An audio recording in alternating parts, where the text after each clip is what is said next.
Hello. Hello. Yeah, I think I'm live. Well, yeah, I wasn't streaming for a while.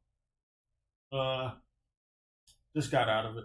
I usually don't feel like being very enthusiastic during holiday times. Just when I get kind of down. I don't know. Uh, since it's been a while, I wanted to make some back. It's been a while since I made some background noise for work and working out, and I'm about to go to the gym after I finish this. I thought it was, I'd make something for myself. And comment on recent events. Let me click something on my app. We had an election finish off between the last time I streamed. Wait a minute, what the fuck is going on? What is the display like this? All my settings are fucking stupid now. It's been so long since I've streamed. My settings are all off. Okay, we're fine. But yeah, like everything I said was gonna happen happened. Like you got some people who were like freaking out over the results. I said that Trump would win back in 2022. I was saying, after you know, the COVID situation happened, they just went too far with the COVID measures, and I said that was going to cause a lot of people to turn on this administration because of that shit. A lot of people are not going to, you know, even though I believe the elections are rigged, because they are, and we only get choices for candidates that are picked by corporations and war hawks. Um, Even still, the party in general, the supposed opposing party of Donald Trump, yeah, they're not going to feel very enthusiastic about the Democrats because of the COVID stuff that happened. So I said that way back on a stream I did in 2022. That was also during the midterms. I said, you know what, people are they're not going to be as enthusiastic by the time the president it's time to vote for the next president. They're going to do a switch, even though I blame both parties for COVID. The whole thing didn't need to happen. All the measures that happened during the COVID situation, which I can't talk about in too much detail to criticize because YouTube hates that.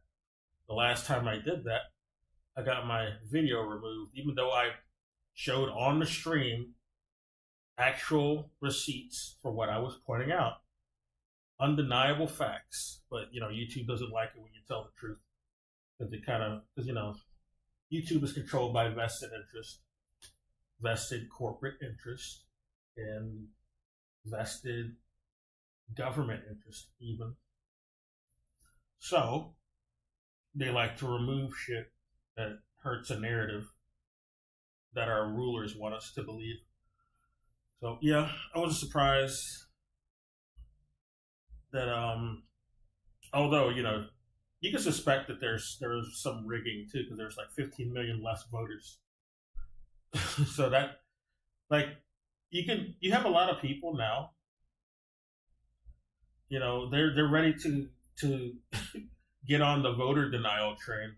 And for the past 4 years, it was just wrong to point out point out that the elections are rigged. You're election denial. That was a bad thing. You're a terrorist if you deny election results, and it always goes that way. Like they've been saying that since the fucking since people were questioning Bush winning against John Kerry. They've been saying, "Oh, how dare you question the results?" People were calling that, they called that rigged when Bush won against John Kerry. Rightfully so, because that shit that happened in Florida where they did a recount of votes, like randomly, where his brother at the time was running Florida. He was the governor of Florida. I'm pretty sure it was Florida at the time. Jeb Bush had that switcheroo go on and down in Florida with the counting of the votes. Even though it's rigged, they have other ways. Like there's certain candidates that the powers that be want to win over the other, even though they're either way, whoever wins, Wall Street wins, the Pentagon wins, Raytheon and Lockheed Martin win. But when they want to rig, they know how to rig, and it's even easier these days because they got the voting machines, which are they're owned by Wall Street. They can switch results whenever they fucking feel like it. Which I believe Trump, like 4 years ago, they probably would have let him win if he didn't run his mouth about Syria, and how they were just there to steal oil. They didn't really care about Syrian civilians being tortured or any of this, or gassed in biological warfare. This is a lie they made up about this, the Syrian president over there to justify the U.S. getting involved in invading Syria. That's all it was. It was an invasion, and that was the main reason they were there. So their energy and try to create a little landmark satellite to be like another buffer against the Soviet Union. Well, not the Soviet Union. It's not the Soviet Union anymore, but Russia and China, I guess.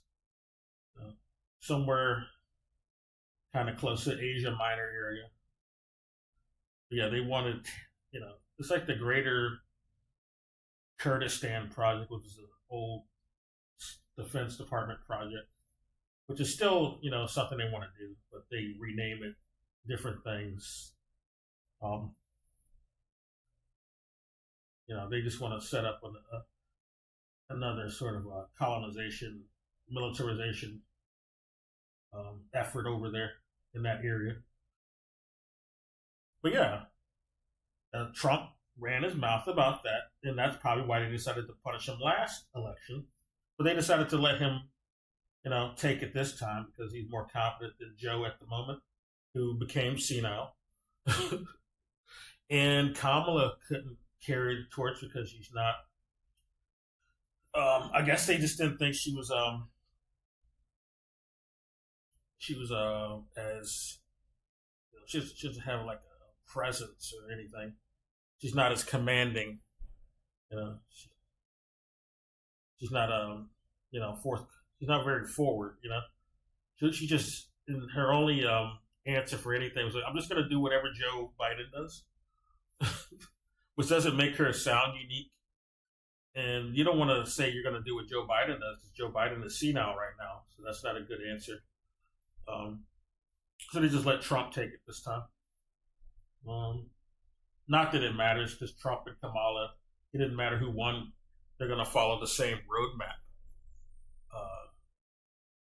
The roadmap is not different. It's the same roadmap.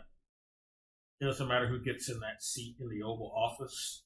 They're following whatever roadmap that Wall Street and, the Pentagon, AIPAC put in front of them. That's what they're doing. This is why I was telling people who were like coping really hard over Trump already betraying the MAGA people because he's picking people who are the swamp, who want to cause more war, not reduce more war. Because Trump was running on this grift about, I want to end the wars. Well, it turns out his cabinet is not about that. And I knew he wasn't going to be about. I mean, they're liars. The politicians are liars. They're puppets. The presidents are puppets. They do campaign talk. And I don't know how many elections people got to go through before they learn this. Why do we keep falling for election talk, campaign talk? They always lie. They always lie every fucking time. Like the last time Trump won, he said, he was doing that chant. Oh, yeah, lock Hillary up. Lock her up. lock her up. And where did that go? Whenever people brought it up to any of his rallies after that, he said, "Oh, that played good during election time, but it's over now. She suffered enough." That was campaign talk. He even said that in an interview. That was campaign talk, guys. But even at his rally, he said, "She suffered enough, guys. Let's just calm it down." Because you know why? Because they're all on the same side. He's not actually opposed to Hillary. That's campaign talk. That's pro wrestling. That's what that was. And that's why it didn't matter who's going to get in the office. They're all going to do the same fucking shit. They just talk a game. And fucking Kamala barely said anything. He said, "I'm just going to do what Joe does." Okay. That's not appealing. Doesn't make you stand out. And that's not really a good thing either. And Trump's going to be no better. I'm gonna watch something that actually gets into a lot of the discussion about the election, I guess. Oh man. Yeah, I knew Trump was gonna win. Didn't even if Biden was competent and still in the race, I thought Trump was gonna win. I think that was what the powers that be wanted as their choice. He learned his lesson after the last mistake with Syria, so he's just gonna lie more this time once we set up more efforts toward another target, which is going to be China this time. He's going to be the anti-China president. That's what Trump's going to be. Biden was the anti-Russia president, and now this time it's just going to be we're going to be all about anti-China this term. So get ready for that shit. All right. They already, like, the fucking Defense Department or the State Department already pointed out that they want to. They're already like lighting up, signals that they want to start some shit with China at least by 2027. They're gaslighting and say China's going to do something, but it's really just going to be like the U.S. are going to like try to bait China into doing something by doing covert operations, just like they did against Russia. Russia had no plans to go to Ukraine until the U.S. decided to encourage Ukraine to do more escalation in the Donbass, move further east. Something that Zelensky wanted the fucking troops to not do when he first became president. He said, "I want you guys to pull back from the Donbass, quit moving east. That's only gonna cause an escalation with Russia and give them an excuse to even fuck with us." And then they decided to ignore that because the U.S. is pulling the strings over there, not Zelensky. He is a puppet. And now he's completely on the take, and he just says whatever the U.S. wants him to say because he knows he's not in control. I think they're threatening his life is what it is, so he just goes along with whatever the U.S. wants. And they privatize everything. Like a lot of Western corporations are over in Ukraine for not very, genuine reasons, not very altruistic reasons. They don't care about the civilians that have been killed over there, over the 600,000 military that's been killed over there due to Ukraine's doing, by the way. Whenever they try to attack Russians, they don't distinguish between the civilians. That's what that is. Because the U.S. is the one telling them to do that, and the U.S. don't give a fuck about any place they're not personally in. Like the U.S. brass calling those shots, they're not in Ukraine. They don't care if civilians get hurt. So they say, do whatever you can to kill Russians or people in the Donbass, And none of that shit needed to happen. The CIA has been running operations in Ukraine for decades as well.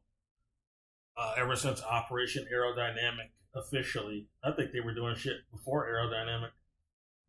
But yeah, Aerodynamic is a thing that started in like the late 40s, early 50s, where they prop up some extremists over there to try to cause escalation with the communists in Russia or Soviet Union at the time. But they're still doing those operations. They just call it something else now. They don't call it Operation Aerodynamic anymore. But it's the same effort that they've been doing since then. And it's the same strategy. But anyway, let's watch this before I get out of here.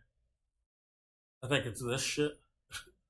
Yeah, this is a channel I used to watch. Sometimes I used to react to it as well.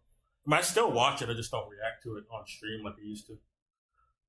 This is one of the things I watch. Hear some people say something sane once in a while. They're not the only ones, of course. But, sometimes they say, well, a lot of the time, this channel, at the very least, say a lot of sane things. They used to go on Jimmy Dore to talk some sense. I don't know how frequently they go on Jimmy Dore anymore, since Jimmy Dore's kind of turned into a glowy asset sort of show now. And I don't like them anymore. Fuck Jimmy Dore. I don't like his show at the moment. And he has on obvious assets like Alex Jones. He's an obvious intelligence asset. With some CIA glowy. Russell Brand is also one. I don't think he's ever had Russell Brand on his show though, Jimmy Dore. But he's like another asset glowy. And he was also attached to Diddy. These other crooked celebrities who are also glowies. Trump was even a big Diddy fan back in the day. But who knows what type of freak shit he got up to with Diddy himself. They doing that fuck shit together. Like everyone who's elite has a lot of influence. They be doing some fuck shit for their positions, for their pop, to get stardom and popularity. Not all that is organic. They had to do something to get there. Anyway, I'll start this.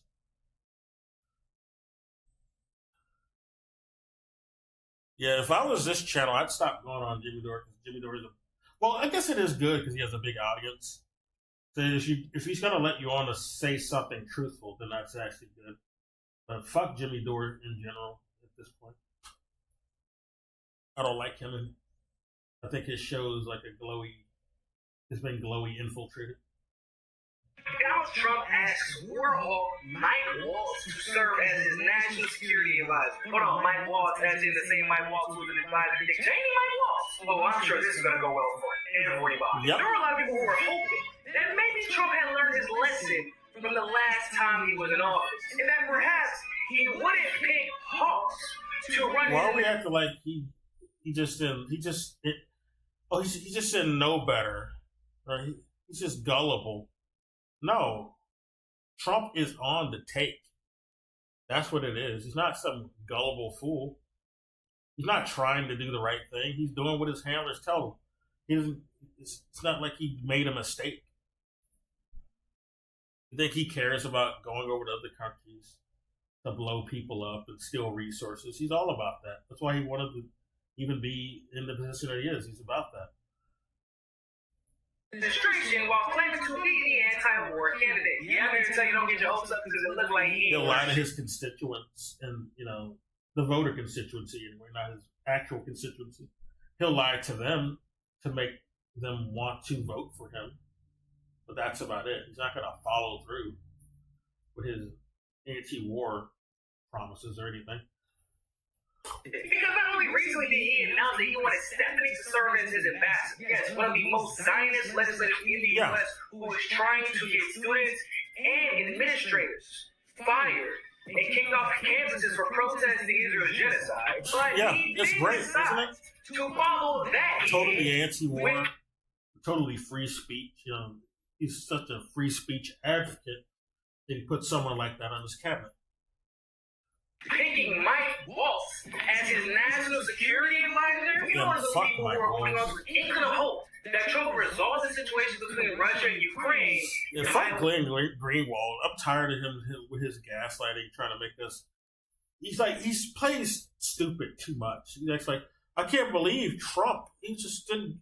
He's making a mistake. Doesn't he know what he's doing? Yes, he does. You don't know. You were the one who's not, or maybe he's just a liar. I just gotta wonder sometimes: is Glenn Greenwald gullible, or is he complicit? I think he's complicit at this point. He's not. He's not that stupid. You know, Trump's not really about being anti-war. Let's just get off of it, dude. Want to go ahead and pump the brakes there. Let's read this shit. We'll also look at Trump's just announced choice for NatSec. Yeah, Mike Waltz, a major support of U.S. involvement in Ukraine. Yeah, where a bunch of people died thanks to him. Opposed Trump's withdrawal from Afghanistan. And the people who say that, well, we should keep funding that fucking murder machine over there. Are you stupid? Why should we keep funding people dying in Ukraine? Okay, the fucking they say, oh, they're doing so much good work against Russia. We gotta keep funding them so they finish the job. And I'm like, look at the fucking ratio, dude. No, they're not. They're not doing a good job against Russia. Okay, look at 600,000 casualty or military casualty numbers versus 150,000 casualty numbers for Russia at best. 600,000 plus for Ukraine versus 150,000 for Russia. Does that look like Ukraine's doing a good job against Russia to you? That doesn't look that way to me. I don't know. I'm not the best at math, but I would say that's not a very good look. I don't think we should be funding that. We need to have like peace talks, like they were trying to do 2 years ago, back in April, that the UK and the US put the kibosh on because they're evil. Those deaths, those 600,000 deaths, and some civilian deaths that's all on the US. That's all on the UK. That's all on the Anglo Spear's head. They caused that.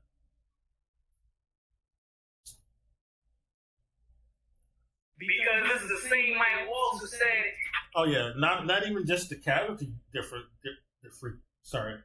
the ratio. I'll just say. It's not funny. Sorry, but when I get nervous and upset, sometimes that's how you cope. But Russia's also got like 40% of territory of Ukraine. That doesn't look like winning to me. Ukraine is not winning with those results. Maybe we need to just have peace talks. And why are the U.S. taxpayers having to pay that? That's stupid. Less people would be dying too if we stopped funding that. The only people who want to create animosity between what a Ukrainian is and what a Russian is the West, because they want to create divisions, artificial divisions that cause conflict and conflict with their rivals, which is Russia. Russia is an old rival especially since the Cold War days when they were back, being the Soviet Union, but they still don't like Russia. Because Russia is still too communist for the West, even though they're not even a communist nation anymore. They still do stuff that's too communist for the West.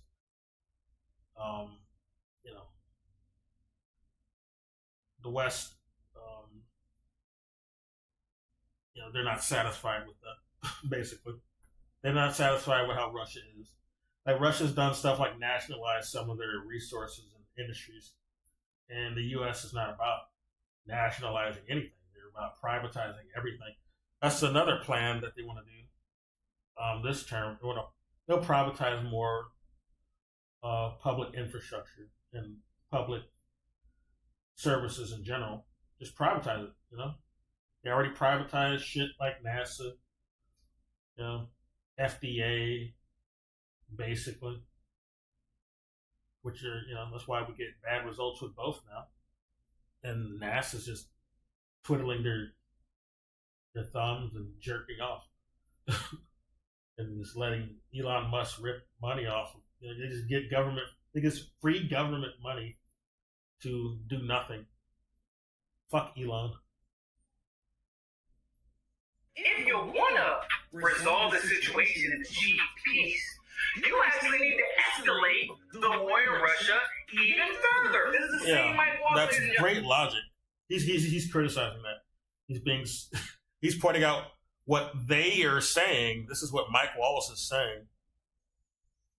Go ahead and pump the brakes there, because this is the same Mike Wallace who said, if you want to resolve the situation and achieve peace, you actually need to escalate the war in Russia even further. Yeah, that's a great idea. Mike Wallace, have this country, who's not even a nuclear power, escalate war with Russia, who is a nuclear power and has more resources than Ukraine does. Ukraine is artificially propped up by Western donations, and they run out of ammo all the time. This is not an efficient war for the Westerners trying to fund it. They're doing it to have a chance of a side effect that it weakens Russia in some way, but Russia is not weakened by this. They've only increased in productivity and in profit. It's not really hurting them. They've been making deals with other countries after the West made Europe and the other Western countries do an embargo against Russia and cut them off from the SWIFT banking system. All they did was just adopt BRICS, and the BRICS nations are making up for losses.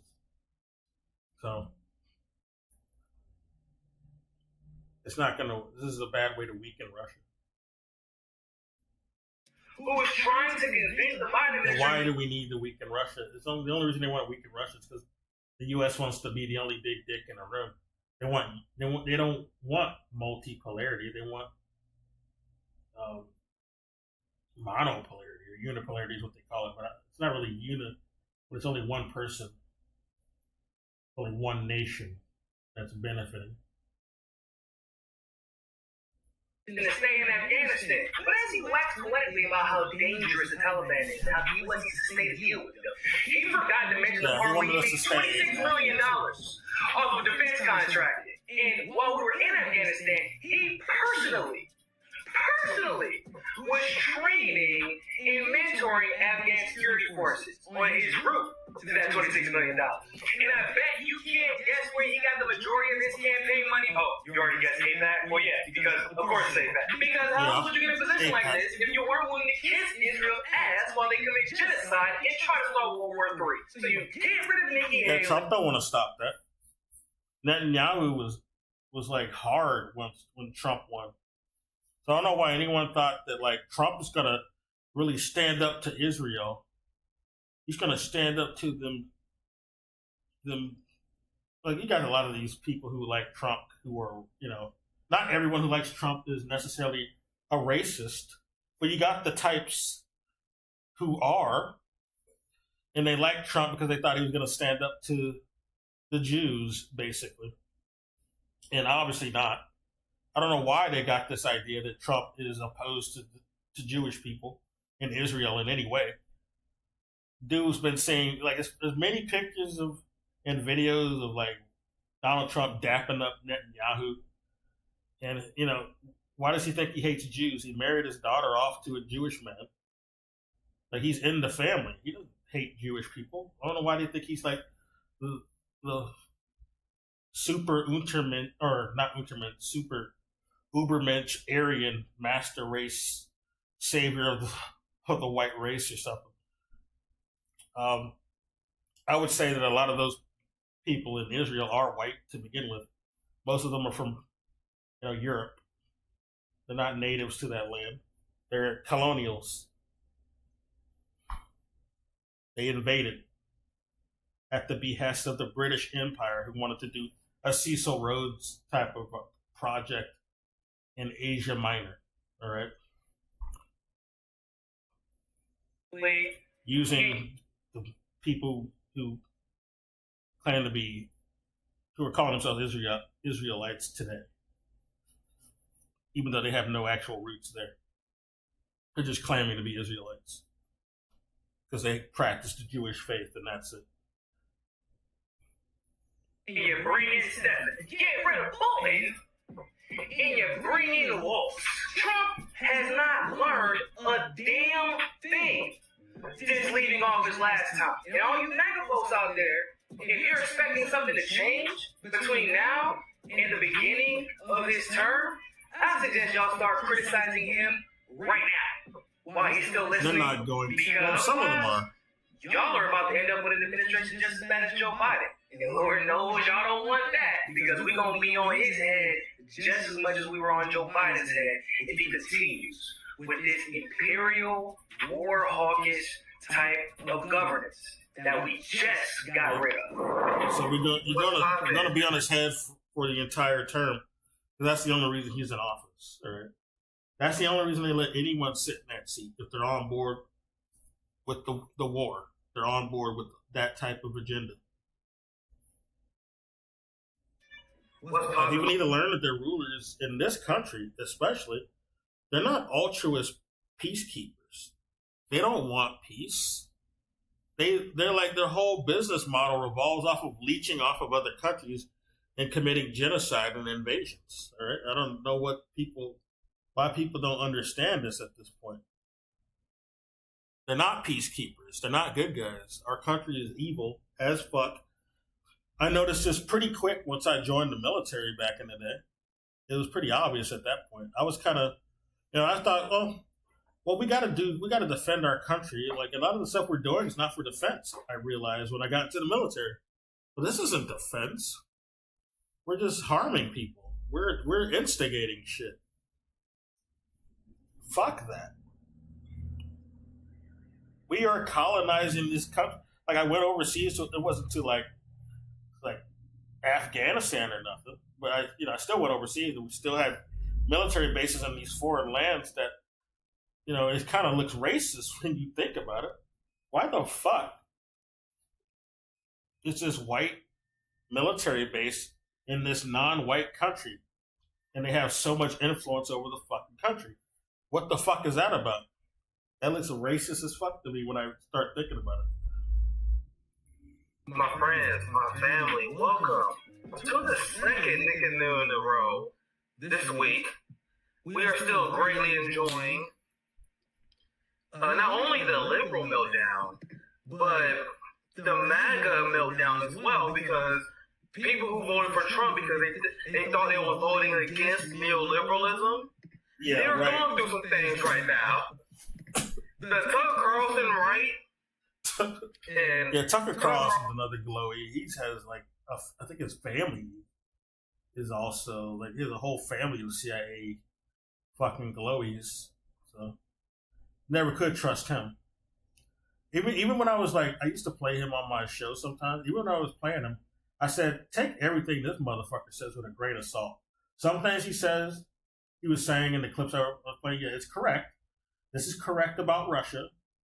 But he's not like a genuine person. He's like someone who's trying to be like a mockingbird agent, basically, which is like a CIA operation. Carlson was one of the many people on the right who supported Trump. Also FBI. They both have projects called Mockingbird, Operation Mockingbird, Project Mockingbird. But it's glowy shit, basically. Basically, it's about, manipulating the media, They still do that. They say they ended those projects, but they still do them. They just don't call them the same name anymore. Who hated Ben Shapiro? You guys know the drama between Ben Shapiro and Candace Owens. And Candace Owens, Tucker Carlson, all these people, they act very smug. Yeah. Considering the Ben Shapiro wing of MAGA is clearly the most influential. Looks that way. They're pro-Zionists. That's true. So now Alex Jones, Tucker Carlson, because all these people have called out Ben Shapiro, guys. A lot of these people on the right, they are going through some things because they thought Ben Shapiro was the one who was irrelevant. You guys remember that video with Sneeko I showed you guys? Fuck That clown Sneeko? Sneeko's another, I don't know, he's another propped up, like, influencer. Like, a lot of influencers that are popular or have a lot, you know, or controversial that are, you know, pushed a lot in the algorithm or talked about a lot. A lot of them are also like some little, you know, they're like some artificial influencers, like plants, basically. They're not organic, or they have like a inorganic sort of boost in algorithm and handlers, basically. Where Sneeko was like, They no, probably started off genuine at first, but then they got such a big influence that they got tapped by some intelligence networks. Sneeko I showed you guys. That clown Sneeko? Where Sneeko was like, no, the MAGA movement doesn't represent Israel. These Bullshit. fucking clowns, right? Yeah, we're Well, not, I'm never I don't gonna- know why people like have selective, like they have selective hearing, or like never have you heard Trump say any unkind word about Israel. So why would you say this or believe this? Well, why would you say, oh yeah, Trump's against Israel, guys? Yeah, sure. Just like he was also against the vaccines. Like, this is another thing. Like, I remember I pointed that out on an old stream. Like, the people were saying that Trump, he's an anti-vaxxer or some dumb shit. And I'm like, what the fuck are you smoking? He's doing Operation Warp Speed. How can he be an anti-vaxxer? But this is like, people had selective hearing. They decided to not acknowledge that. They decided to not acknowledge him telling his own voter base to go get the shots. So I don't know man. People have selective hearing. It's really stupid. Let them live it down. And I already saw some people, because I destroyed Dave Smith on Twitter. I saw the same people like, oh my god, I know Dave Smith is wrong here, but why are you being so mean? I'm like, so now you guys want to play civility politics? Appeals to civility politics does not work on me. If you are MAGA, you're supporting a billionaire Zionist imperialist in Donald Trump. You used your audience, which is much more... I don't know why people don't think about this. Don't they ever, like, doesn't it look odd or suspicious to you that any candidate tends to be like a millionaire or even a billionaire who runs for president, or who runs who's like just a governor? All of them are like millionaires. The governor of my state is a millionaire. The governor of Florida, where my mom lives and my sister lives, is a millionaire. Gavin Newsom, pretty sure, is a millionaire in California. But they're all like some fucking bourgeois bigwigs, moneyed elite, like who are in the pockets of Wall Street, basically, the pocket of the banks. Nobody ever thinks about that, and they don't question that maybe our elections are rigged or not influenced by the common person. They're influenced by the donor class, basically. I don't know how they think, oh, yeah, any candidate is communist in any way. When that's what we're looking at. These are the only candidates they prop up, and they're the communists. No, they're clearly they're capitalist. They're capitalist assets. It's like they're gaslighting with that communist shit.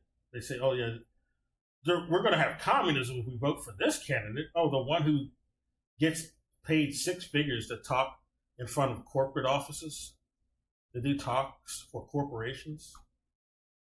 Yeah, right. No, I don't think Hillary Clinton's a communist. So she's getting paid 6 G's, or not G's, but 600 G's, really, to go talk in front of Citigroup. I don't think that's how that works. Much less Kamala Harris, who's also involved in the same shit and is totally about the cops. She's not some ACAB president or candidate anyway. She's not a president at all. But if they thought she was going to be like some ACAB defund the police sort of candidate, I don't know what you're smoking. She's all about the cops. She's all about locking up more people, especially if they're black. Like, just because she's black or a person of color does not mean she likes black people. This is the delusion. Like, people, you got to vote for her if you're black. Why?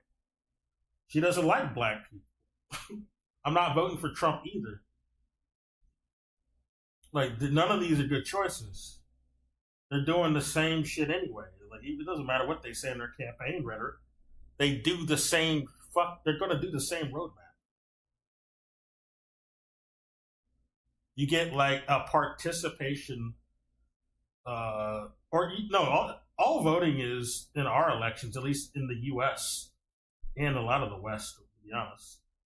I would say there's more integrity in some more BRICS nations, to be honest. But all the elections and, the elections are over here. It's just suggestion box bullshit. And they're going to ignore any of your suggestions. It doesn't matter. And they choose the candidates for you. Like, this isn't average people who chose these candidates. They're propped up in our face by the real people who run the country, who are unelected. The donor class. They tell us who to vote for. Man, Alex Jones, Candace Owens, we're talking about like hundreds of times bigger than RBN. So you are guilty of a unbelievable sin of misleading people into supporting a con man. The same thing that Cenk Uygur has done in his career, which is why I said there's no Cenk Uygur. I don't like his nephew either, but he's more likable than Cenk, at the very least. Hassan is more likable than Cenk, even though I don't like Hassan either. Prince.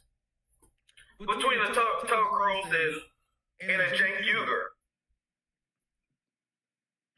I have all the funk in the world over the people who propagandize others. Now, I go hard on Twitter, I go hard on YouTube, but if you meet me in real life, if people met me in Chicago and Seattle, and people who know me in real life, they will tell you, I'm actually very lenient towards the propagandized. You know what I mean? I'm very lenient towards people who are victims. I try to have patience with people who just believe a bunch of bullshit. But then when they start like snapping on me, even when I'm trying to explain shit calmly to them and be very detailed, I only have so much patience until I snap. People listen to Candace Owens and then supported Trump because they thought Trump was fighting against Israel. These are the people who was misled. What has Trump ever done that made it look like he was fighting against Israel? I heard the most coping dumb shit from somebody on Twitter one time. Did you see that slight that Trump did against Israel? What do you mean? You mean when he bowed his head in silence for someone who apparently died in Israel? Or I think it was some. No, I think it was Yom Kippur or something. I think it was like a Jewish type of fast, to be honest. And I think they did a ceremony for it, and he was saying that Trump actually did like some slight against Israel because of a gesture he made. I'm like, what are you, dude? You're coping. He didn't do anything that was a slight. It's all in your head is what's going on because you're like a Nazi and you like Trump. Everything he does is fewer shit to you. What a mad cult going on. There's this meme going around. Let me show you guys this. There's this big meme going around with all these big right wing. Oh, I've seen this. Oh, he actually. This is on my Twitter feed, actually. Okay. Well, he's going to talk about it. Look at this. Look at this nonsense. Why do you guys think people believe this? Well, there are some stands for Trump who did believe this shit. But this is a bit more accurate, a bit more. But I would say, neither one of them really care about,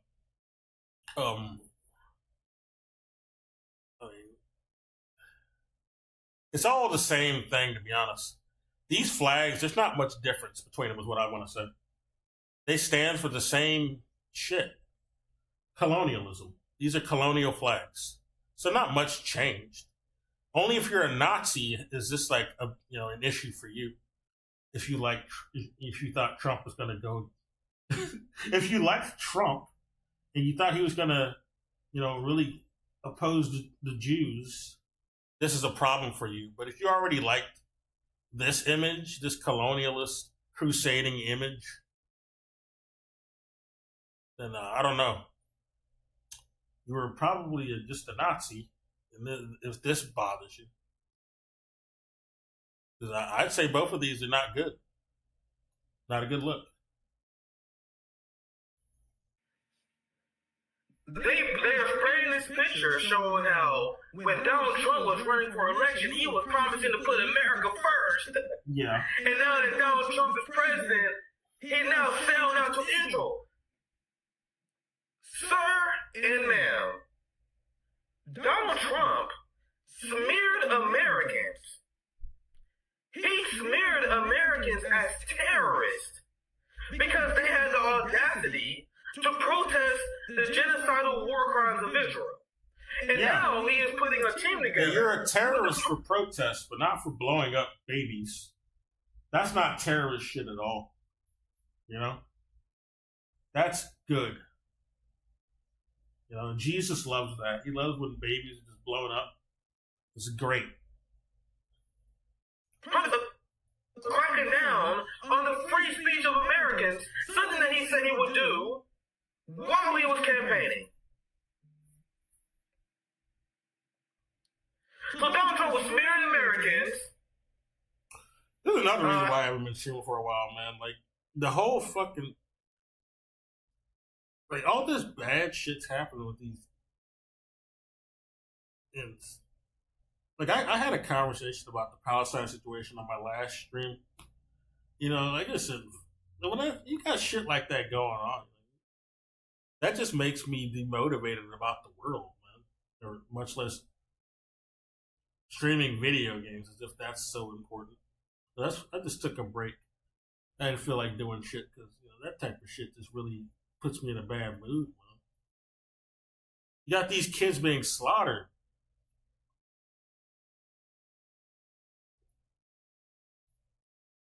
That's Christian, though. That's really good. We want to do that.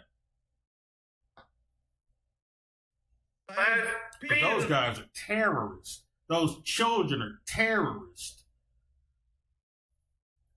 Traitors? While he was being the most active traitor of them all by smearing his voting populace because they're calling out the genocidal state of Israel, which the entirety of the world population opposes. So Donald Trump, who took a patient for Sheldon Adelson at the RNC... Not enough to, not support these fucking crooks, though. They'll still vote for the crooks who support doing that shit. They didn't stop anybody from voting for Trump or Kamala, who both support this. And so many of these unhinged Zionist speakers, Zionists is now pretending, or I could say MAGA people are now pretending that Trump switches a switch on them. They tricked them. That is not what happened. Donald Trump ran as a Zionist, and then people chooses to ignore it because they wasn't organizing among an anti-imperialist line, among a class line. They was organizing among the... He's so right. They chose to ignore it. People have selective sight and selective vision. for people they want to, for any narrative they want to support, or any hero they want to support, quote unquote hero. Line among a class line. They was organizing to ignore it. And Donald Trump ran as a Zionist, and then people chooses to ignore it because they wasn't organizing among an anti-imperialist line, among a class line. They was organizing among the culture war. Yeah, and now they agree with Ben Shapiro on all that culture war bullshit, which I was pointing out in prior stream. Every fucking content you bump into on this fucking site now is all about some bullshit culture war. This is culture war clickbait. And this is how people are like, this is at the forefront of everyone's fucking decision in this country, at the very least. And in a lot of Western countries, to be honest, because they all get the same propaganda. Yeah, this is the culture war bullshit is the decider in people's political decisions and votes. It's like very shallow shit, very superficial shit that has nothing to do with actual policy, economics. It's just identity politics at best. Nothing that's going to improve the lives of people, improve cost of living. No. Nothing. On the culture war. They agree that they should distract the working class with culture war issues. Yeah. But what people like Candace Owens and Alex Jones didn't realize is the person that they despise, Ben Shapiro, had way more influence. Yeah, fuck Ben Shapiro. Way more influence than MAGA than they did. That is true. Way more influence on Donald Trump and MAGA than Tucker Carlson. Yeah. Elise Stefanik has more influence on Donald Trump than Ron Paul. Meanwhile, Ron Paul and his cuck libertarian army. I've been criticizing Ron Paul's bitch ass for years, man. I remember, oh man, all these people were standing him too, just like they're doing Trump. All the Ron Paul stands back in the day, doing the same shit they're doing with Trump. The people are doing with Trump, that people were doing with Obama back when he was president. Those same people would say, "Oh, these Obama cultists are crazy." Then they go on and do the same shit with Ron Paul, and then fucking Trump. It's just hypocrites. All bend the knee to the big government spending, cop-loving, military-industrial complex funding to the Ron Paul, and it's on Donald Trump than Ron Paul. Meanwhile, Ron Paul and his cuck libertarian army all bend the knee to the big government spending, cop-loving, military-industrial complex funding, Donald Trump. Cop-loving, he is right. The so-called the so-called freedom lovers love the cops. Pretty odd. Pretty funny how that works. The so-called anarchists, and like a lot of libertarians like to classify themselves as anarchists, and especially anarcho-capitalists. That's what they like to subscribe to. Yet they love the popos, the present ones, the ones who are, who are part of the big government. They love them for some reason. They're not talking about secret private police. They're talking about the big G police. It's pretty odd that they love them so much. On Donald Trump than Ron Paul. Meanwhile, Ron Paul and his cuck libertarian army all bend the knee to the big government spending, cop-loving, military-industrial complex funding, Donald Trump. I never want to hear you guys say a goddamn thing to me about libertarian. Yeah. Whenever, no one impresses me when they say they're libertarian anymore. They never did. But a lot of people would just say that. Well, I'm not a Democrat or a Republican.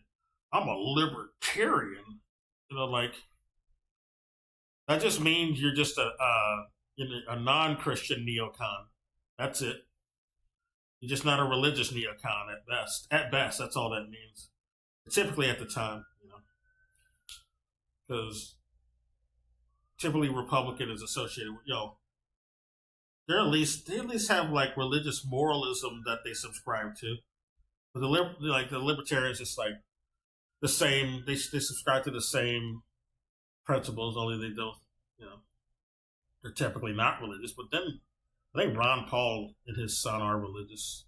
But that's not even always true. So it doesn't mean anything. It's just a way to look like a centrist while still subscribing to neocon shit. A Smith type, the Ron Paul type. I never want. I'm like, Nick, why do you want to work with the libertarians? I told you that these frauds will fold to the capitalist class at the end of the day. Yeah. Because their attachment to whiteness and their attachment to the culture war is way stronger than their class solidarity. He's precisely correct. Dave Smith wants to fit in. They're about a lot of these Ron Paul motherfuckers and the MAGA mofos. A lot of them, sadly, I don't like to say that anyone who just likes anyone they're all racist, but a lot of them are, and that's what's attracted them to these figures, because they're all about that 1488 shit. All right, they really believe the Kalergi plan while ignoring things like Memorandum 200 or things like Project Coast. Those don't exist. Kalergi plan is totes real, even though there's the author's anonymous for some reason. Really weird how that works. It's almost like it was some intelligence creation, and that's why it doesn't have an actual author. So, yeah, I think the shit that the actual powers that be have, put into policy and actually had FOIA requests to admit, like Memorandum 200, and then you got Project Coast, shit like that, evil ass shit like that, and then we got historical shit like Blanqueamiento campaigns. I think that's more accurate than the Kalergi plan, because that actually happened. That other stuff that I mentioned, that happened. There are receipts for that. With the rich MAGA crowd. So his willingness and his wanting of being part of the Candace Owens, Alex Jones sphere, that is stronger than any loyalty that he has to the peace movement and to the working class. So here, I'm sorry for the people only listening to me. Here is Ben Shapiro as Alex Jones and Candace Owens is melting down about this. No one is happier than Ben Shapiro. Yeah. Walks for NSA. Rubio for Secretary of State. I got a fever, and the only prescription is moral winning. You guys see who's the happiest? You guys see who's the happiest now that Donald Trump won? It's the Ben Shapiro wing of MAGA, you idiots. There was no Tucker Carlson wing of MAGA. Donald Trump and Republicans was more than happy to take your support if he was willing to offer it. But the Dave Smith, the Tucker Carlson, the Candace Owens, the Alex Jones, they're about to go through some shit. I'm going to be here to laugh at them. Because what they did is they ultimately sold out. Alex Jones is not a genuine person. He doesn't care that he's wrong. He's a glowy. He says what his handlers tell him he needs to be saying. That's it. He's not genuinely invested. The working class to the same swamp that they claim they wanted to fight. So, you guys know I watch too much corporate media. I'm glad I found this. I'd say the same about Tucker. I'd say the same about Tucker Carlson too, since he has like a CIA family practically. And Candace Owens, I don't think she really cares that much either. She's still performing and doing a lot of menstrual type of behavior. Very white supremacist apologists. That's why they always liked Candace Owens to begin with. She was always like a black woman who's an apologist for racist shit and, colonialism for the most part. And now she's just taking it. Usually she doesn't like take a stance against like blowing up brown babies overseas, but she decided to this time. So I don't know.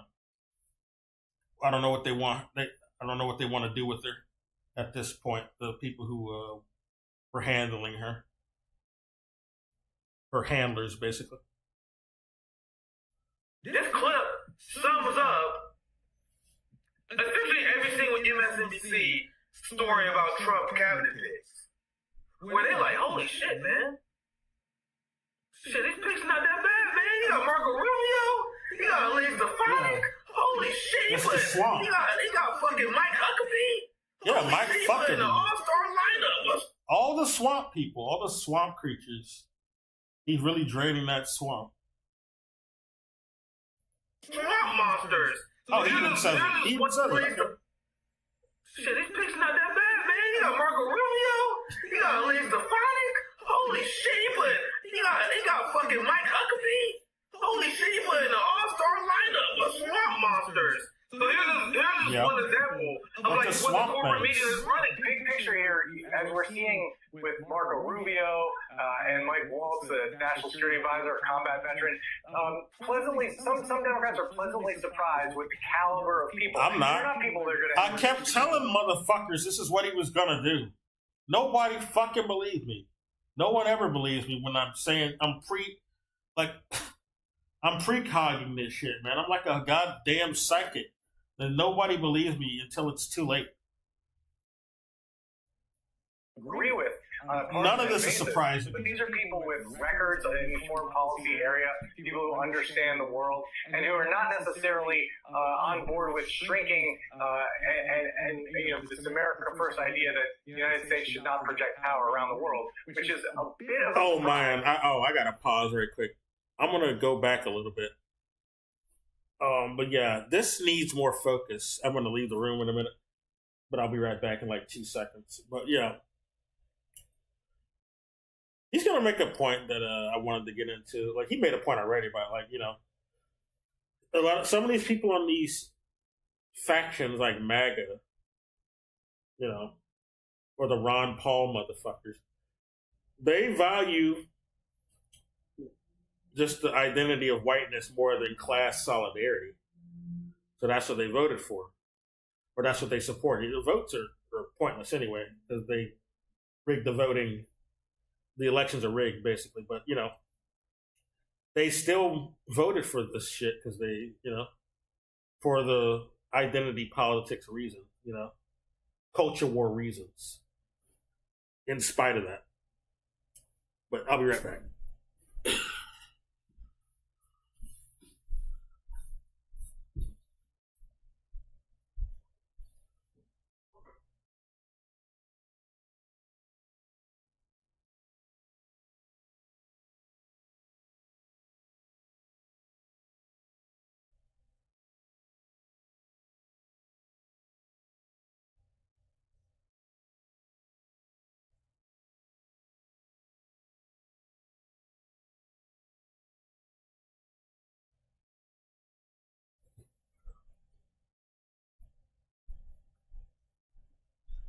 Yeah.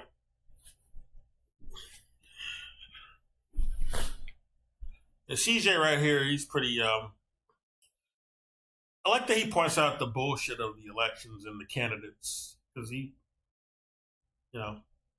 didn't vote for any of them, basically. He didn't like Kamala either for the similar reasons. They're all neocons and they're owned by the same corporations. They're owned by, like Trump and Kamala are owned by the same corporations. Don't get it twisted and think that they're like real opposition. They're on the same team. That are combat veterans been some Democrats are pleasantly surprised with the caliber of people. They're not people they're going to ever agree with on a partisan basis, but these are people with records in the foreign policy area, people who understand the world, and who are not necessarily on board with shrinking and this America First idea that the United States should not project power around the world, which is a bit of a surprise. He said, Democrats, Matt, are you okay with it? Democrats are excited because Donald Trump are picking people in this guy's own words who are not American first. And this I see the disgusting ideology of the liberal class. Yeah. The liberal class believes that the role of the United States is to flex their geopolitical power around the world. You guys see the psychotic worldview of white America that's prevalent in both parties? It's a very white supremacist attitude. That's for damn sure. Okay, when he says liberal, he's not talking about like communist. This is the thing that I don't like about our part of the world. Liberal means something completely different over here, right? It's conflated with communism over here, and that's not what the fuck liberalism is, all right?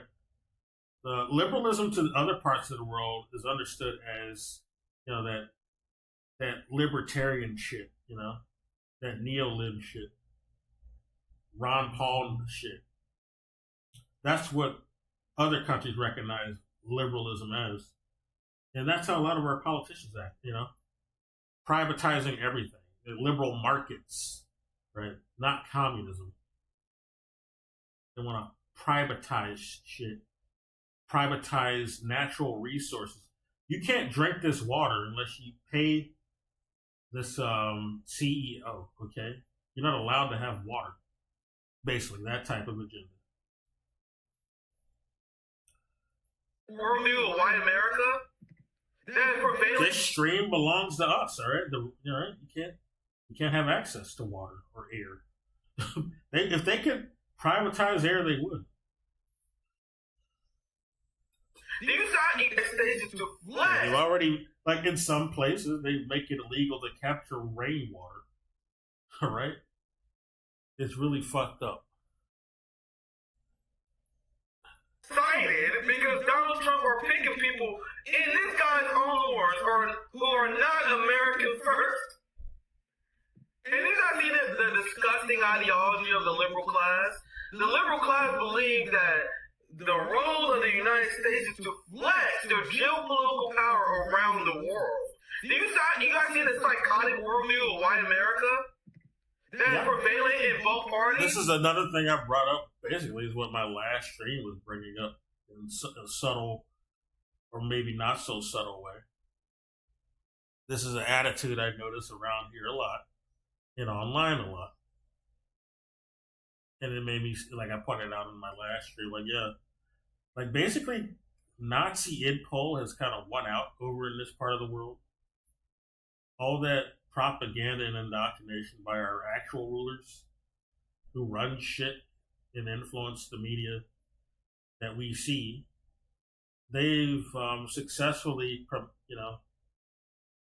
made Nazi leaning and apologist type of perspective more socially expedient over here. Yeah, it's pretty fucked up.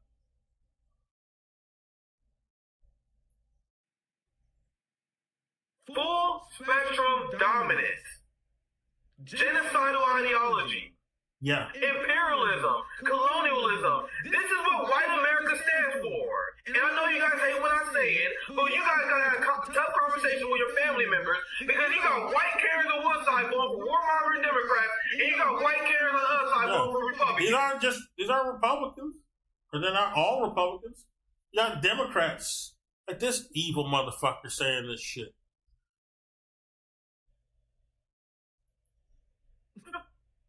And this is the mainstream ideology that has impacted on our country. And then people are like, oh, well, what about the Hakeem Jeffries? How about the Jim Clyburn? They exist because they can't get power, and it's obsessive. Oh, he's talking about them old sellout Uncle Tom black figures. which Candace Owens is one of. Yeah, they exist to be mouthpieces for white colonialism, white supremacy. That's what they exist for. That's why they like propping them up. And they usually get a lot of ignorant people too. Like, what's that motherfucker name? Well, the guy who says beta. That guy is an idiot. But they propped him up for a while pretty damn hard. Because he's saying a lot of shit that some white supremacists like. Jesse Lee Peterson, that's what I'm thinking of. Fuck that guy. And then you got people who are not necessarily right wing propping up motherfuckers like Al Sharpton, who was another sellout Uncle Tom, who was an asset for the CIA back during the fucking civil rights movement. He was just some mole, basically, for the CIA. Fuck that guy. He sold out a lot of people, is what it looks like. Genocidal white American state. But yeah, Al Sharpton, he's such an unintelligent guy. But he'll do what some fucking, white authorities, racist white folks want him to do. So that's why he's useful. And that's why he got the position he did on, CNN for a while. I think he's still doing that shit. Most unintelligible type of speaker. They have him doing a show, though. And he's doing that tap dancing shit. Adapt and adopt the same ideology of white America, which is dominant colonialism. Let me play for you guys again. This title, white America, because they can't get power, and it's obsessive country. And this is the mainstream ideology that has impacted on our country. And then people are like, oh, well, what about the Hakeem Jeffries? How about the Jim Clyburn? They exist because they can't get power in this obsessive, genocidal white American state unless they adapt and adopt the same ideology of white America, which is dominant colonialism. Let me play for you. It's looking that way more and more. Look at how big Kanye was. And then we learned he comes out doing some pro-Nazi shit, saying Hitler was a great guy. All right, we're being too hard on the Nazis. All right, this guy who's like a billionaire black celebrity. How did he get so many billions? Because that's how he was thinking. He aligned with that type of thinking. That's why they let him get so big. And you can bet that Oprah is the same. She's just not gonna crash out like Kanye, though. I think she's a bit, she's a bit more careful to do that. But that's how she thinks. And that's why they let her get an influence. She's all about the eugenics shit. She thinks there's too many people on the planet. And we might need to kill off a bunch of them, like her friend.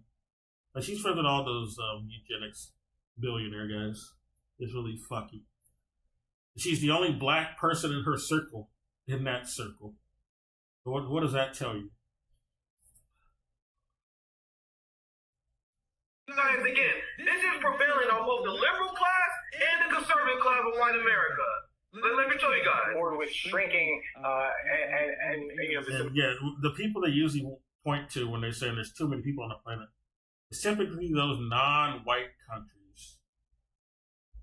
So you got a motherfucker like David Attenborough, the other white billionaire fucks, like Bill Gates, saying there's just too many people in Africa, in India, in China, all those damn darks and Oriental. I mean, those poor people, we just got to cut down the population because, we want to help them. Those rich white billionaires always wanted to help them coloreds. We don't have a history of lying and genocide in those areas specifically because we had an effort like Project Coast and the Opium Wars and the Bengal famine. None of that. Pay no attention to that shit. We weren't trying to genocide a bunch of those people. Get the fuck out of here. America First idea that the United States should not project power around the world. But look, that's the opinion of white America, guys. I know it hurt your feelings. Because you want to believe you live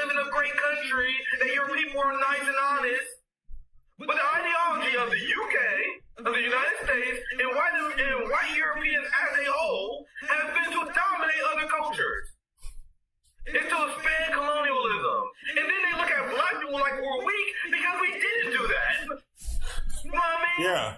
Black people, you're weak because you didn't invade us. Well, we didn't want to invade you, white people. You don't have any fucking resources to begin with. Why the fuck would we want to invade you? Why the fuck would we want to live in your snow caves? In your fucking foggy bogs? What is there to go there for, dude? We got all our resources here. We're rich in resources. Why the fuck would we need to invade anyone? Yeah, that's why we didn't fucking invade. We're a big old bread basket. When you say you're the only source of bread baskets today, get the fuck out of our face. They have the nerve to call other people violent and they destabilize other fucking entire regions. And then poor white people, they vote for this because they are so race obsessed, they can't form a class solidarity working class unit with poor black people because they don't want the poor black people to benefit from universal health care. That's bad. There'll be too many black people if they're allowed to be assisted. We want to increase the white race. We're all about that 1488, and it's these people believe that Kalergi shit. Oh, the Jews. They created black people. There's people who literally believe that Jewish people created black people. And we're like a biological weapon created by Jewish people. This is some unhinged Nazi type of shit. Nazi science fiction. But people genuinely believe it. There's some racist white people who really believe this shit. It's unhinged. But that's what they believe. This is the motivation behind a lot of behavior today. It's fucked up. Take the hit. This is why they don't want black people getting any sort of fair shake. It's shit like this. Or any brown person. Or Asian. Or Asiatic. They take the hit out of race loyalty, but that's a conversation a lot of people not already have. But as you see, Democrats decided because Donald Trump sold out the America First agenda. And this America First idea that the United States should not project power around the world, which is a bit of a surprise. Big picture here, as we're seeing with Marco Rubio and Mike Waltz, the National Security Advisor, a combat veteran. And that's, this is the Ben Shapiro wing winning, man. And I'm going to show you guys Alex Jones. Yeah, show that clown. And Candace Owens. He's a fucking clown. He's always They were having a hard time dealing with this. There's a lot of stands for Alex Jones down here. I think I told a story before. I met this crazy lady who was just really obsessed with Alex Jones. And she snapped on me. She said, "You need to act more like Alex Jones. You're really intelligent. You're not saying everything that those lefty liberals are saying." Because, I don't agree with everything the Democrats say. So she thought I was like some right-winger. I'm like, nah. I just don't trust either party because they're both liars and they work for the corporations. They don't serve the people. They certainly don't serve black folks. That's why I criticize both parties. But she didn't get it. And I didn't believe everything about COVID. She thought I was a right-wing. Because I hate that they tried to, politicize all the shit that was going on with COVID. Oh, they had to make it like a factional party issue. And it was stupid to me. If you got to make something, it's like you got to split. If you can make a party issue out of something like that, then it's probably something not very genuine about the entire event going on to begin with. To give you a hint. There's something not very genuine about this entire situation. And Ben Shapiro, once again, Ben Shapiro said he lives in America instead of Israel because he feels like he can better fight for Israel as a propagandist who lives in America. Yeah. Yeah, that's what he thinks. Look it up. This is thing that Ben Shapiro openly says. Openly says that the only reason he don't live in Israel because it's more useful for him to be an American propagandist. And he realized that he is the most influential motherfucker in MAGA. This is the ideology that Trump is listening to. Amazing picks tonight. Pete is terrific. That's the defense secretary who is completely batshit crazy. Vivek Ramaswamy and Elon Musk who are making a government efficiency. Yeah, they're actually giving fucking Elon Musk a position. What a joke, dude. Elon Musk has been a long time asset. He's a trust fund baby, basically. He's not a genius. He didn't invent anything. He just bought shit with the help of his handlers. And I would question him being the richest man in the world too. That's just, he's playing a part. He's not the richest anything. But that's the title they give him. He's like some creation, practically, like a pro wrestling character. And it's pretty odd that they give this South African Boer any political influence in America. But that's what happened because he's a handler, or he's his handlers did that. He's artificially propped up from the looks of it. He's been doing glowy since his entire career. Like he did this business with another associate where he just would help the CIA spy on people, basically. So he's been suspicious for a long time. So I'm not surprised that they gave him a promotion to do some more fucky shit in the government, apparently.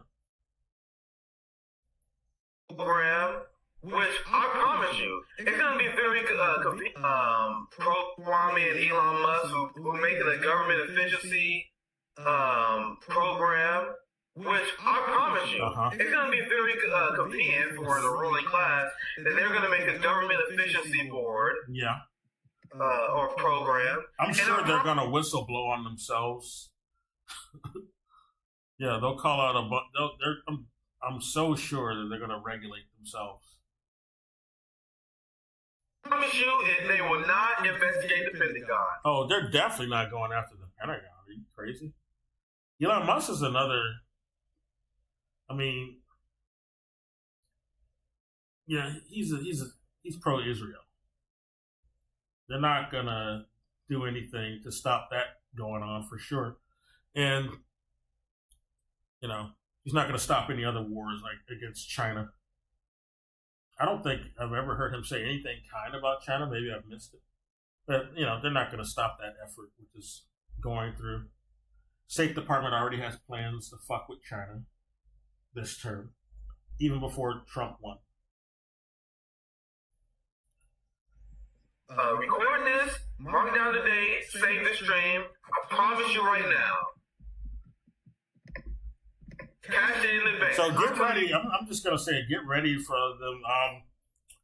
them charity streams on Twitch. They're gonna be doing charity streams for Taiwan pretty soon in the future, just like they did for Ukraine. Which none of these wars would be necessary. They can be prevented now. But they're artificially caused wars by the West, by the U.S. specifically. But, the UK and the other Anglo-sphere is on board with it. Like Canada. Canada even helped train some Ukraine Azov soldiers back in 2018, before any of this popped off. You guys, right now. And they got called out for it because even back then, Canada, there were some reporters who noticed, yeah, these guys are Nazis. They got wolf hooks and wolf angels symbols, guys, and black sun symbols. Yeah.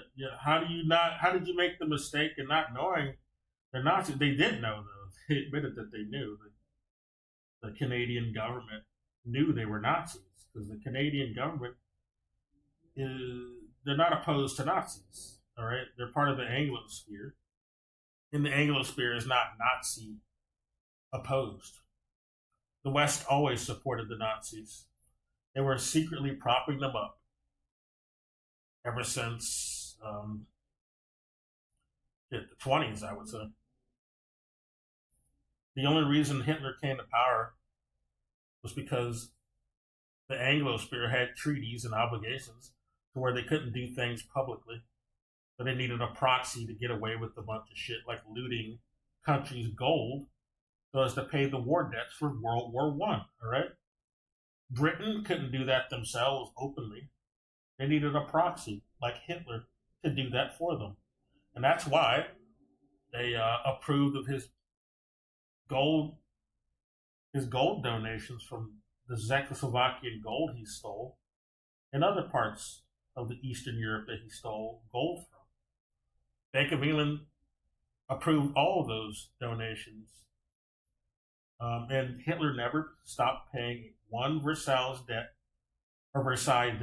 Treaty of Versailles debt, which a lot of the Nazi apologists keep saying, well, that's the only reason Hitler rebelled and the Nazis rose and the Nazis were popular. No, they fucking weren't. They weren't even voted in. They got appointed by fucking Hindenburg. That's it. Hitler got appointed by Hindenburg because he was an asset, glowy, by the Western fascists. And they wanted him to go loot Eastern Europe to pay those war debts and also destroy communism. That's what his job was, to go stamp out communism in Eastern Europe and also try to weaken the Soviet Union, which was gaining influence by World War II. And, the West hated communism, and that's what the Soviet Union represented. That's what they were about. And, Russia canceled their debts after the Bolshevik Revolution. And the debts they were paying to, like, France at the time from World War I, those are the debts they had. But, once the October Revolution happened, they stopped paying those debts. They canceled all debt. That's what the Bolsheviks did once they took power. As soon as October Revolution happened, all those debts were canceled. This pissed off the Western bourgeois, the Western capitalists, a lot. And ever since that happened, they had an immediate response. By 1919, the October Revolution happened in 1917. That was the Bolshevik Revolution. It only took them until 1919 to respond, the West to respond, the capitalists to respond, the fascists to respond to the Bolsheviks in their canceling of the debt. And they wanted to oppose communism, which they feared. But it only took them until 1919 to do that.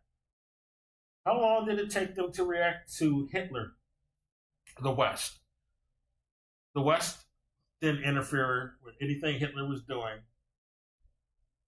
until what? They didn't even do anything by 1939. They just said something.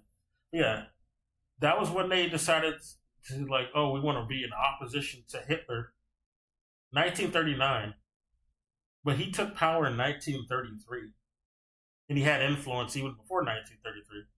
That's when he officially took power, was 1933. But the West didn't really give a fuck, did they? They dragged their feet for some years when they responded, but they responded to the Soviet Union immediately. In contrast. So when you consider that, who did the West really fear more? Did they fear the Nazis, who the Soviet Union beat, by the way? Or did they fear communism more? I think it's pretty obvious that they feared communism more. They didn't give a fuck about Nazis because the West actually propped them up anyway. That's why they didn't care about the Nazis. The West actually supported the Nazis. They propped them up to do that shit that I pointed out. To go stamp out communism and to go, keep collecting gold for the World War I debts. Go steal gold from Eastern Europe, basically. Bankrupt them. Make them poor and beholden to the Western aristocracy. The fascists. Mainly, Britain and the Dutch royals. Dutch royal shell and the British royals basically propped up Hitler, and also, Wall Street propped up Hitler. They were the ones who did it. This is why you see a lot of parallels with what the West does in the Middle East or other global South countries, basically. And this is why they hate communism so much. It was the communists who beat the Nazis. So why the fuck does the West hate the communists so much? Well, that's why. The West are Nazis. They supported the Nazis in secret. This is why they wanted to do things like Operation Unthinkable, but couldn't do it. It would have been bad optics. So they had to settle for, but they didn't even care about bad optics at that point. The only reason they didn't do it is because Parliament outvoted them. It outvoted Churchill and fucking people like Alan Dole, who's not British, but he was involved in spearheading this idea to join the Nazis, basically. Operation Unthinkable was an operation by the West. US and UK wanted to do this, to join the Nazis to fight the communists in Soviet Union. That's what Operation Unthinkable was. An alliance with the Nazis to actually fight the real enemy that they saw, which was the Soviet Union, the communists. But they couldn't do it because they got outvoted. That's the only reason the US and the UK did not go through with that. But they went through with other shit, like Operation Aerodynamic. And also, the Cold War in general was just an anti-communist operation, where a lot of Nazi fascist shit went down. A lot of slaughter and death squads went down. That's the only reason Vietnam happened. It's the only reason the Korean War happened before that. It's the only reason Afghanistan War happened. The only reason Iran was couped and it's the way it is now. It used to be more secularist, now it's more religious, but it's the only reason it's that way is because of the U.S. These were all efforts to just try to destroy communism. It's the only reason South Korea even exists. Yeah. It's the only reason North Korea exists.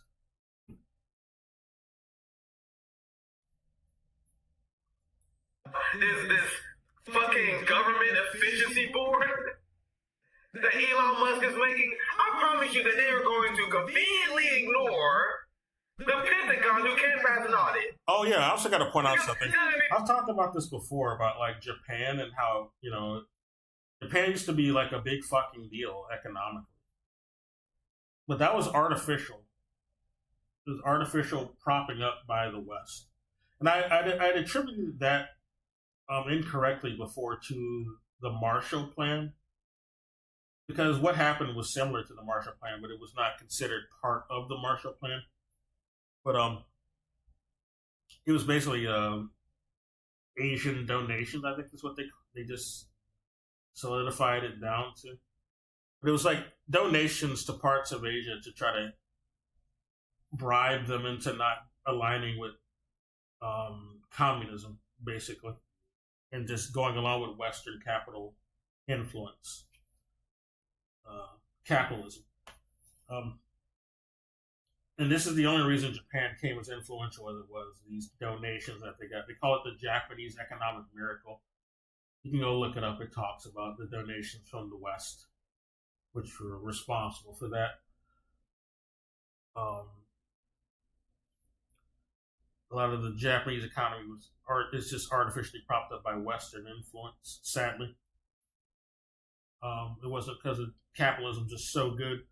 That was because they were just trying to oppose communism, because communism was an actual rival. But the U.S. hates competition. So they tried to destroy it. It's very convenient for the whole reason. Oh yeah, they even say straight up they didn't want Japan. They feared Japan aligning with the People's Republic of China, and that's why they did the donations. And they didn't want them to be sad if the people in Japan were just like economically not solvent, you know, they were suffering, starving, you know, then they'll be more liable to align with communism to absolve those issues. So they decided to artificially do a bunch of, you know, stimulus into the Japanese economy to keep that from happening. This is like what I pointed out on a prior stream. The U.S. will only do anything for the public or some other country's public even, so long as there's competition.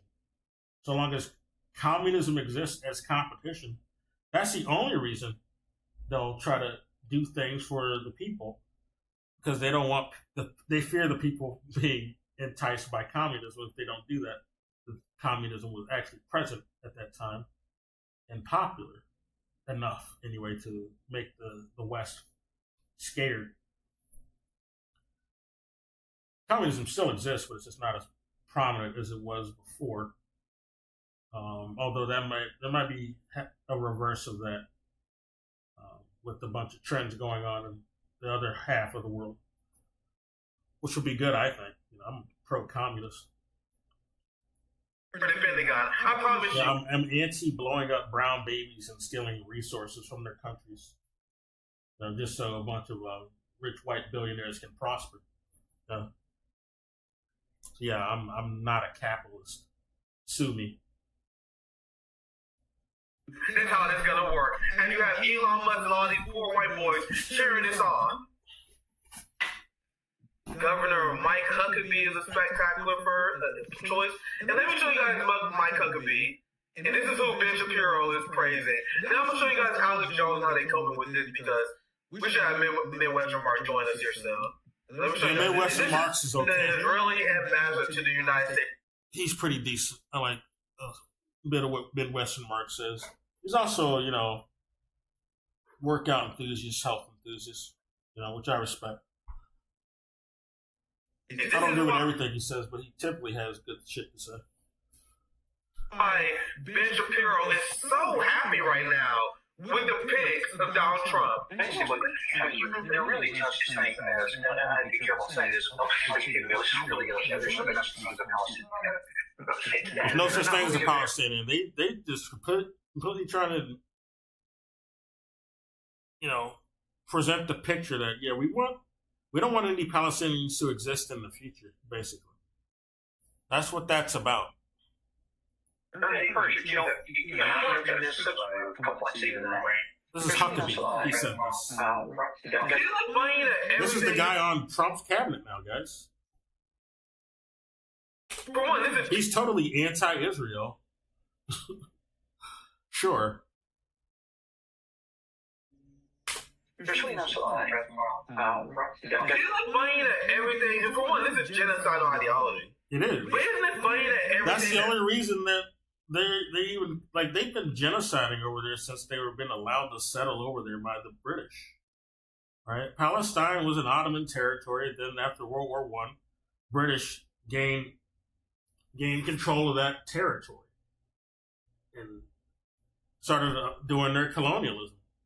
They allowed settlers to come over and start genociding the people. They don't like to talk about this too much, but that's what happened. A lot of the people who were Israel citizens were not there originally. They were not there like last century, or I mean, well, I guess technically they were since the 20th century, but I mean, like, they were not there in they haven't been there a long time. I'm trying to say they weren't there in the 19th century. They've barely been there even a full century. They're invaders who came there and genocided the people there. And there's just some survivors that are still there, but they want to finish the job in Gaza. In Gaza. The Zionists say it's pure projections. You can find Palestinian elders, and there was one who was speaking at the Free Palestine March, who had a Palestinian passport and ID from 1930, way before Israel was created. Then you had they've been there since before 1945. This is something a lot of people don't point out, or they don't like to point out, because point out there was an effort to go there before Hitler, and that's not the reason there was an effort to go there. The reason to go to Palestine was a colonial reason, a white colonial Anglo-Saxon reason to go there. It was sanctioned by the British, a very racist rule in that area, as they appointed a Nazi to be a ruler for the Palestinians that they'd taken control of. They conquered that territory and then gave them a harmful ruler, a Nazi, to be their ruler. This was decided by the British, not decided by the Palestinians. It was. They like to, whenever you point this out, whenever you point out this Nazi leader, they always want to blame the Palestinians when it was the British who were in charge and put them there for the Palestinians. That was to harm them. UN who approved of the Nakba, where they had this genocide of people who was living there before, which led to the refuge created. Then you had the UN who approved of the Nakba, where they had this genocide of people who was living there before, which led to the refugee crisis in Gaza. And the people who were influenced the UN, they appointed Nazis as into the cabinet after World War II. You can say there was a lot of racist people there before, but they certainly didn't have any qualms about appointing Nazis to positions of influence in the UN after World War II. This was after all the atrocities we learned about. This is what they call the Great Atrocities, the Nakba. And this is what Zionists, they openly admit. Like, if you ask people who don't know that much about this issue, I'm like, okay, there's a state of Israel. What happened to the people who lived on the land before Israel? Exactly. For other people who think this is a complicated topic, just a quick question. What do you think happened to other people? That's the first I hate question when people say ask. it's complicated. Like, they've been saying that bullshit since I was in high school. Whenever my social studies teachers would talk about Israel and Palestine, well, it's complicated. They've been fighting each other for thousands of years. Like, bullshit. What the fuck are you smoking? No, they haven't. There was no Israel there before 1917. They've been fighting for centuries. What the fuck are you smoking? That was an Ottoman territory for many decades and centuries. So I don't know what the hell you're talking about, dude. You're just regurgitating CIA talking points is what my teachers were doing. I don't think they were very informed. They weren't very educated in spite of being teachers. They believed all that propaganda. That's just all from the CIA, IDF, basically. No, they have not been fighting for thousands of years. They weren't fucking there before. The people call themselves Israelis now, in that territory now, was not originally there. People. They invaded in 1917 at the behest of the British for a Cecil Rhodes project. And they were genociding the natives. They were there to genocide the natives. That's the only reason they came over. And take over the territory. The ones who didn't die became refugees in Gaza. Exactly. What do you think happened to other people? That's the first question I always ask people. They killed them. The ones who didn't die became refugees in Gaza. Yep. So, the people who actually don't exist are Israelis. Israelis don't exist, my friends. Israelis are Polish people, Europeans, and then like Africans they imported. These are just white Europeans calling themselves Israelis. It's pretty pathetic. It's gross, is what it is. It's just colonialism. Genocide and colonialism, and they run a racist ethno-state.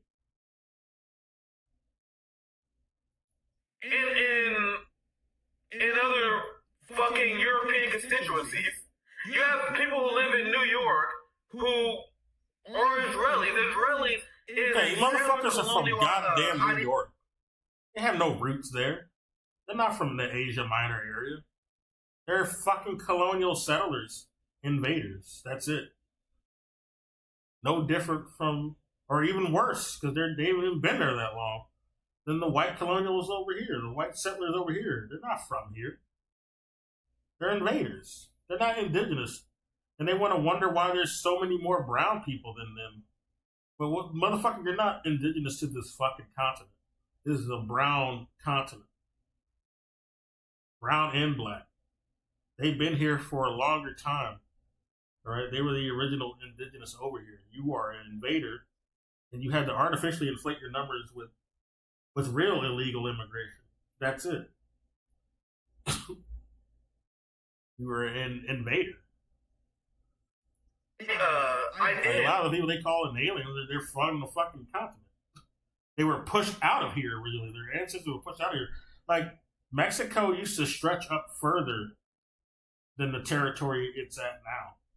Right? Those are the original natives of this land. All right? Those are progeny of the original people who lived here. They're not aliens. They're natives. They're indigenous. That was created out of thin air. So isn't it funny? I bring this up only to highlight the fact that everything that Zionists have is pure projection. So when they tell you that Palestinians are actually not a real thing, it's actually the exact opposite. Israel was created. My grandmother is older than Israel. Yeah. My grandmother would be older than Israel if she was still alive. She's gone now. But yeah, she was, I think, pretty much, yeah, but alive before Israel ever existed. Officially. You have someone in your family, most likely, that is older than the state of Israel. Yep. Anyway, let me continue this clip. It is infuriating to listen to this genocidal white supremacist You know, comment. in this complexity of that, there's really no that's been a political tool to try to force land away from Israel. The two-state solution, if we mean two governments holding the same piece of real estate, is irrational and unworkable. If there is a two-state solution, the Palestinian state needs to be outside the boundaries of the nation of Israel. There's plenty of land in the world if we could find a place to say, okay, let's create a Palestinian state. And that's not a contradiction to call these guys Nazis. I'll show you something right quick, actually. Let me get another window. I might have to blank the screen because I might dox myself. But I'll show it in a minute.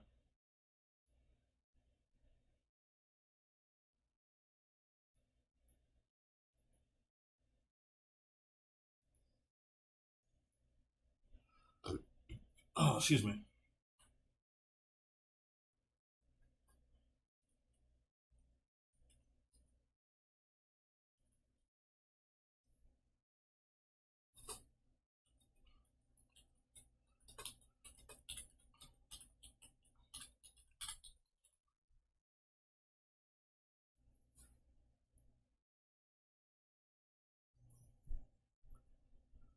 Okay.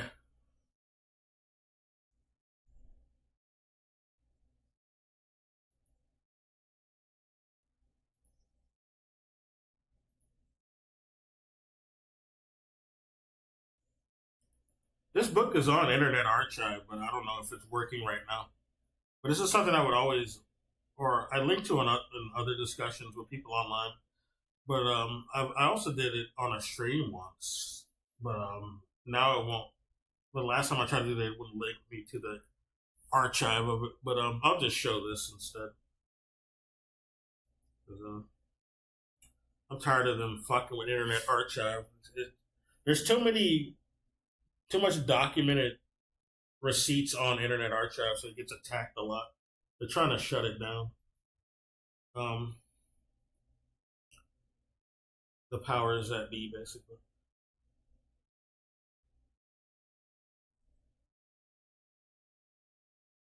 I'm going to blank my screen right quick.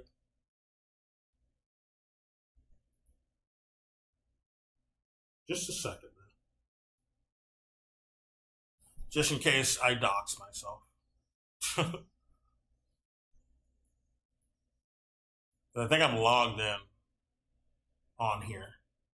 And I want to make sure I'm not. Oh, I'm definitely logged in. So,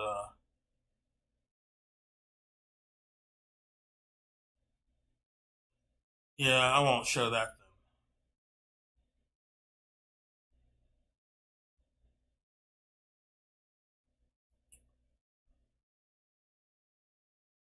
then. Yeah, I'm not even going to risk this site. I'm going to another site. I didn't know I was logged in, and I have like more real info on that site, so I don't want to show that. I'll just show. Yeah. Oh, yeah. This is more convenient anyway. I'll just show this. Yeah. It's dark now.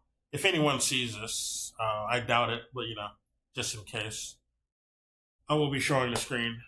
Mostly, this is for background noise, and to go over some topics, to think about some topics while I'm working or working out. To go back and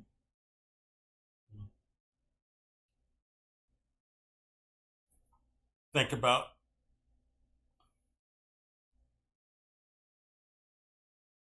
Okay, I can show the screen now.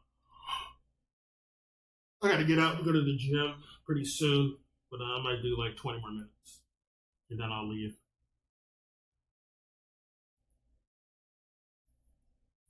Okay, yeah, this is what I wanted to show.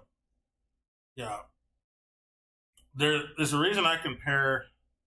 Well, not the only reason, but yeah, when you're running an ethno state, that's just undeniable type of Nazi shit, apartheid shit.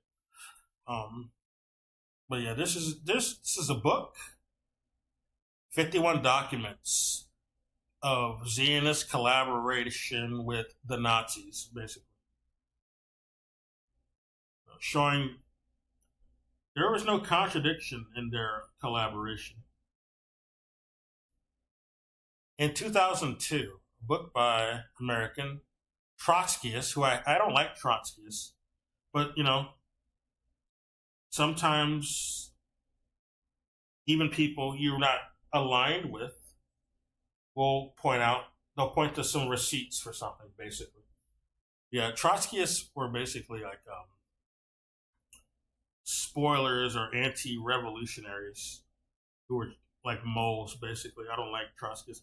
The U.S. brass and glowies really like Trotskyists because they know the Trotskyists were really opposed to communism in actual practice, in spite of any rhetoric that you got some Western bourgeois people who call themselves communists who really like Trotsky. They really drunk the Kool-Aid to think Trotsky was pro-communist, but he was just like a counter-revolutionary, basically.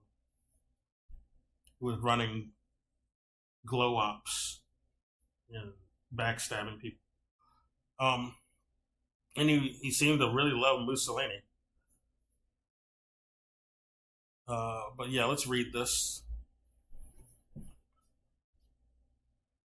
The book presents 51 documents that Brenner argues show the Zionist leaders collaborated with fascism, particularly in Nazi Germany, in order to build up a Jewish presence in Palestine. The book continues themes explored in Brenner's early, highly controversial work, Zionism in the Age of the Dictators. Guess we can look that up too later. Zionism and anti-Semitism before Hitler, the World Zionist Organization, and Nazism before the Holocaust. They basically overlap. Zionist revisionism, fascism, and Nazism before the Holocaust. The World Zionist Organization during the Holocaust. The Stern Gang and the Nazis. I guess these are these are the sections. But yeah, these are like actual documents that are in this book. I've read a bit of it. But yeah,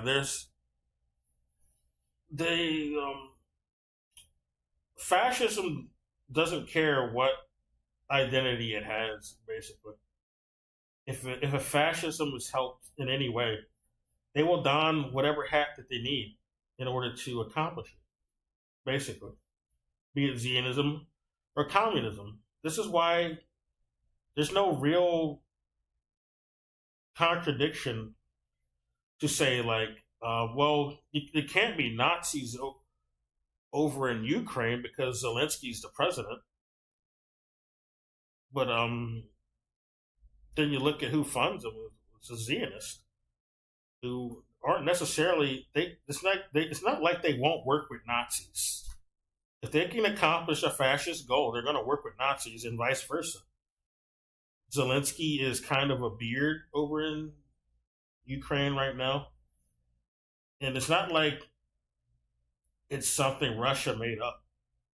It's not like a Russian thing to say that there's Nazis over there, because before Zelensky became the president, he pointed out the Nazis. There's a stand-up of him pointing out the Nazis, which I might, why don't I just show that, actually? I've shown this on old streams, and I've showed this to people I've argued with who said, we need to send money for the war in Ukraine. So what? So more Ukrainians can die? I thought you liked the Ukrainians. Why do you want more of them to die? Why do we need to send more conscripts who are not trained soldiers to go die in a war? They don't want to fight Russia. Why are we making them? They didn't really want to fight Russia. The U.S. is making them do it.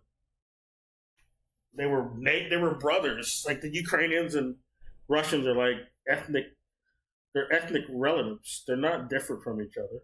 The only difference is the language. They were friendly. They were on friendly terms, unless there's like CIA involvement where they're propping up fascists, which like Operation Aerodynamic was. But one second. We'll find that Zelensky thing. Like, people were calling me stupid 2 years ago when this popped off. And like, I lost someone who I was a friend with in real life because of this, even though I was showing her everything to prove what I was saying. She decided to, like, I don't know, she got indoctrinated by Nazi talking points, basically. Which is what our country's really about. You know, you can point out whatever culture war identity politics you want on some stupid YouTube video. In actual practice, what our country supports is fascism. I don't care what stupid video of somebody from Tumblr or Twitter or some woman who's got dyed hair and thick black rimmed glasses screaming because Trump won. None of that is real, all right? These are abstractions and anecdotes for what the actual people who run the country stand for. It's superficial shit you're pointing out here.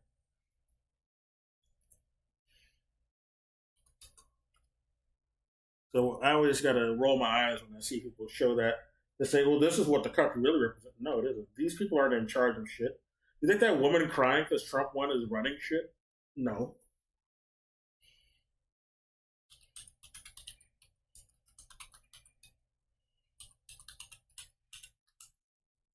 I don't care about her. She ain't got no fucking influence. She's a meme. She's not the one sending troops over to go blow up brown babies. Or any babies. Blowing up white babies too in Ukraine. Or in the Donbass. Well, Donbass is technically Ukraine.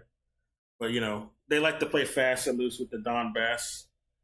Whenever anyone's, like, depending on who's killed, they have to play fast and loose on who they will say Donbass is. The West, anyway.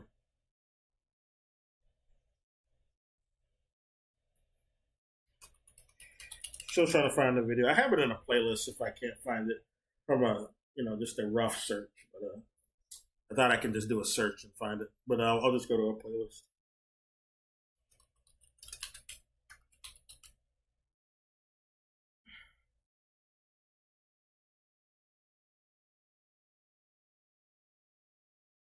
Yeah, it'll be faster to do a playlist.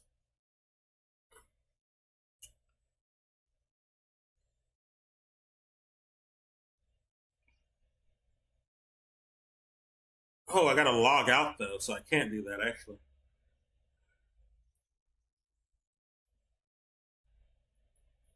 Never mind, I can't do the playlist. I forgot I'm not logged into the right account.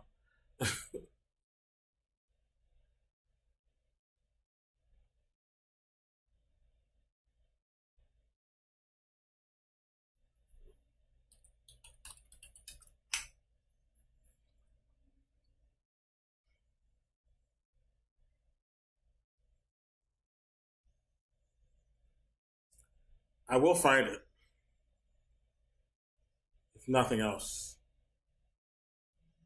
I could just go to Twitter. It'd probably be easier to find it there.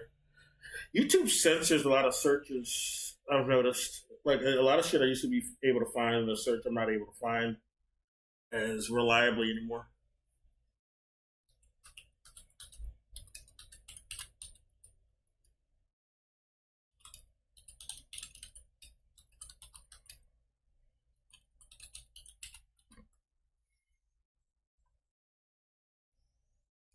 But I think it's, I'm obligated to play it now because I pointed out a lot of stuff about Ukraine.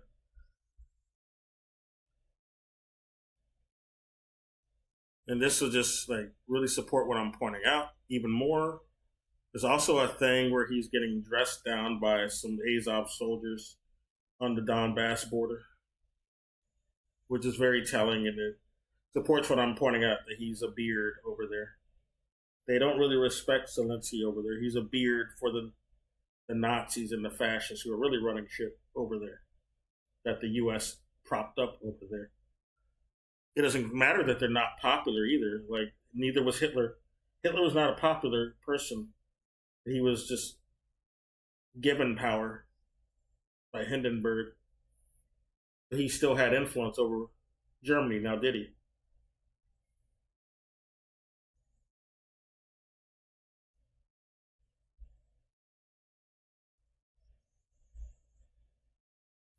He was a little bit popular when he was LARPing as a pro-worker.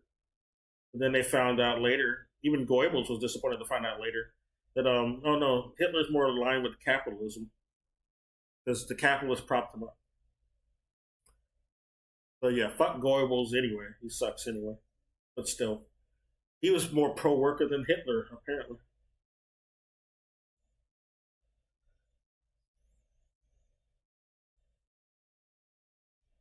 Like, I don't know how it could be any more obvious that Hitler was an asset when he still pays the bank debts.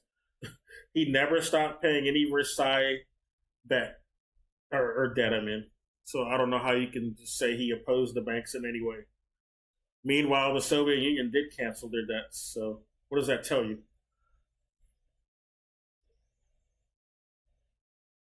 It shows who was on whose side, basically. I'm gonna go to Twitter. I'll find it more reliably there. um,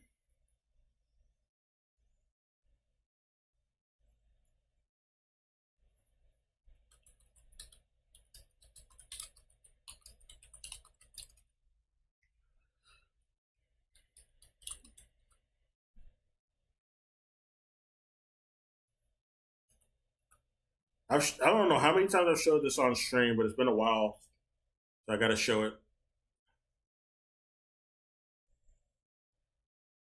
Oh, I'm in the wrong section. I thought that was the search bar. It is not the search bar though. I just fucked up. I'm gonna probably do like a real stream tomorrow. I don't know. Depends on how I feel. I've not really felt in the mood to do like a gaming stream for a while. I've just been too, you know, in a different headspace. But I might do one for old time's sake. It's been a while.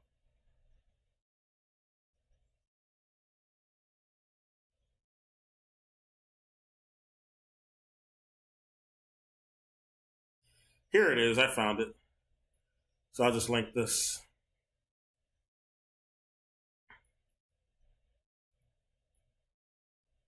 All right. Where's my other window? It's right here.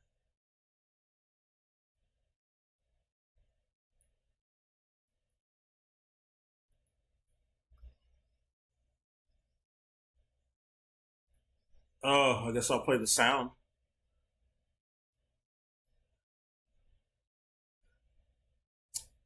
I just picked the first. I don't know this account. I just picked whatever showed up. I just want to. The video is all that's important. A lot of people have linked this video, but it's on YouTube as well. Just gonna find the right channel for it because the search engine did not bring up anything when I searched on YouTube. Like I said, YouTube censoring some of the searches. But and I got to log into another account if I wanted to go into a playlist I have for it, which I know it will be in. But forget it. We'll just look at this. This is Zelensky. This is before he became president. This is what he was saying before he became president. I guess I'll read it. We don't really need to hear him. I can just read it. My salary is small, but it's not a problem, since we are allowed to take money. No, I wanted to see the whole thing. Well, I guess this is fine.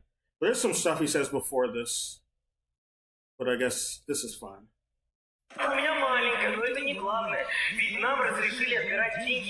We're allowed to take money and property from the Russians, showing that they're adversarial toward the Russians and they're stealing from them.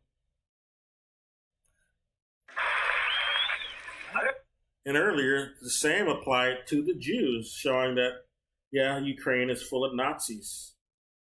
And they're artificially full of Nazis.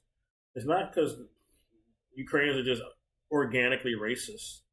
It's because the U.S. propped up Nazis artificially over there. That's what they did.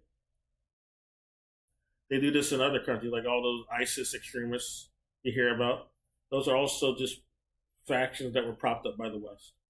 Like Al-Qaeda is another CIA creation.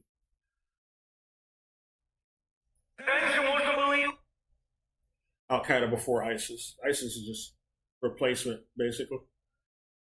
And earlier the same applied to But then the main Banderas man, Kolomoisky, like, I think I mentioned him earlier. He's like some oligarch in Ukraine. He's Jewish. And that's why this is supposed to be funny, because he's Jewish. But he funds these Nazis because he's a fascist. Like I said, fascism, they don't care what your identity is as long as you're furthering the fascist goal. So, yeah, he funds Nazis anyway because he's a white supremacist and a fascist, and his goals are being met. He just doesn't want the Nazis stealing from elite Nazis like him, and that's about it. He doesn't care about peasant. I mean, he doesn't want them stealing from elite Jewish people like him. He doesn't care if some poor Jewish person suffers or gets anything stolen from them. Like a working class Jewish person, they don't give a fuck about what happens to them. And that's largely who got any sort of blowback during World War II. You think it just all the aristocrat Jewish people were getting harmed? No. It was more lower class, working class Jewish people, if any, and not just, and also Polish and Roma and Ethiopians, in regard to Mussolini in particular.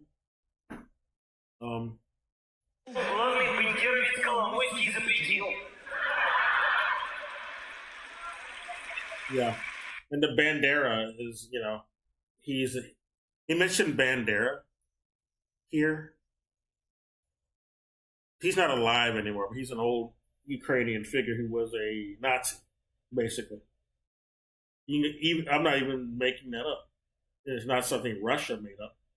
Because you can even go on Wikipedia right now. Actually, I got to make another window.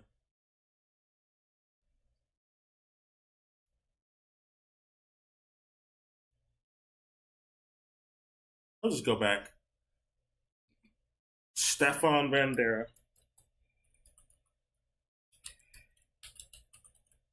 Okay, I'm not making this up. Did I spell it right? I think it's without the H. It says Stepan. Stepan Bandera. Like, okay, Ukrainian. Oh, wait. Oh, IPA. Yeah, you got some acrylic here, so I didn't understand that for a bit. All right. He's Polish and Ukrainian, and he killed a lot of Poles. Yeah, he died in 1959. Was a Ukrainian far-right leader of the radical militant wing of the Organization of Ukrainian Nationalists, the OUN. You might have heard about them in a few references before. Yeah, they're a fascist group back during, early part of the 20th century and up till, World War II. Oh, and they were still around during Operation Aerodynamic.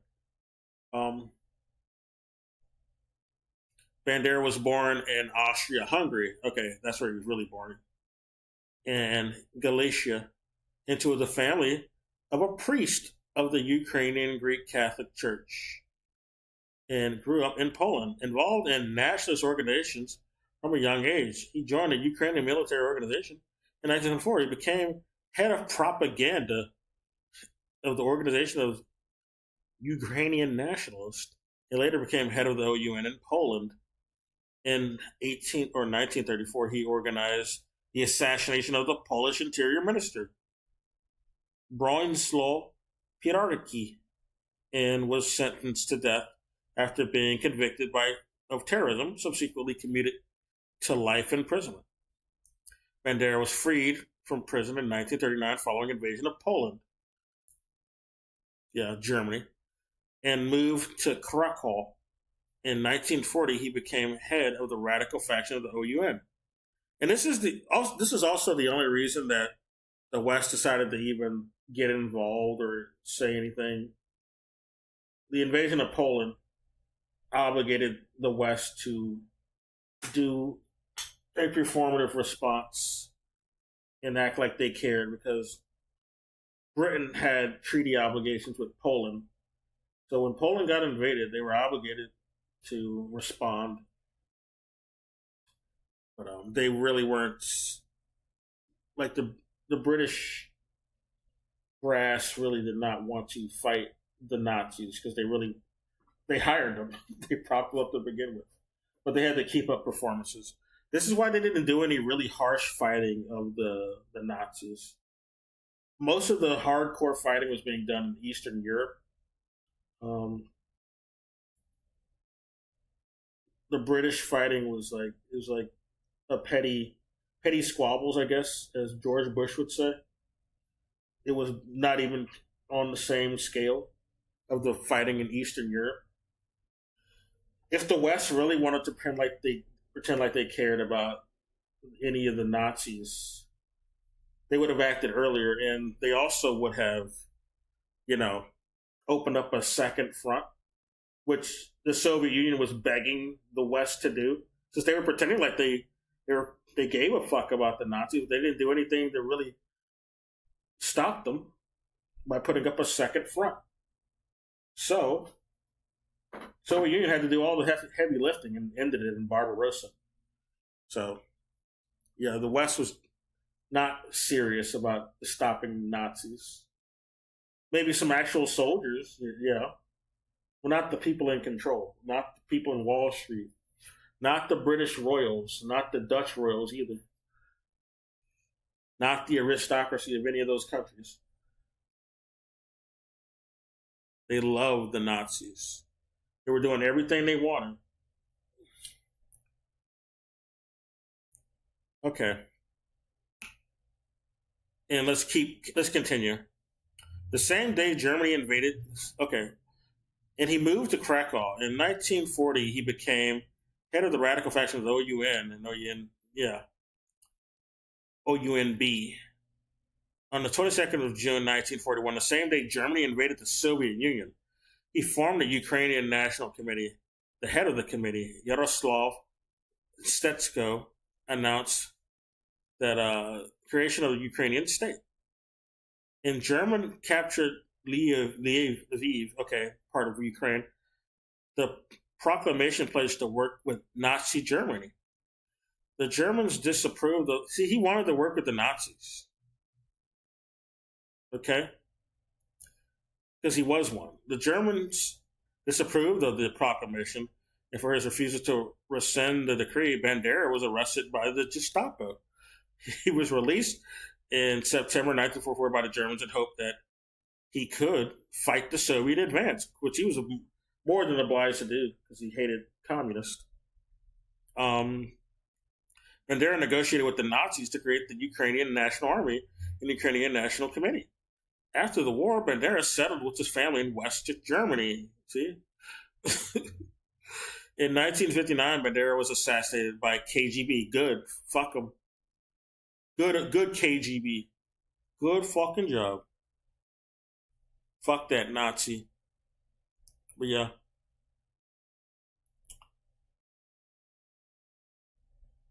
Poland. Let's see what it says here too.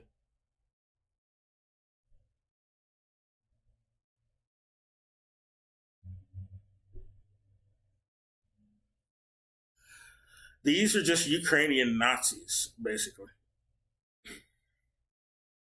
OUN was just Ukrainian variant of Nazis. That's why he wanted to join Hitler. That's what it is. And this is why Zelensky was pointing that out about Bandera and the Nazis, pointing out the overlap. Bandera both served as agents of the Nazi Germany military intelligence. Yeah, he served the Nazis. Okay, it's not up for debate. You can look at that yourself. But let's go back to the other thing I was looking at anyway.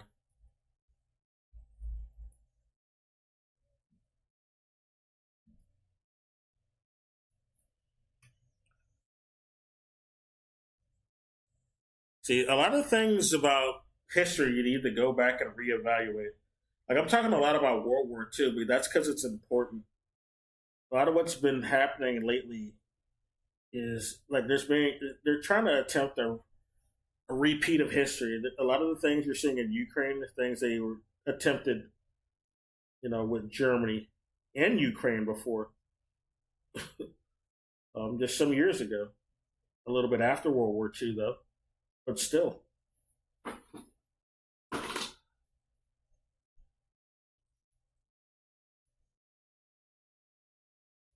Ведь нам разрешили отбирать деньги и имущество у русских. А раньше можно было и у евреев.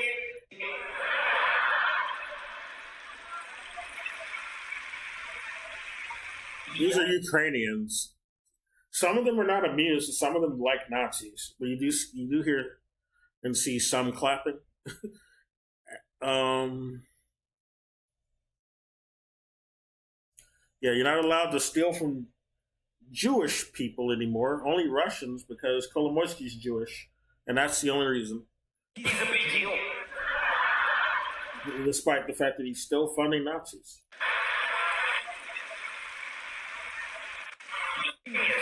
As for me, I am learning English to forget Russian with the help of American mercenaries.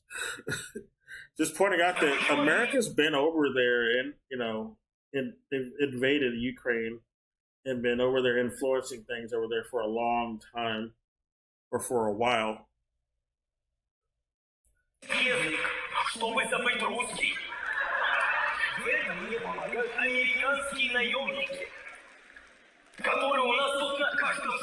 He's pointing out how the American mercenaries are all over the place.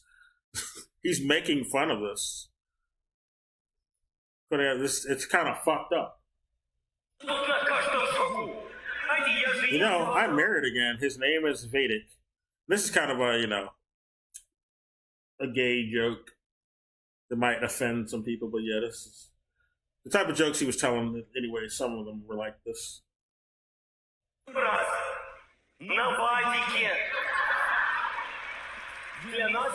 That is normal for us Europeans. Today, our president, the most important one, Barack Obama, he's just completely pointing out how the U.S. is pulling strings over in Ukraine. This was before anything happened, before he became president, before the war. So, although there was this civil war that Ukraine was coaxed into doing, where they were just firing on civilians in the Donbass, in the Donetsk and Lugansk areas. They were firing even on kindergarten children. There are literal bullet holes from Ukrainian soldiers, the Azov, really, in a kindergarten. Because those little kindergartners are so dangerous, they needed to be shot at.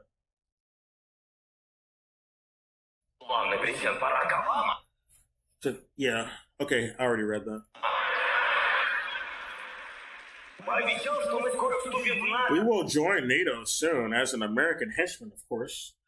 Pointing out that NATO is just an organization for American henchmanism, and colonial, and it's a colonial organization. NATO does not help people. They go and destroy countries like Libya, like Serbia, like a lot of Balkan countries. They're not peacekeepers or heroes, and they're influenced by the West primarily, America primarily, in spite of pretending to be like a coalition.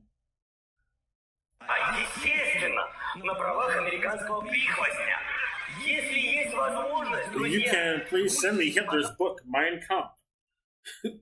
Bringing it back to pointing out the Nazi influence over there. Excuse me. They're sold out here in Ukraine. Okay? This is not Putin saying this. This is your boy Zelensky saying this before he was president and before he was convinced, quote unquote, to start toting the American lines, American narrative. This is him speaking truthfully before all that. Now his hands are tied, and he has to say what the U.S. wants him to say.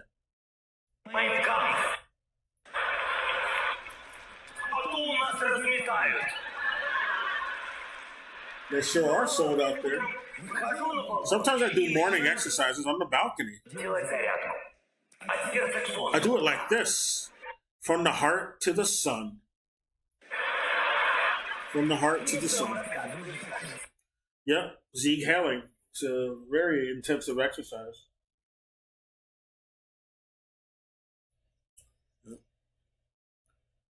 So I just like to point that out because, a lot of people, when you point out the Azovs or the Wolf Angels, the Wolf Hooks and Stepan Bandera and all that being Nazi shit, you point out these parties too, like the Svoboda Party. Svoboda Party is a Nazi party. You point that shit out, you get a lot of people coping and saying, no, that's not true. But, there's a lot of Nazi influence over in Ukraine. And I'm not saying that it's organic. It's artificial. And it's American made, basically. This is why I got to point out that the U.S. supports Nazis. They propped them up. This is an example of them doing it. He's pointing out the coexisting presence of American mercenaries and Nazis. That should tell you something. On top of what I pointed out about Operation Aerodynamic. Okay, anyway, let's listen to more of this. Then I got to get out of here. What time is it? It's 9 o'clock. You know what? I might forego going to the gym because I just got too deep into this discussion. We're going to listen to more, all right? I'll go to the gym tomorrow. Then probably do a stream after that. I'm too invested in this discussion. Guys, if you wanted a Jewish state, which you guys created, why do you guys punish the Palestinians Exactly. for the crimes of the Europeans? Oh, especially. I don't even agree with this ideology, to be clear. Yeah. But taking your ideology that you have, shouldn't the insane Zionists, shouldn't they have Germany? It was Germany who committed the Holocaust, not the Palestinians. Yeah. It's Europe that was the home in the rise of anti-Semitism boomed. But no, don't you understand? Those people are white. We can't have that. We can't have them take that over. They're white. We got to have them go genocide the brown people and take their land. In Europe, not the Middle East. In fact, many countries in the Middle East took Jewish people in safe haven in times where anti-Semitism was going on a boom in Europe.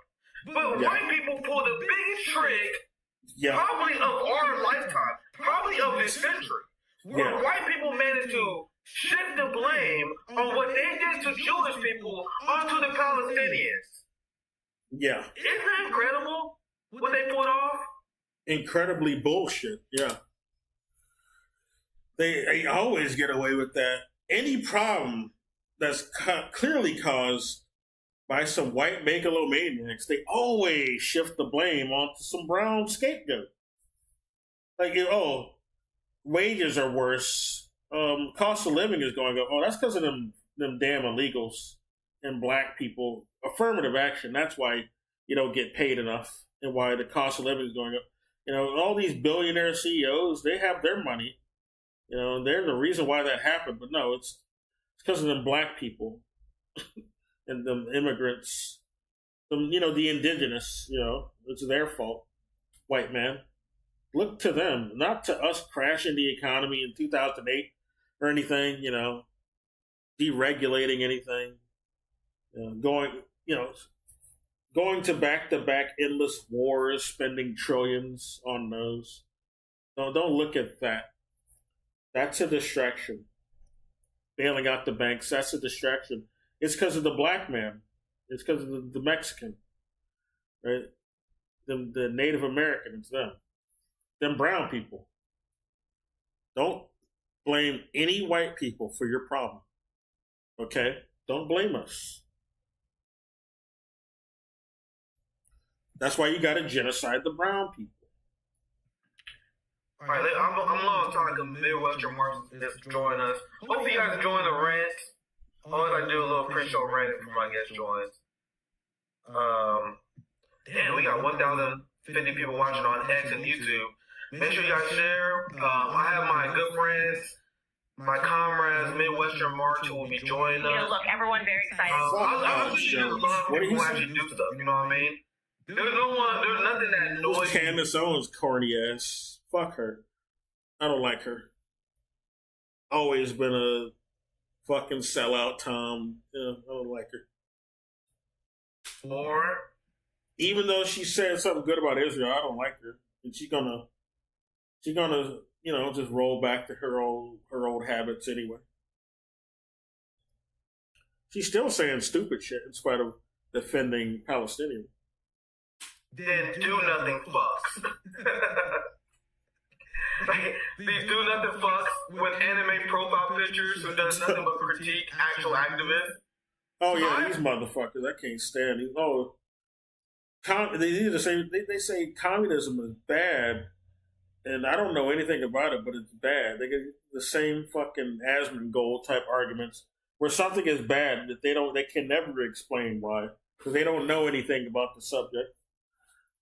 Those Palestinians are bad, and they have an inferior culture. Why? Because I'm white, and that's just, they gotta have an inferior culture. Because I'm white. And they're not. And that's basically the logic going on. Have conversations with actual activists. and I'm excited to have Midwestern Mark join us. So here's the main story of the day. I'm sorry I couldn't get to a lot of the chats about it. It's too hard to get in. Make sure you guys support Rome. My heart is still breaking. I can't really talk about it. Oh, yeah, Also for legal purposes as well. Make sure you support Ron. Support my brother Rome right now. He seemed to be having some trouble. Somebody on Twitter was asking about it. I know that. I haven't been keeping up with him. Sounds serious. As much as I want to talk about it, I really can't. Because I don't even want to jeopardize anything that's going on with Rome, too. Realizing that their dear leader betrayed them makes MAGA low-key more intelligent than Lib. Oh, dude, don't get me wrong, guys. I said it before on Twitter. I said it on RBN as well. I'm going to give MAGA hell, but I have way more respect than MAGA than the Democrats. They have been way more critical of Trump and their choices than liberals ever was of Democrats. The Democrats melted down and called Donald Trump a racist and said he was beyond the pale. Why? Because he supported a wall. Remember? Democrats supported a wall. Now the Democrats, they just love what Trump's doing. Ain't that funny? After election time over, they don't give a fuck. He's doing what the real owners of the country want. That's why. That's why they're saying that. They were never really opposed. And fuck a wall. Well, these white people who want to put up a wall so bad, why don't they just fuck off back to their own land? They're clearly not from here. There's always going to be more brown people than them here. They're not indigenous to this country. They got to genocide a bunch of people to make them all go away and outnumber them. That's not going to happen. So they just need to fuck off. They want to do that, but they can't do that. Sure as fuck not right now. They shouldn't be allowed to either. They just need to go fuck off to like Siberia. You know, I bet there's not a lot of brown people there. Just go fuck off over there. Go live there. People who want a damn wall so bad. You're not even from here. Why are you going to be like so fucking entitled? Disgusting. Hate seeing the natives of this country you invaded. You need to go get out of this country then. Because he supported a wall. Remember? Democrats supported a wall. Donald Trump said we need to build a wall at the border. He had kids in cages, all this nonsense. And liberals pretended that was the worst thing that any politician... Let's talk about a wall at the Canadian border. Let's see how many people support it. I always want to be talking about the one in the South for some reason. I wonder why. And I think it's so arrogant to think that people genuinely want to come up to America these days when everything's worse. Cost of living is worse. Prices are way high. Like nobody even from Mexico really wants to, or any Latin American genuinely wants to come here unless they have no options. Like if you're like doing shit like cooing Bolivia or Venezuela, you know what? You're just causing the problem. It don't matter if you put up a wall or not, or you're hard on immigration or not.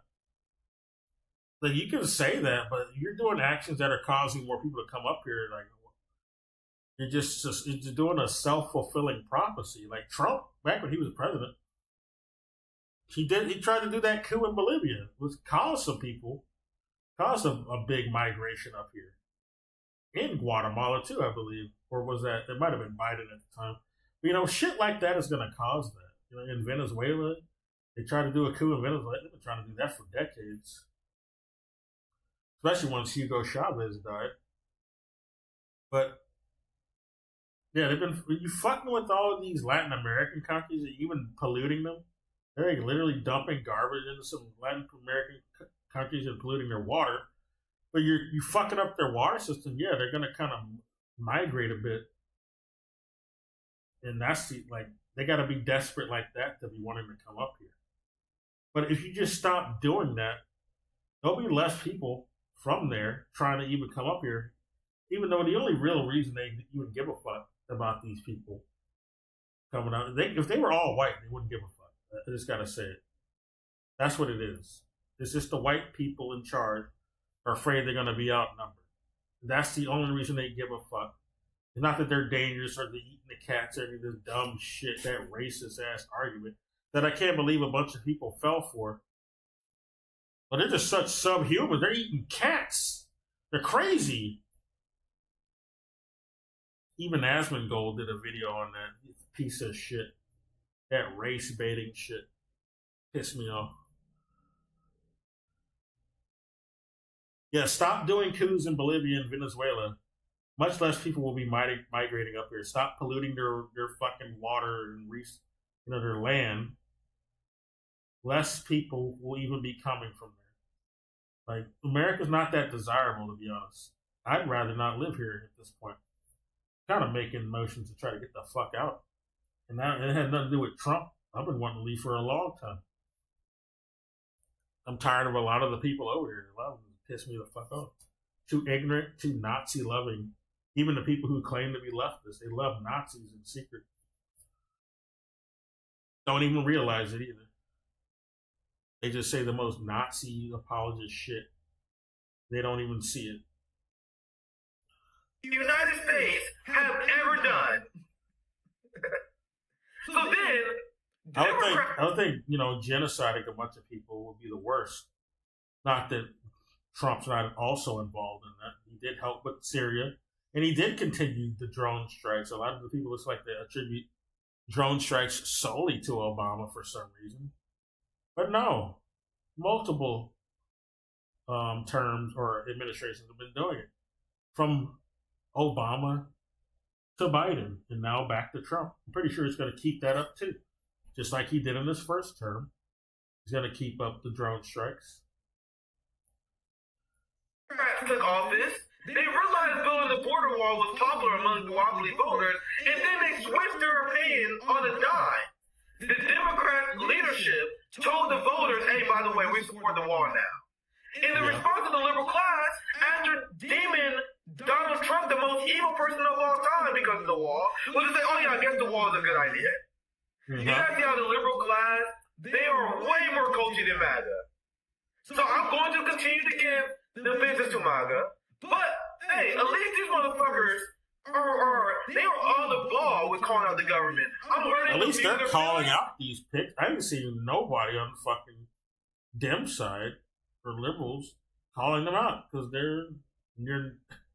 they like them.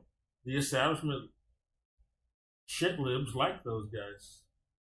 They like Rubio and Huckabee. But I also got a few of them cheering me on. Like, it's weird. I thought I would get way more heat from MAGA for dragging them the way I've been. But honestly, there have been a lot of MAGA people that have been fucking cheering me on. Compare that to the liberals who can't even hold their side accountable for supporting genocide and supporting immigration policies that they call half of America racist for. Like, why can't they call Trump racist now? Like, these are going to lead to a bunch of non-white people dying. These picks. There's some very colonialist picks. They ain't going to call him a Nazi for this. The way more egregious shit. I've been pointing this out for years. They never go after Trump for anything real. It's always the most lightest shit they'll like pretend to get outraged for. Nothing that they should legitimately get outraged about. Because it's all a game. It's all pro wrestling. They don't really dislike Trump at all. That's why they don't go after him about anything real. It's always made up shit or light shit. Like that Russiagate shit, that was completely fake. That motherfucker was doing everything that was that Russia didn't fucking like in his first term. Fucking assassinated an ally like Soleimani, which was uncalled for. That's some evil ass shit. Could have caused a big outbreak, a big war with Iran by doing that shit. And that's what the U.S. was wanting to do. We're hoping that Iran would do something to allow for a pop-off to go to war with Iran. What they've been wanting to do for a long time. They wanted an excuse to do it. And they also feared Soleimani because he was influential. He was going to do shit that would, the U.S. didn't do some relations that would improve things for Iranians, and stuff that would hurt the Western hegemony, which is a good thing, because fuck the evil ass parasite hegemony that the U.S. holds over other countries. You heard that motherfucker talking earlier. You pointed out, well, we want to exert our power around the world. We want to do this evil shit and basically enslave other countries with our power. That's what that's about. Commit genocide, stuff like that. So yeah, I would be on board with opposing Western hegemony. Soleimani was a good one if he wanted to do that, but that, of course, they killed him. And Trump pulled the button or pulled the switch or made the call. And we have my brother, Midwestern Market. So I don't know how you can say he's anti-war doing shit like that. And then he helped, he was all about that Syria war. Says we got the oil, we came here to get the oil, and then he let the cat out the bag. So I'm gonna introduce you guys here soon. I'm gonna wrap this segment up. You guys still got a little more time. I'm gonna introduce you guys soon. I'm looking forward to our conversation. So fuck, I've been ready too long. Let me show you guys this damn clip. Jesus. Also Bolivia, the coup of Bolivia. I pointed that out already, but I gotta say it again. So we explained how Ben Shapiro, the Ben Shapiro wing of MAGA, is not only winning, they are dominant. Dominant in terms of influence. The Ben Shapiro wing has all the money, and they have Donald Trump's ear. So here's Candace Owens and Alex Jones, after lying to workers and telling people that Donald Trump is the savior of the working class, now they got a same face. And they come up with, I believe, is the most pathetic excuse I've ever heard to justify why Donald Trump is actively selling out their base. I hate this. Let's listen to this nonsense. I've already seen it. Oh, come on. I've already seen her say this. This is garbage. Sorry. I don't know what the fuck. Twitter does that sometimes. Look at the tweet here. Sometimes you have to refresh it. No, guys, no. I'm not picking on this guy. Look at this dumb shit. He is being manipulated by the Get this bullshit deep state coke out of my face. I'm tired of seeing it, dude. He ain't fighting the deep state, motherfuckers. He was put in by them. If you want to pretend that they're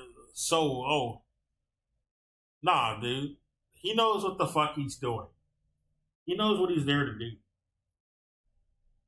He's doing what he was put in there to do, and he knows it. Quit coping. He's not being manipulated. Your guy is just not. He's just not your guy. He's just not doing the shit that you thought he was going to do. Or maybe you're just lying to your audience. Maybe that's it. You know he's not there because he's not confused, but you're pretending that he is to your audience. All the time. You guys are undisputedly wrong. This is what Alex Jones said. This coping motherfucker. He's already a liar. So yeah, never mind. He's totally just. He knows this is bullshit. He knows this is just blowing smoke up people's ass, but he's gonna say it because some people will fall for this. All right, Fuck like the Sneeko, the Alex Jones. I don't know why any motherfucker believes this guy or trusts him. Like, how white do you gotta be, man? Like, the woman I was talking about who was just such a stand for him was also some weird, white lady. I felt sorry for her because I found out she was homeless, too, and I was homeless at the time. So, I felt sorry for her. But she really wanted to help me or collab together. She wanted to make a show with me. She said I was articulate. I'm like, what the fuck are you? What do you want to? You have no influence, lady. What the fuck are you talking about? Well, you don't have a studio to do anything. What the fuck are you smoking? She wanted me to make like an Alex Jones show with her. She's so weird. So weirdo. She was just that obsessed with Alex Jones. She wanted to do all that weird shit. Like, I don't know how you can believe Alex Jones unless she's just like the whitest motherfucker ever. She sure was. But otherwise, it don't make no sense, man. Like, if I saw a black dude like him, I wouldn't believe him either. It's so obvious he's a carny barker. A fucking asset. Everything he says is like, oh, it's just excuses, and it's all apologists for like the CIA and shit like that. Apologia for what they want people to think. And it regurgitates false narratives about 9/11. Like, motherfucker, why are you gaslighting and doing sweeping for the liars of 9/11? Saying there wasn't an inside job, or you blame the Palestinians or Iran for it. Like, fuck off, dude. That's some glowy distraction shit. Candace Owens, the Tucker Carlsons, you guys say this out of cope. I'm sorry. It is. You guys say Ben is not MAGA. No one is more influential than MAGA than Ben Shapiro. Who you guys think is picking Donald Trump picks? The Ben Shapiro wing of MAGA. So I'm sorry. You guys are just wrong when you guys say that. So here's Alex Jones coping with that. Alex Jones is just Candace Owens issued an emergency warning to Trump. He's being manipulated, guys. Sure he is. It's not that he's class loyal. Not that he's a billionaire. He don't give a fuck about it. His dumbass was being manipulated. First people that had me on your show. I think it was PJW, and then I did your show. But, you know, look, everyone very excited last week. We should be excited. You gotta be the whitest huckleberry to believe that I think shit. it provided even further evidence that 2020 was rigged. For those who are not too big of cowards to openly admit that because they're so scared of being called a conspiracy theorist or an insurrectionist. I've maintained that 2020 was stolen. They used Coke to do it. Now, you know, the first part of the sprint was getting Trump into the office. We obviously understood that he is the man for the job. He's been resilient. He's survived assassination attempts. And I think now what it is about holding basically everyone around him accountable, their feet to the fire, and making. So once again, you guys know, I'm giving these people all the smoke in the world. But this is completely opposite for the liberal class, by the way. The liberal class was the people who was booing and shouting, people who was protesting genocide. These are the people that said, 4 more years, 4 more years. Hey, guys, please stop killing children. Boo! Yeah, I saw that. They literally did that. Booing about protesting against children being bombed. Like, what the fuck is that? Like, even if you want to doubt that, what kind of response is that to, like, children being bombed? You don't just go boo. What the fuck is that? Boo! Don't ever boo our queen. You guys get it different, so I'm having fun giving these people the business, but I at least acknowledge you guys y'all need way more willing to hold their people accountable. The only problem is you have no way to do it because Donald Trump is only running for 1 term. Sorry, no refund. Sure that there is not. He can't run anymore. He already did another term. And he's too fucking old anyway. Like, even if he could run again, like, he's fucking old. He'll be like, what, 82 once he stops being president. He'd be like too damn old. Be senile probably by that point. He's probably going to have some deterioration by the time he gets out. Like, mentally. He might be doing Joe shit. Infiltration, and that is a major concern right now, that there are people around him that have infiltrated, and the biggest example of that, of course, is the fact that Mike Pompeo's name was even being floated at all, that Nikki Haley's name was even being floated at all. I had it on very good authority, and I'm not going to name names here, but there were basically neocons, the war hawks, the people that love to send Americans over to die overseas, especially if they're Southern Americans. They love to send Southern men over to die overseas because they're... Yeah, only the Southerners, huh?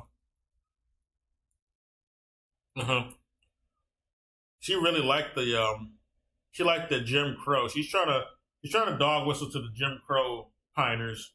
That's when she says that. That's why she's saying it. She said they don't only send Southerners; they send whoever the fuck signs up. And that's simply going to be impoverished people who are all over the fucking country. Like, people who are struggling financially tend to be the most people who sign up for the military. And this is a strategy that the U.S. has admitted. We don't want to increase minimum wage because we'll have less sign-ups for the military if we do shit like that. And we use that as a tool to get recruits. They literally admitted this. And some people, like authorities, admitted this, and it doesn't sound bad coming out of their mouth when they say it. Because they have no self-awareness. But this is what they literally. This is why they don't improve shit very much. Shit like that. They want desperate recruits for the military and desperate for low-wage work in general. Probably the last shred of masculinity that we have in this country, and they are hell-bent on this war with Iran. And so the concern was that he was going to put people in his cabinet that are these war hawks. And so I want to know, yes, it's great. Trump tweets that Mike Pompeo, thank you, Nikki Haley, for your service. Thank you, Mike Pompeo. You will not be in the new administration. But what's important is who is in his ear that even... The people in his ear, Candace and Alex, is the Ben Shapiro wing of the MAGA. She's making this coping. He says, it's just... Trump just doesn't know. He's got the wrong people in his ear. Get this cope out of my fucking face. You black. You should know better. Get that bullshit out of your fucking mouth. You know that ain't what the case is. In his ear, Candace and Alex, is the Ben Shapiro wing of the MAGA army. Marion Adelson gave Trump a $100 million payoff. And you guys pretending you don't know that? Yeah, they're pretending they're liars. I'm going to start the next segment here soon. We're saying this for their audience. MAGA was infiltrated. No, Donald Trump is class loyal. MAGA got infiltrated, guys, by the deep state. He's a class loyal Zionist neocon, and he hasn't been his entire life. Donald Trump is so loyal to the Zionist regime, he gave away his daughter to one of them. This is what I pointed out. I didn't know he was going to point this out. Oh, yeah. His son-in-law is Jewish. Why do they think he's like such a Hitler against the Jews or something? He's going to oppose Israel so hard and exert his Aryan dominance. Get the fuck out of my face with this cope. This is stupid. The dumb Nazi simps in MAGA who believe this, they get what they fucking deserve. They're stupid. The same way that Kamala Harris married into the Zionist mob, Donald Trump gave away his daughter to one to show how fucking loyal he was to the Zionist regime. Facts over your feelings. Imagine loving the Zionists so much that you give your daughter away. Anyway, sorry, I get a little bit problematic here. All right, let's continue. That person also has to go. Every person who said to him, yes, hire Mike Pompeo, get him back in there, they also need to go because we have the right? He didn't exactly protest that wedding. He showed up and gave her away.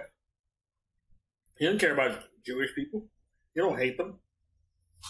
His Nazi narrative is just pro wrestling.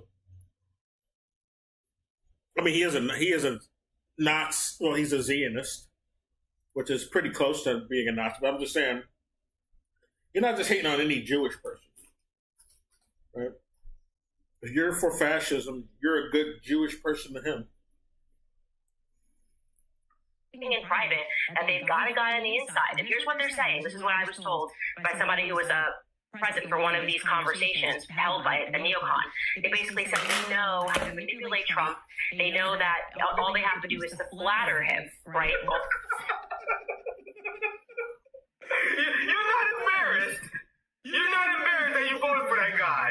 You're not embarrassed that you voted for the guy who has so little core ideology. She's not personally embarrassed because she's just putting on a performance. She doesn't genuinely believe what she's saying, CJ. This is what he got to point out. She does not believe what she's saying. She's just trying to speak to her audience and convince them. This is what she wants the audience to think. That's what it is. Little principles that he can be fucking influenced by neocons saying nice things to him. That's the guy you voted for, you dipshit. She knows. She doesn't care. Last clip, I got Midwestern Mark. She does not care. Clip, and then we move on. I'm having too much fun with this, man. Like, these are the people who they got giant influence, and they're here just dragging the working class along. Bullshitting the working class. Oh, man, they're not Trump. He's not even a sellout. He just like compliments. And the neocons, they come up to him, and they give him compliments. And we've got to give him compliments, too. Nothing but 4 years of excuses. That's all we're going to be saying. They did this with fucking Biden when he was going senile. It was so fucking obvious they were doing that. They were just making so many excuses when it was obvious to everybody that there's something wrong with them mentally at that point.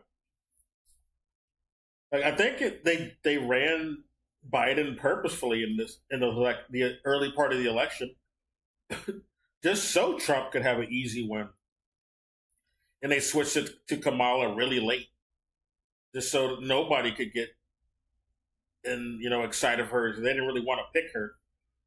They wanted to pick her back in 2020. Wall Street, she was Wall Street's pick, but I don't know. She was not impressive enough to them in actual polls. They decided not to go with her. Fucking you guys thought this is the worst clip I've ever seen. One last clip. I'm sorry for you guys waiting in the back, but one more clip and I introduce my guest. All we have to do is flatter. We'll play it for one more time. That person also has to go. Every person who said to him, yes, hire Mike Pompeo, get him back in there, they also need to go because we have the neocons bragging in private that they've Mike Pompeo? Fuck. Here's what they're saying. Mike Pompeo is awful. What are you talking about? Did she say bring him back? Wait a minute. Did I hear her correct? Why the fuck would you want Mike Pompeo back? That evil motherfucker? For one more time.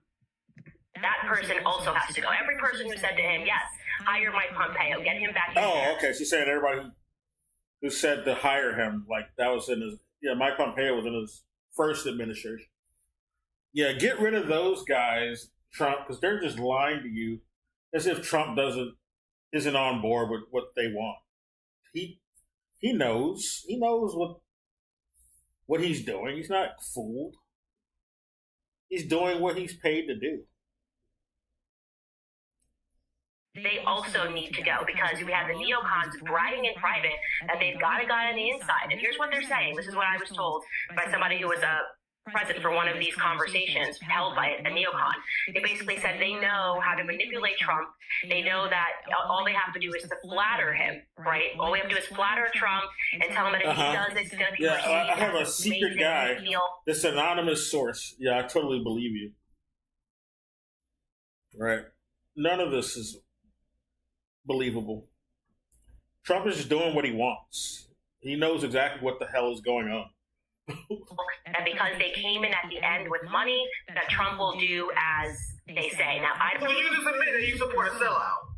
don't believe that. I know Trump is his own man, and if he's taking bribes, that doesn't make him look like he has integrity anyway.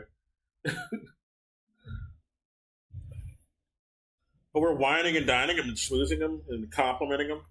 Came in at the end with money, that Trump will money, do to bribe him. They say. So Now, you're saying he took it. How does that make Trump look good? do is flatter Trump and tell him that if he does, it's going to be perceived as amazing, and they feel that because they came in at the end with money, that Trump will do as they say. Now, I So you just admit that you support a sellout. don't believe that. I know Trump. That's what she's saying. This does not make him look good. Like, there's been so much far movement to the right, especially with these bullshit identity politics. They get people to artificially associate anything that's beneficial to workers and people who are struggling financially in general, which is most of the public. They get them to associate with like identity politics and culture war nonsense. Like the ugliest thing that they can show people, like, oh, you're, like they point to like the screaming woman I talked about who cried when Trump won. They try to associate anyone who's like a worker with that now, right? To make you hate workers and helping anyone who's a worker. Or they associate black people with people who eat cats.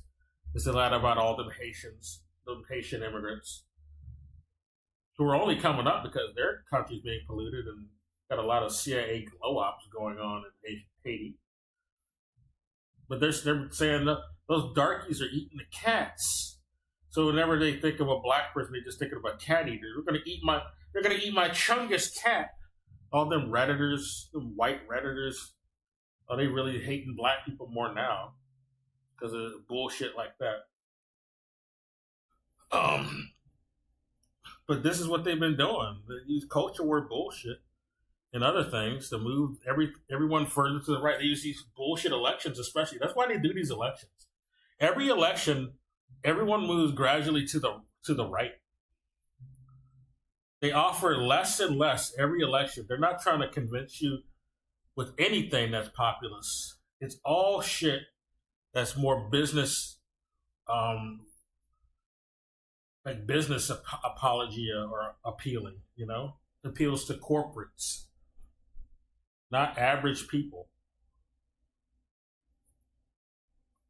Or they just try to scare you about the other opponent. They're not offering you really anything. They're not trying to impress people who are working class anymore.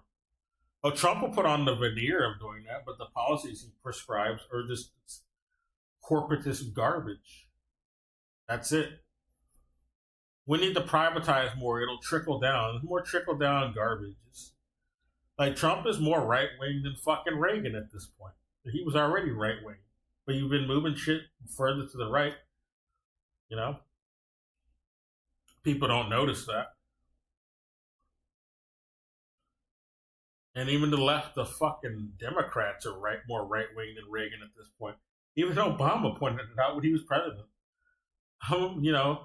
My policies are so mainstream. I'm like, Reagan he's more leftist than I am at this point. That was him trying to, convince the corporations who propped him up that he's on their side. And he was right. He was more right than Reagan, more to the right than Reagan. He's supposed to be the leftist candidate. Did all this neocon, neo-lib shit.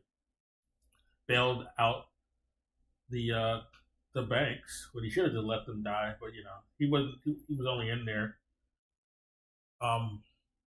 to assist in that. He was not responsible for that. Bush also was responsible for bailing out the banks before he got out. But Obama was there to continue it. So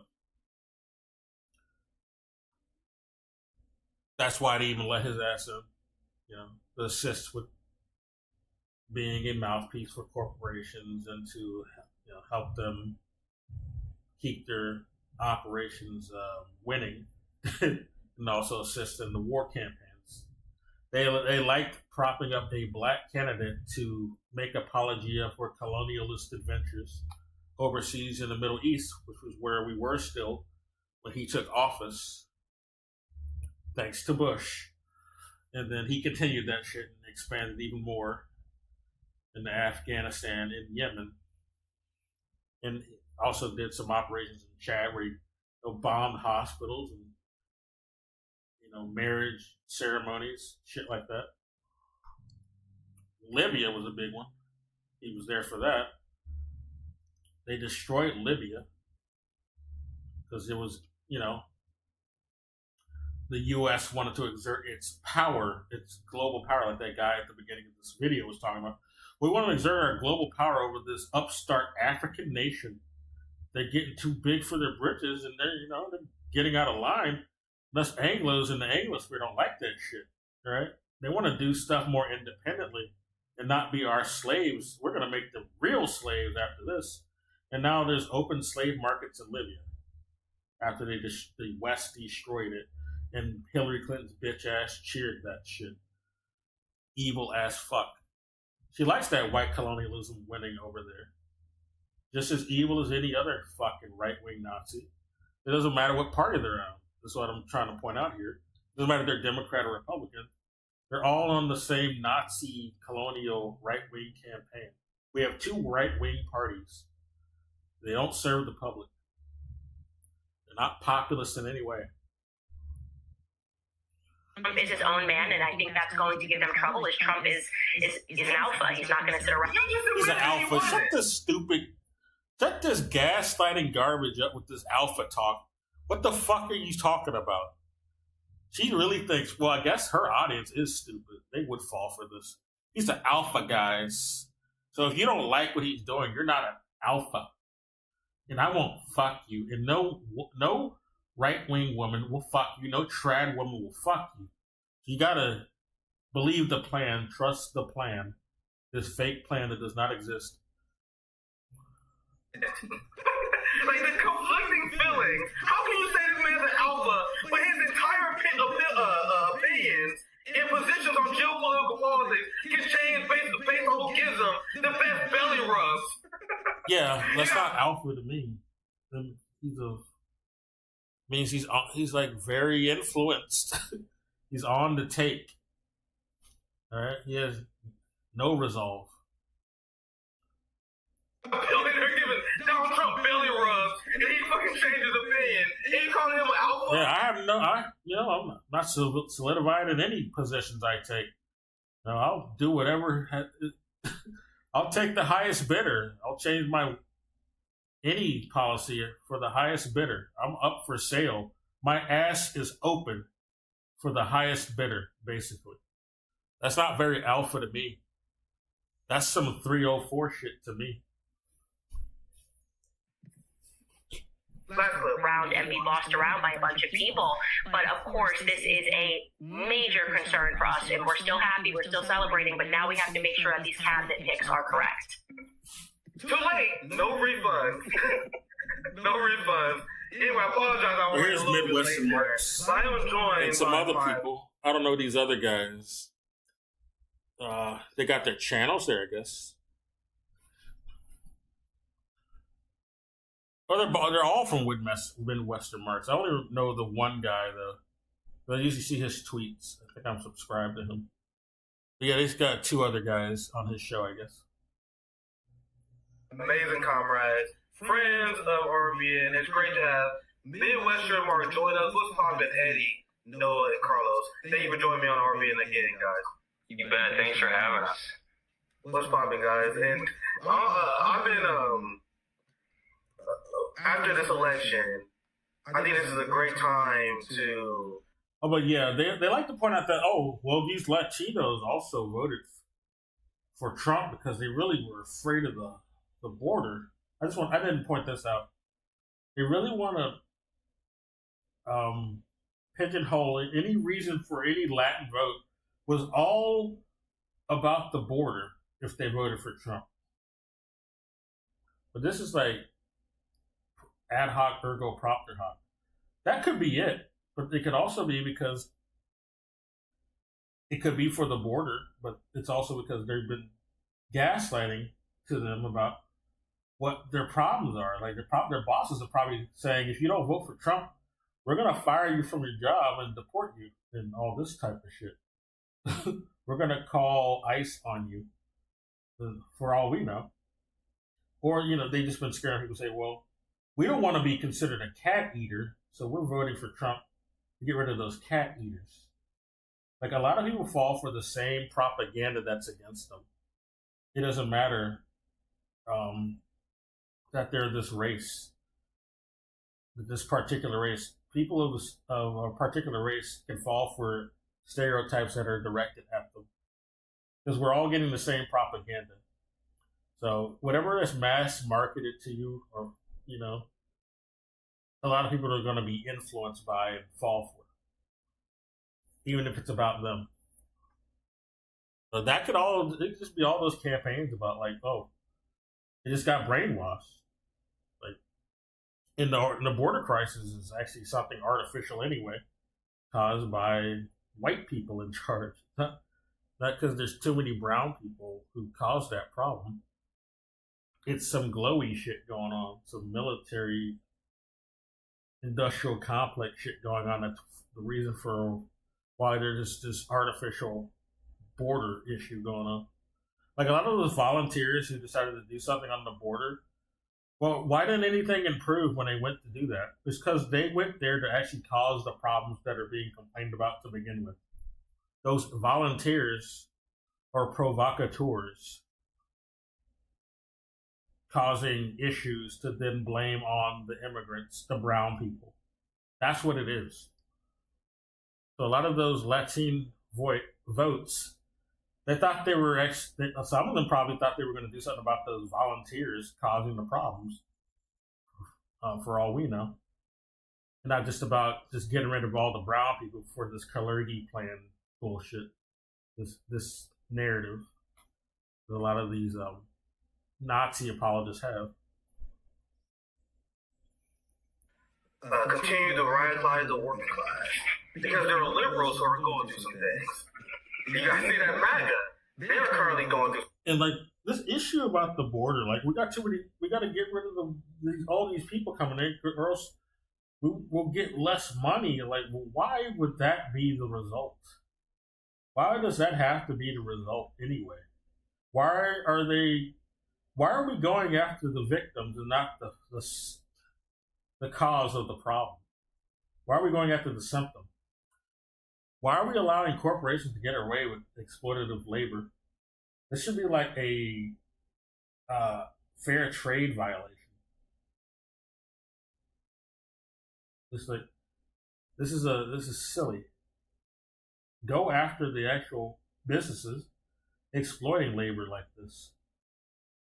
And wouldn't just like making documentation of these people easier resolve this issue? Because then they'd have to compete for the same wages, not these fake wages, these underpaid wages, these pauper wages like that.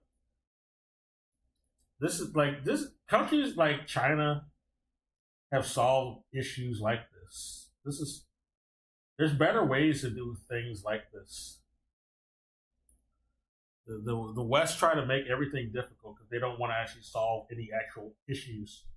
They want to cause them and make people fight each other, make the peasants fight each other, make the working class fight each other. They don't want any class solidarity. And that's why they let shit like this get out of hand when it's easily solvable. Some things.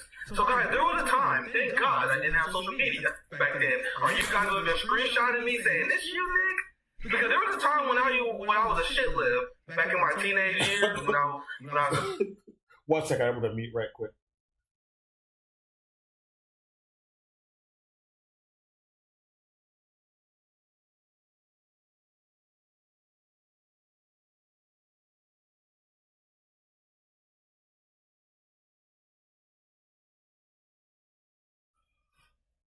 I don't know. It's very hard for me to be a shit lib, being a black person.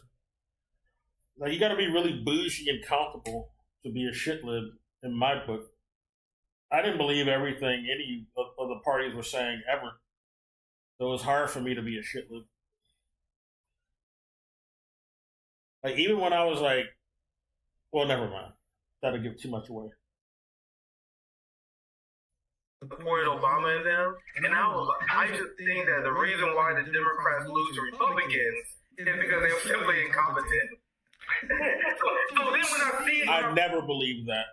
Every time I heard anyone say that, that would make me mad, because I never believed that. I say, they know, dude. They know better. Ain't no way I can recognize this issue, but they don't. Like, so I never believed it. When anyone said that bullshit, I never believed them. Like, no, they know. They're doing what they want to do. They just doing it because they want to do that. They don't want to serve us. They have another master. They don't serve the public.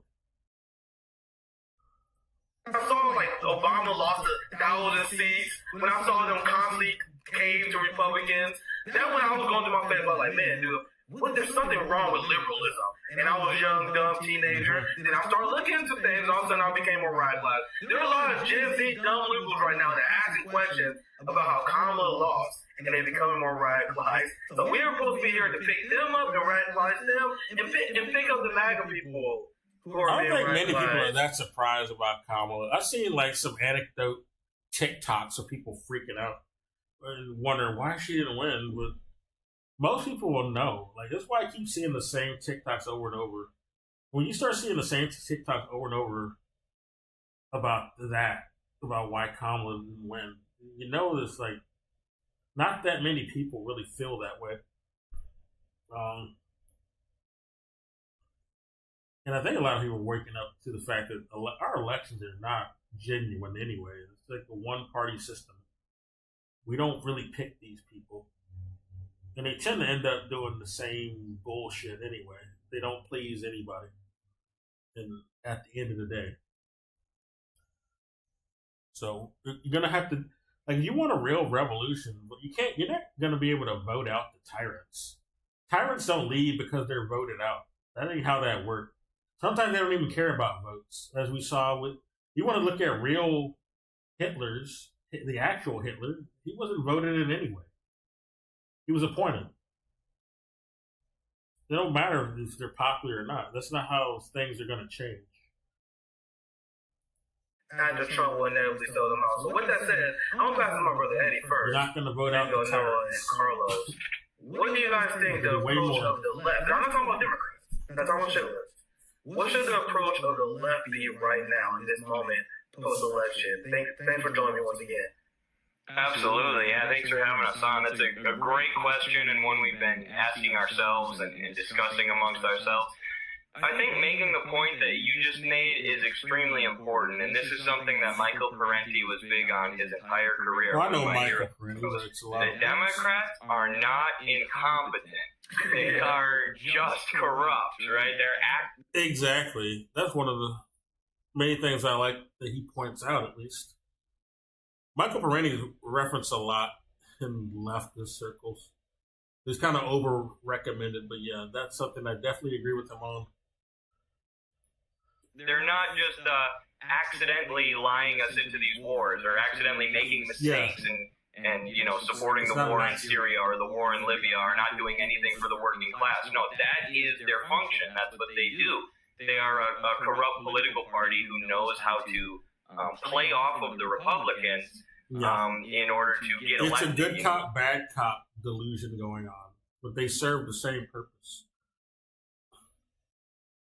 Function. That's what they do. They are a corrupt political party who knows how to play off of the Republicans. I got some loud neighbors right now. Sometimes they be playing music, or it might just be a car who's got a loudspeaker. I wonder if that's coming through the speakers. I think it is. Yeah, you can hear that definitely.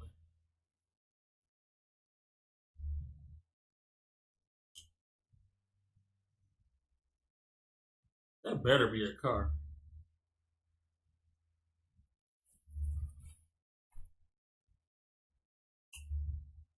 Okay. I'll just play this. In order to get elected, using culture war issues or whatever else, like political footballs, in order to get in. So I think we need to make that point to... Speaking of political football, that reminds me, some of those TikToks that were crying about Kamala not winning, a lot of them just had to do with the abortion thing. Trump's taking away abortion. I don't know. What did he do last term? He's not exactly against abortion. So that I didn't really understand that. And the whole Supreme Court dropping defense of abortion, that happened under Biden. I don't know. But that could happen under any terms. I don't know why would you cry about that? It's a Supreme Court decision. And the only they could have codified it a long time ago if they want to if they were very serious, the Democratic Party was serious about that. But the reason they didn't codify it because it's a political football. That's why I even wanted to go off on this tangent. This is mainly the only thing the Democrats will campaign on anymore. Because it's the least concession they can offer that will actually benefit the public. that a lot of people think will benefit the public. But they're not really trying to campaign on things like Medicare for all anymore or upping the minimum wage anymore. or improving cost of living anymore, reparations even. None of those talks are what they're campaigning on anymore. They use things like Roe v. Wade as a political football. So if they ever try to codify that, well, they have nothing to campaign on anymore. All the other shit is too communist and socialist for them. So this is the only thing they want to really keep around as a political football to campaign on. Because it's not a big concession. It's not something that will really affect the economy for the corporations in any way. So they don't really care about codifying that. They'll have nothing else to talk about if they codify it. That's what it is. I've been pointing this out ever since the midterms back in 2022. This is why, because that's when that happened. That's when the Supreme Court decided to drop offense of Roe v. Wade. It was in 2022 during the midterms. But this is the only reason that they don't codify it. Because the Roe v. Wade issue is a political football that the Democrats rely on to not have to campaign on anything else that would be beneficial. Like, that's it. They don't want to talk about anything about unions. Fucking Biden busted up a strike during his term. They definitely going to campaign on that shit anymore, or they don't want to. So this is it. This is all they want to keep around.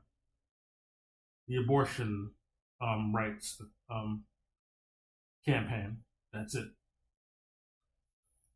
The people who are more on the liberal left side make the point that, the Democrats are part of the system. The Republicans couldn't function without the Democrats. They are slightly different on culture war issues, but they're two sides of the same coin. They serve the same function of upholding capitalism and the capitalist ruling class. And then when it comes to the MAGA people, I think it's fairly obvious what the line of rhetoric should be to them. They think Trump is this anti-establishment, anti-war populist figure, and he just announced that Marco Rubio is going to be his Secretary of State, one of the loudest voices in favor of the embargo on Cuba, this Miami Cuban neo. That's another thing Trump did, and Biden kept up. Biden didn't revoke that embargo. He could have. That goes to show you that they're on the same side. If they were really opposed to Trump, would have undid a lot of the shit he did in his term, but he didn't. Now did he? Khan, who's never seen a war that he doesn't like, one of the loudest voices in favor of the embargo on Cuba. This Miami Cuban neocon who's never seen a war that he doesn't like, received millions of dollars or over $1 million from the Zionist lobby.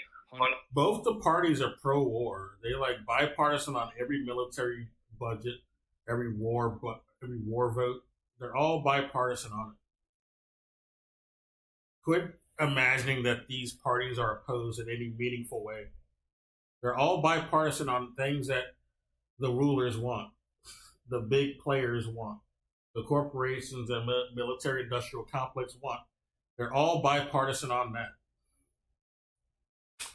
Hundreds of thousands of dollars from the military-industrial complex, so Trump promised to drain the swamp, and once again, as with the last 4 years, he's drowning in the swamp. So I think this is a good opportunity to show the working class sections of Trump's MAGA base that this rich guy who's loyal to the capitalist class which he comes from is not going to be the savior of the working class. What can save the working class in this country is them organizing themselves, organizing their workplaces, their communities, and fighting for themselves and fighting for their community rather than waiting for this populist demagogue to save them.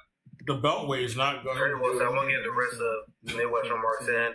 Let's go to Noah and then Carlos on the same topic. This is what the Bolsheviks had to do. They had to organize locally and do guerrilla tactics. Driving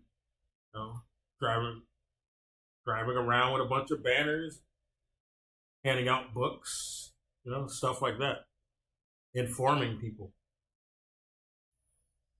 What the direction it left should be. They went to the countryside, to the poorest and, most impoverished areas to go inform people. Trump point. Meanwhile, bourgeois people like Trotsky wanted to forget about the peasants and the farmers and say they're too stupid and backwards to get on board with this, because he was bourgeois and working for the capitalists, working for the fascists, really. And he said we can't have communism until it's in every country, so we gotta put a halt on building communism here. It was like, that's some saboteur shit. That's all Trotsky was. Anyone who simps for him is like, I don't know, stupid, or aspiring saboteur themselves, I guess. Trump 2.0 era, right? Go ahead, Noah. So, I think that there's two prongs I want to approach this with. How we talk to liberals and how we talk to conservatives. And I'm not talking about, like, the bar or anything, right? Like, all these categories that the ruling class wants. Well, I know how to talk to conservatives. I know what they're believing. It's very obvious how to talk to them to me. But they'll probably listen, well, never mind. I'll let him talk.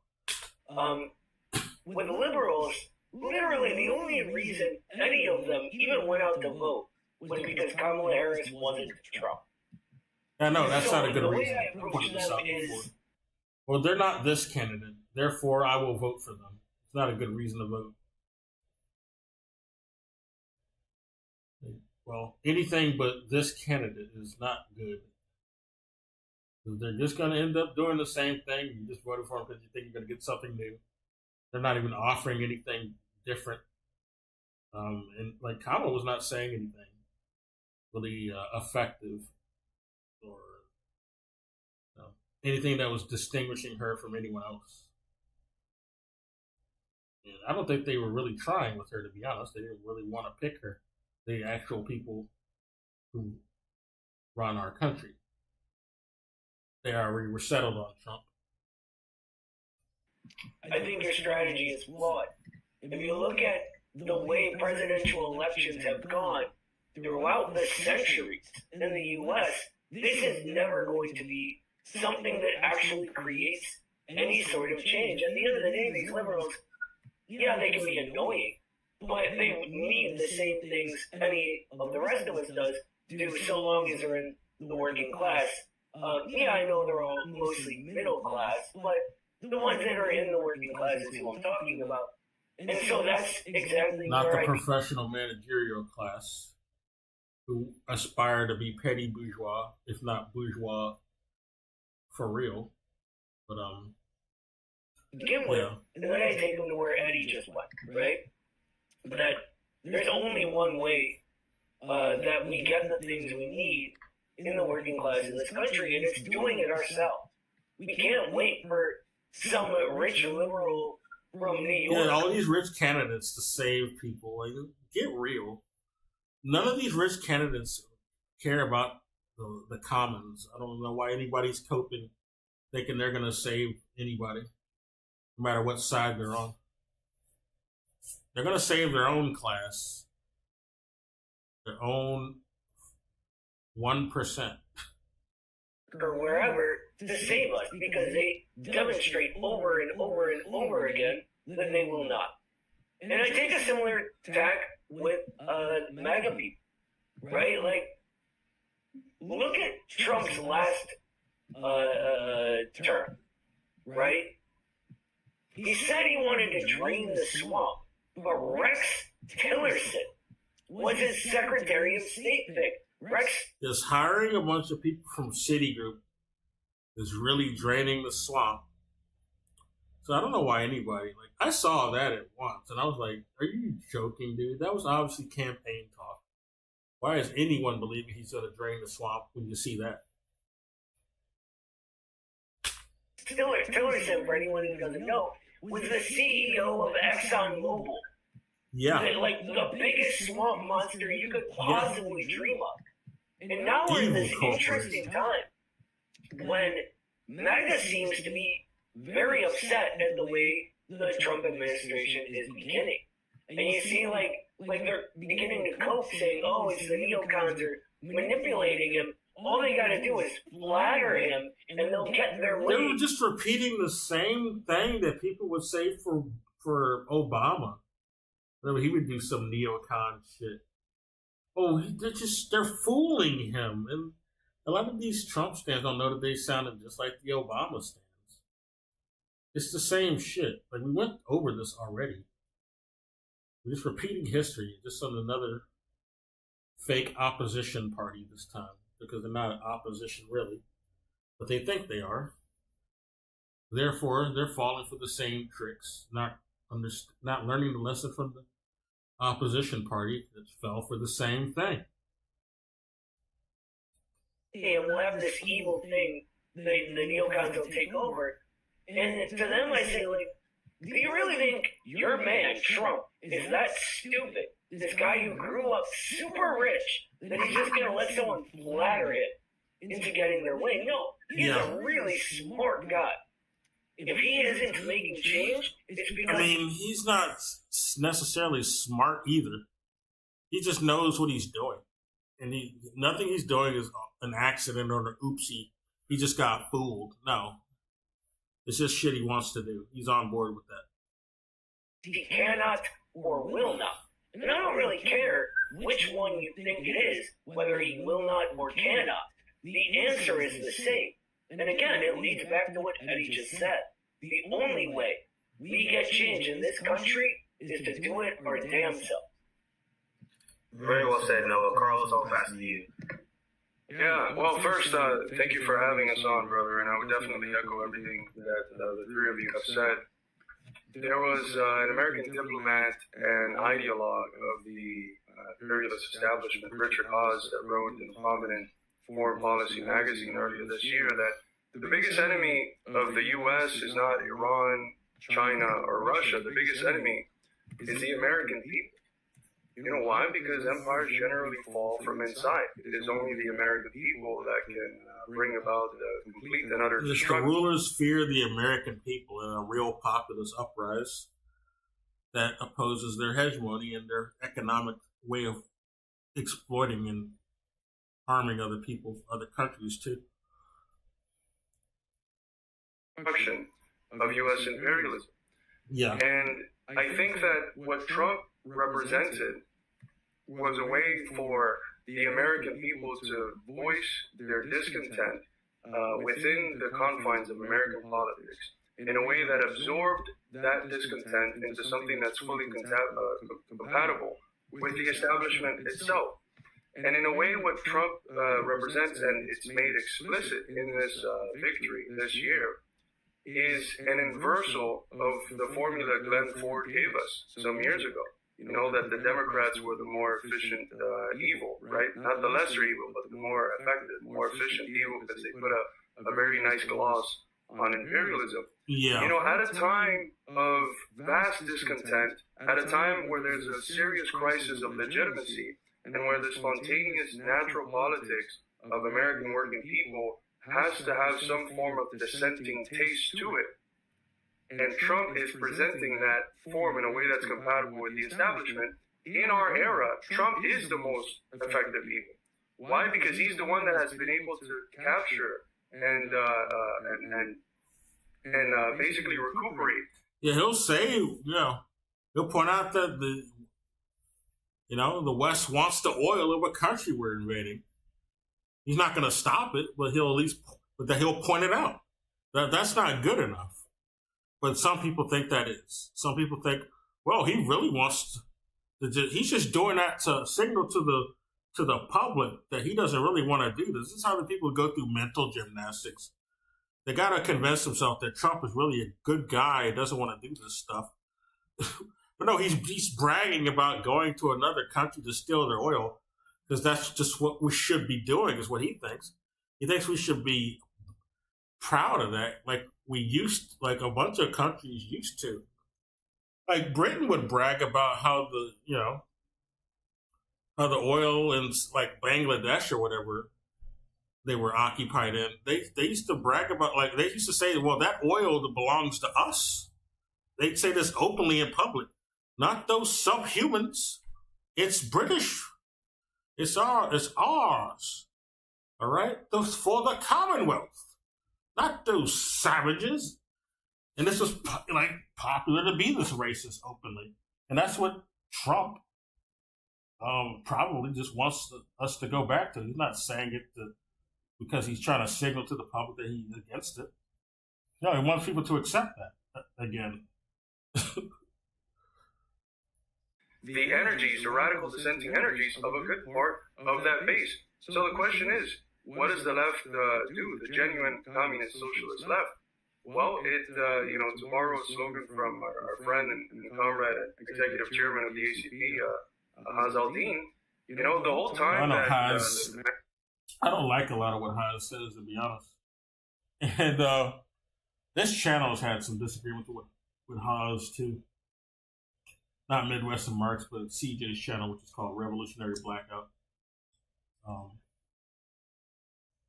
Yeah, he's kind of had some issues with Haz, and I don't blame him. A lot of what Haz says is kind of stupid. He has good historical knowledge. That's about this kind of word I'll offer about Haz. Otherwise, I don't really like him. MAGA communist strategy was put forth. The idea was not to get the clown. The idea is you go to McDonald's to get the burger, not the clown. And the burger is the masses. It's the people, because it's only the people that make history. It's not these great figures, it's the people. So I think now we have a unique opportunity to show the part of the working class that was with MAGA and the part of the working class that wasn't with MAGA. That the issues that they see in front of them, that this thing that they're trying to spin as Trump being naive or being too innocent, no. That idea that he's too innocent, that he's being manipulated, it's just a poor little bean. That's a stupid narrative. Trump's just a poor, innocent little bean. He doesn't know what he's doing. Well, then why the fuck did you vote for him? If you really believe in these elections, you voted for this guy, but you think he's this influential and gullible, what the fuck are you doing? That doesn't even make sense. He's just that gullible, huh? Doesn't seem like he's very effective then at being a leader if he's that gullible. No. That idea that he's too innocent, that he's being manipulated, is a part of what is necessary for them to reproduce the phenomenon that is being brought into question by people like Candace Owens. That's a necessary component of it. So do what Marxists are supposed to do. Show the systematic character of the ills, of the problems that people experience in their individual lives. Just show the real systemic issues people are having. None of this culture war grifting crap doesn't have any systemic effect on anyone's life. It's just superficial bullshit. When people make decisions, they make a lot of their actual life decisions off of this superficial shit. It doesn't matter, and is mainly secluded to online discourse and shitty video essays on YouTube. It's not real life. The role that Trump played in order to get them to see in him a sort of false messiah and show them that the real messiah is seen only when they look in the mirror. When they look in the mirror, they see a working class individual. That's the real messiah. That's the real agent of history. That's who is actually going to change their conditions for the better. Yeah, there are a lot of interesting things said there, and we can kind of have an open panel on this topic. And I'll just say this because I know some of these people. The way that the reason why some people were hesitant to support ACP and MAGA communism because they saw, they see the American flag, they saw the MAGA term, right? They see, they think that you guys are supporting right-wing ideology.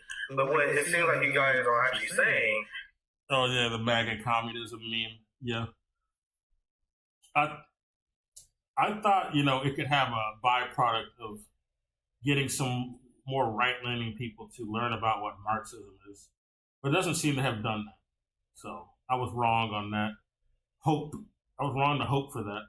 And they need to discard that MAGA communism shit because it's not working. It's a bad It's just a coping strategy at this point.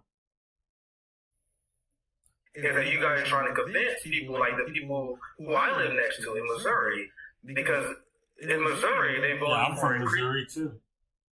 Yeah, he's a native. He's from Kansas though. Kansas City. I'm from St. Louis.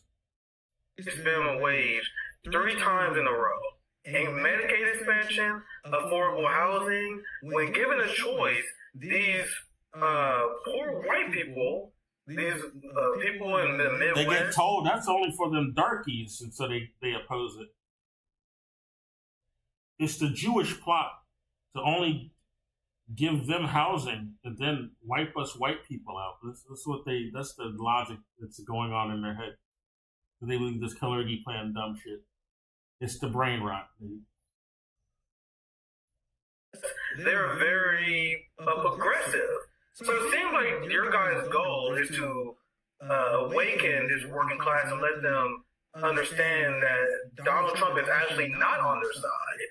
And this is what I tell these people, because you talk to, like, I live around these people. Man, I was living on the street for a while, talking to literal homeless people.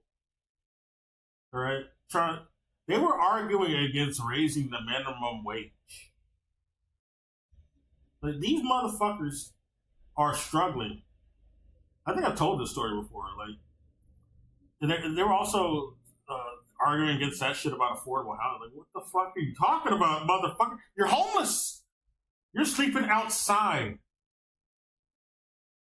But they're like, I gotta point out that propaganda has an effect on society. It doesn't matter what class you're in. If everyone's getting the same propaganda marketed at them, they're all gonna fall for it. All right? These homeless people are believing this shit about big parasites if they get a home that's affordable, or they get any increase in wage. All right? They're being told that they're evil communists if they do that, and they fall for this shit. They get told that unionizing is bad. I was homeless in St. Louis for a while too.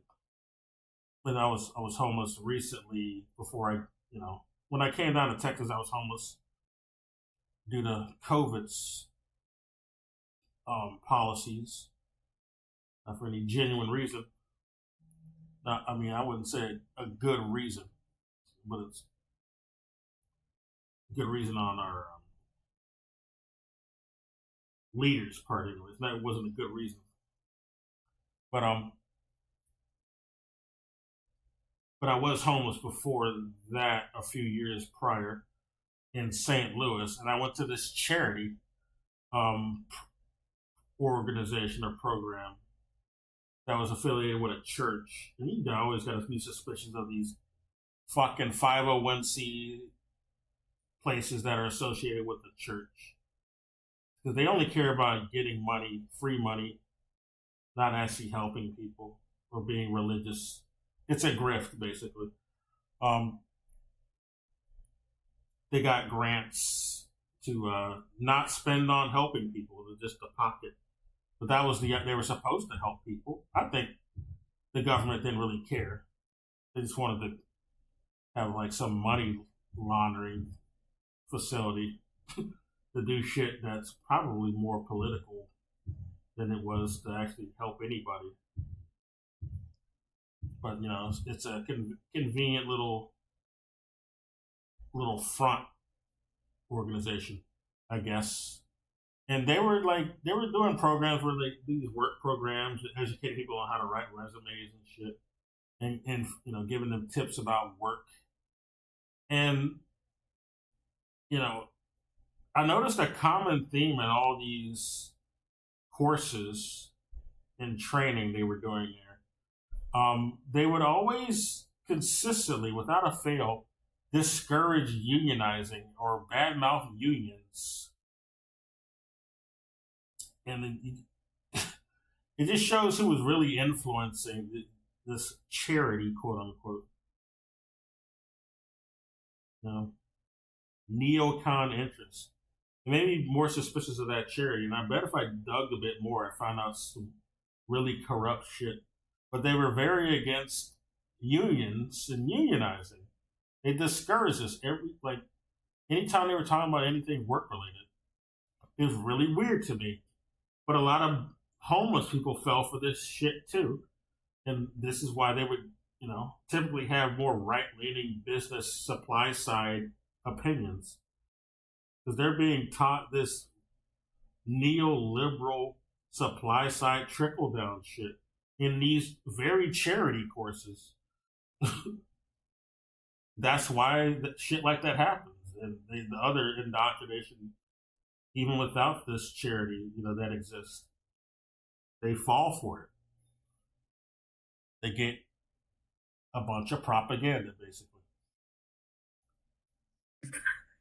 TSA liberal types, well, they despise the working class because they live in New York, they live in California, they live in blue states, so they only live in bougie areas, and they have a lot of professional managerial positions, or they're some of them don't even go to an office.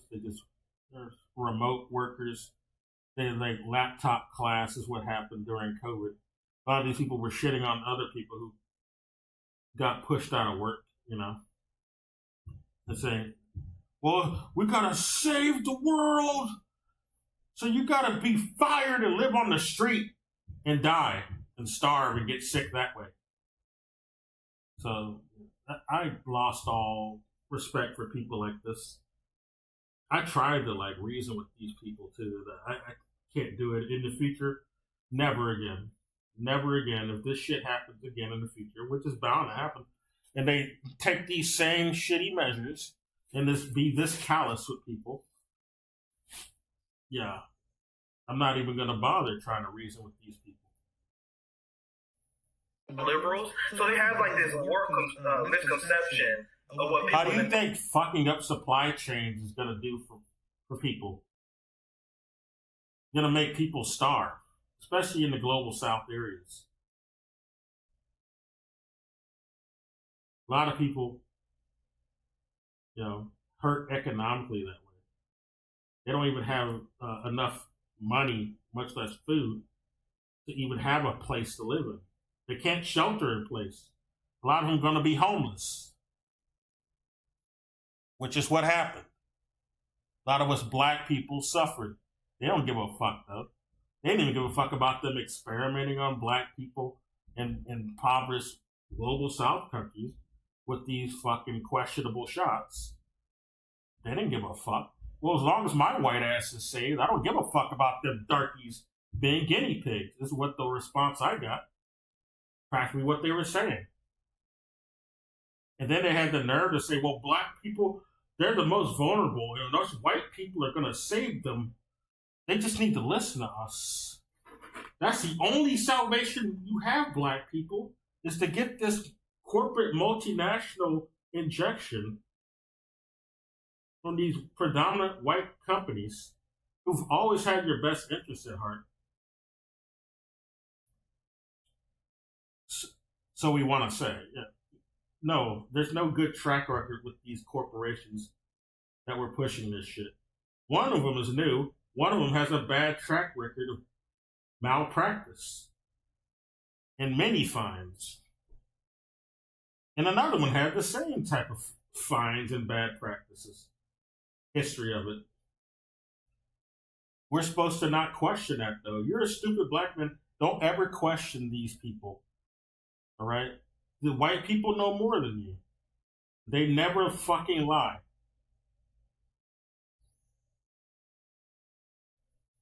Midwest is like. And I can tell you, I can tell you guys, I talked to people in Missouri. I live here all my life. I sold cars in Kansas around the most conservative. I had all the receipts for everything I was pointing out, and I still have receipts. I've gotten newer ones.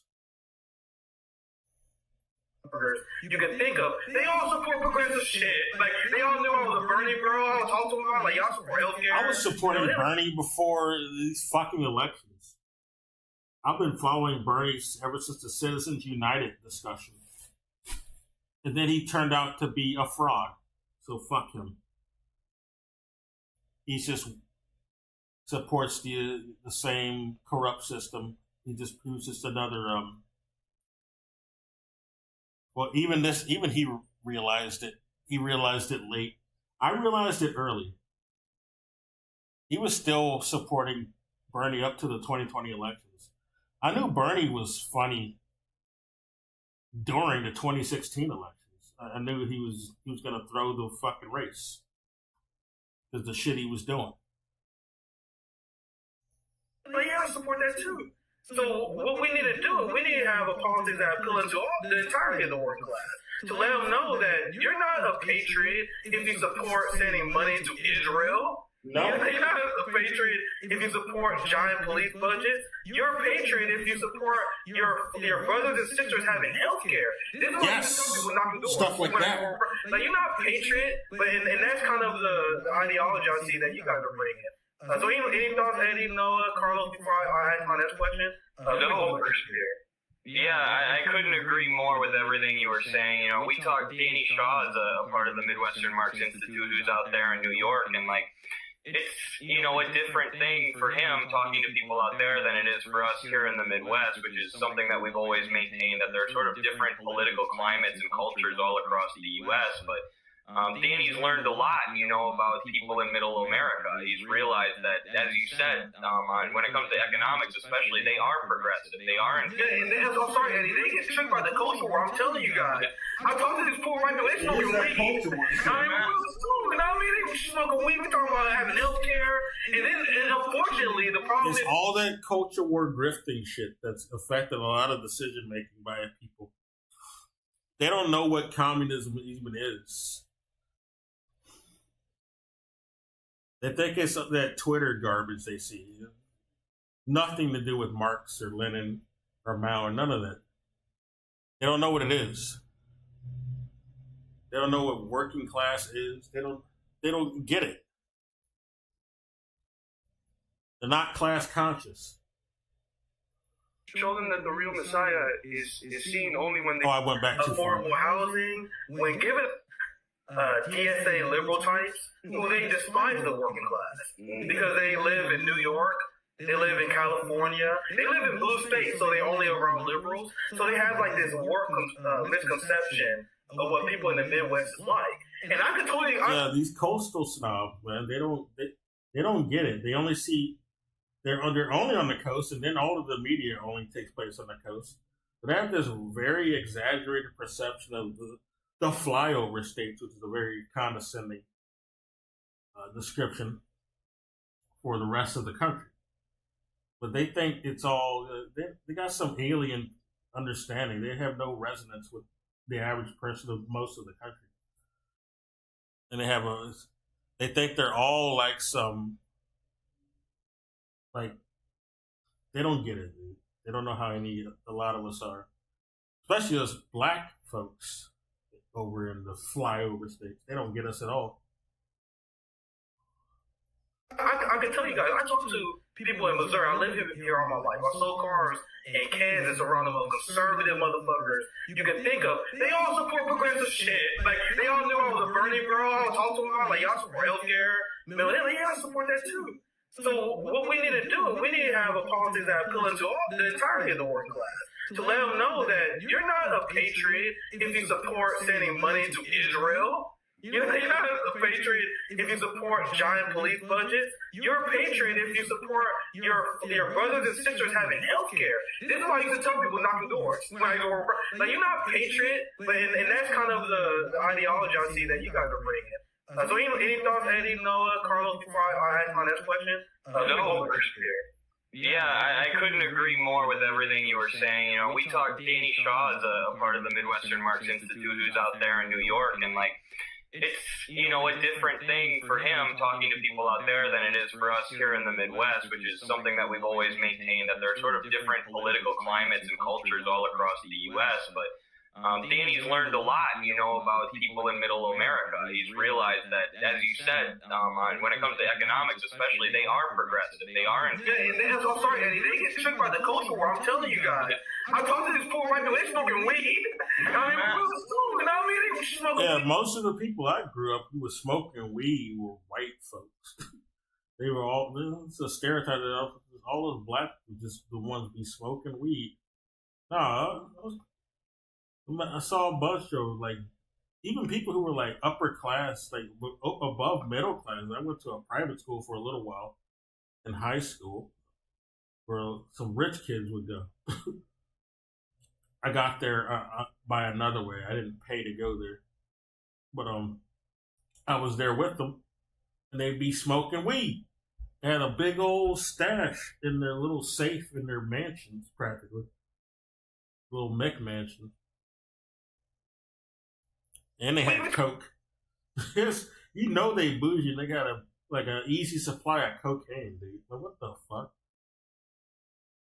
You ain't fucking Pablo Escobar. You just rich.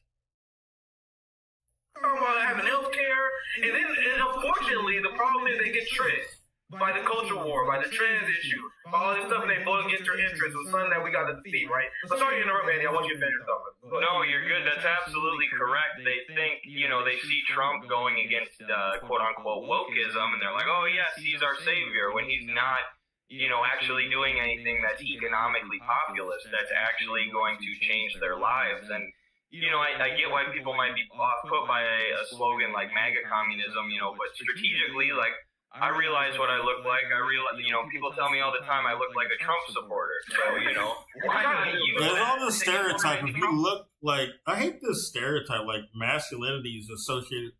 They're trying to create a scenario where communists cannot be, imposing or masculine. You're not a real communist if you're masculine. This is like a fascist psyop, because they fear, imposing strong, competent communists. The fascists do. So they promote this narrative where you're not a real communist if you're all those things. Okay? You got to be submissive to be a real communist.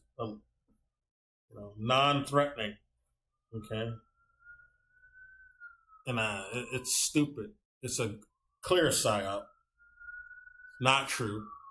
Lenin and Mao were not some pussy willows or nothing, dude. Get the fuck out of here. Supporters and teach them communism. Yeah, I'm surprised. I hope I'm not being rude, but I'm surprised when you told me you was a socialist. I was like, hey.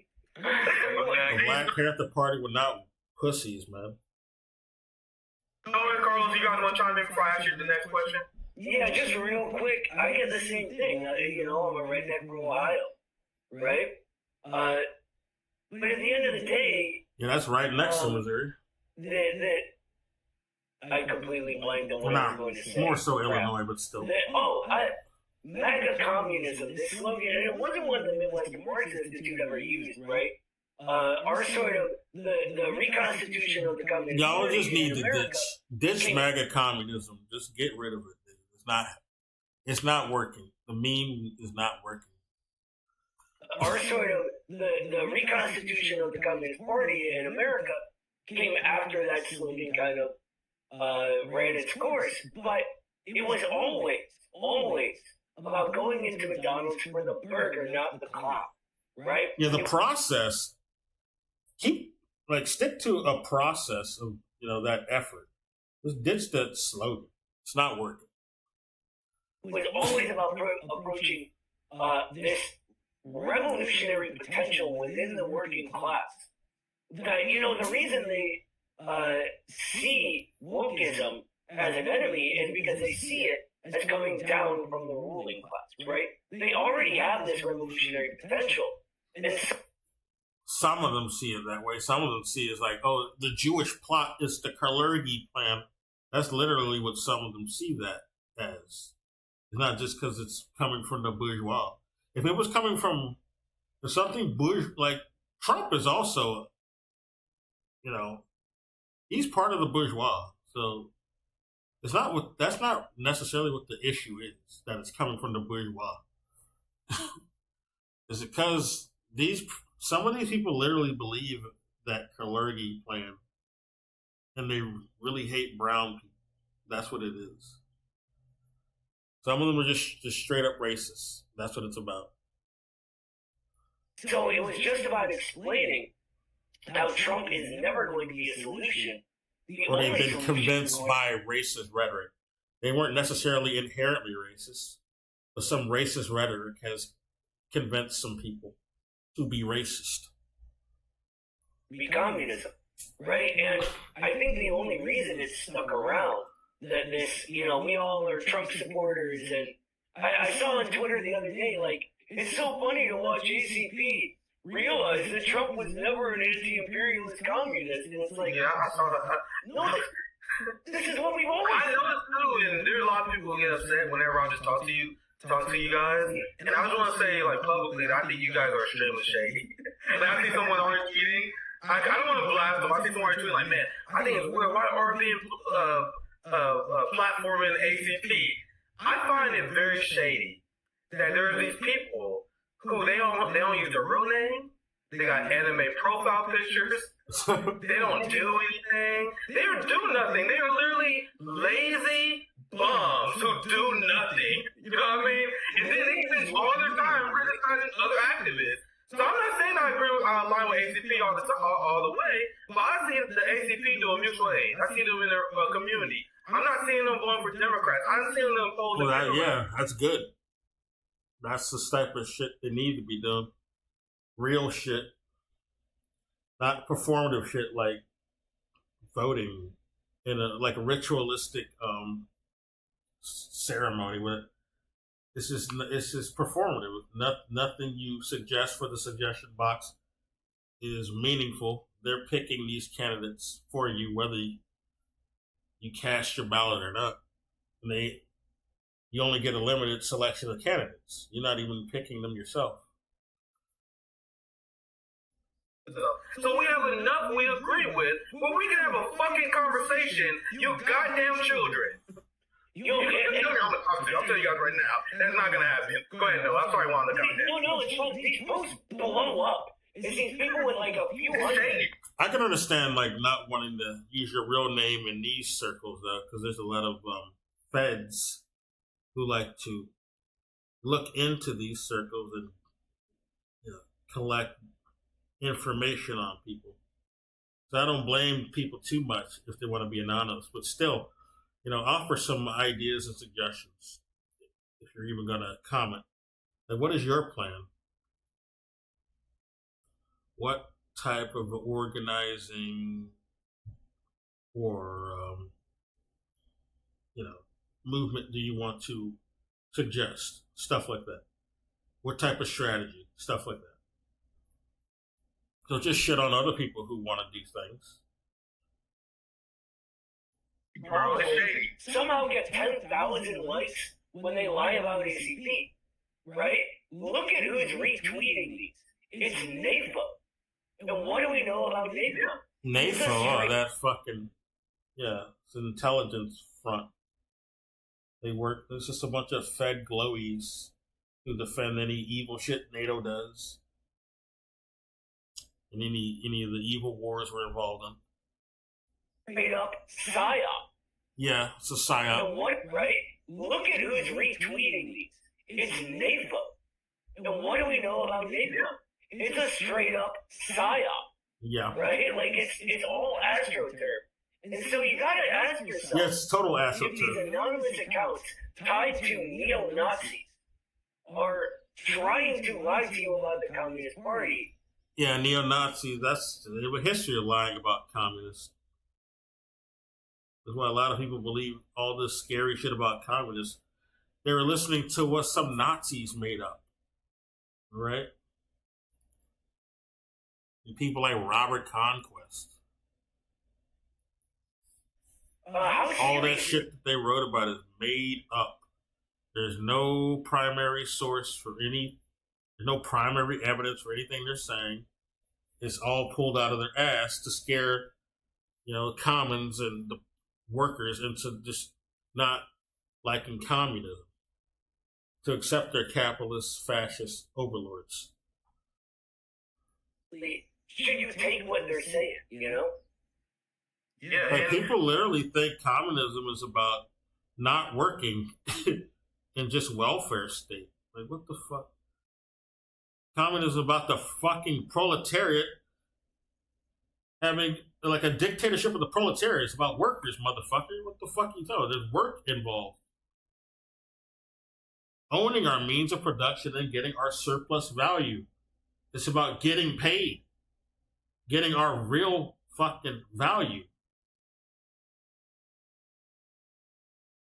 Not about somebody who's like some owner benefiting and leeching off of our labor. That's what capitalism is. Stealing resources and leeching off of other countries and blowing up civilians. That's capitalism. That's not something we want to be about. So instead, we prefer communism. Why would I want to be on board with blowing up my own brothers and sisters? Much less anyone else. I don't want any civilians blown up.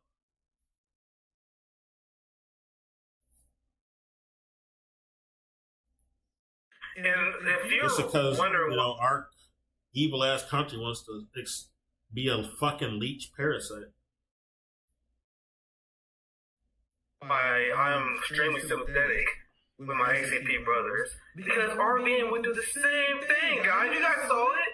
You guys saw the liberals who turned the chairman against us, and they failed because now we met with the chairman in Chicago, and he realized that he was lied to. You have all these anonymous bots that was spamming Fred Hampton Jr. Like, oh my God, did you know the friend elected? Fred Hampton,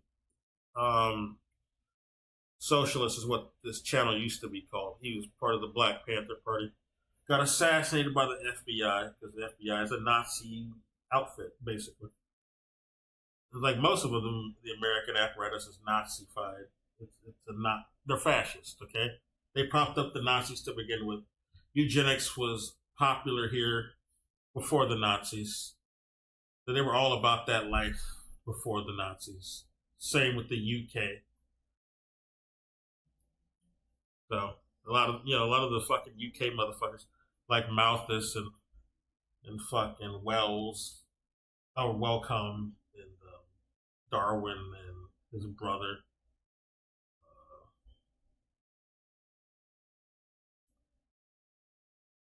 Some motherfucker's name.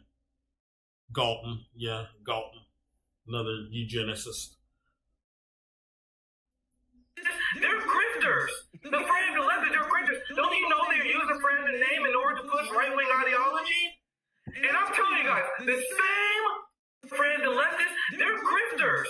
The Fred elected, they're grifters. Don't you know they're using Fred's name in order to push right-wing ideology? Oh, he's just repeating what they said, yeah. Never have I seen them push right-wing ideology back when they were called Fred Hampton leftists to begin with. When this channel was called Fred Hampton, they especially weren't doing any right-wing shit. They don't do it now so much at all. Nothing really right. Nothing you confuse as right-leaning so much on this channel. Even though they did go on Jimmy Dore, which has become more right-wing, unfortunately. So I think that's been infiltrated. And that's why I don't fuck with that channel no more. Fuck that channel. I think it's I think some glowy's got a hold of it. It's become more right-wing and glowified. And I'm telling you guys, the same fucking people who was doing that to us, I see attacking the ACP. So I'm in a unique situation where I was smeared by the same people I see smeared now. So I'm less likely to trust them. So it's weird when you're part of a smear campaign, when you're the victim of a smear campaign, guys. It's weird. When the whole Fred Hampton Jr. thing was going on, it was the weirdest thing ever. It was so coordinated. In the rollout, I saw Emma Vigeland respond. Also, all the bread tubers. Emma Vigeland, all that piece of shit fraud from the Sam Cedar report, whatever that shitty show's called.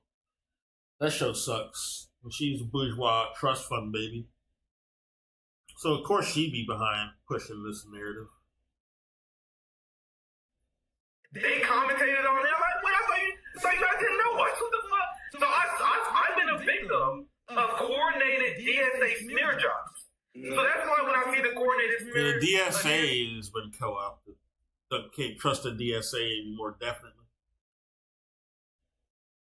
Yeah. ACP might be more trustworthy. I need to do more investigation into them because a lot of intelligence outfits like to infiltrate these more like some, supposedly more genuine organizations, or they have a history of, infiltrating actual genuine organizations. But I don't know enough about ACP to say that it's genuine, so that's why I say supposedly. But they sound like they are. So, but there's always co-opting that's attempted by our authorities and our outfits, our alphabet outfits, and like the CIA, FBI, NSA, NED. On the ACP, I'm not buying it. I'm sorry. I'd rather have a conversation with you guys. And if you guys come on RV and you start saying some crazy right-wing shit, then I call it out then, right? But it's very weird that the people who hate the ACP don't want to have a conversation with them. And that's why I think it's shady, because if they hate the ACP and they were going on Twitter spaces with you guys, and they would have a live show with you guys, they're like, we're going to expose these motherfuckers. I'm going to expose why they actually got right-wing ideology. And they do it to your face. There will be respect and credibility to that. But I'm not seeing that. I'm not seeing none of these ACP distractors like going live with you guys, debating you guys, and destroying your ideology. I'm not seeing it. I'll back to panel Noah, Carlos. Anything else you guys want to add before we move on? Let me just say one more thing before you answer Carlos. I try to get this to happen every single week. I do a call-in show every week. Open for. They only want to debate other grifters who are not serious, and will just play a game with them. They're not really going to challenge them in any genuine way. They're like pre-prep shit, basically. A lot of these grifters, or these fake leftists, basically. Like Sam Cedar doesn't do real, debates, I would say. So, any Emma Vigeland types, I would never expect them to come on the show or any of these shows to like do a real debate.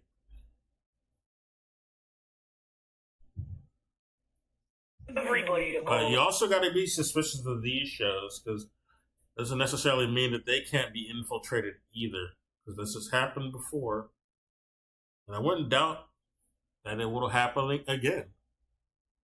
It might have happened, and I'm not aware, because it's been a while since I've watched Midwestern Marks.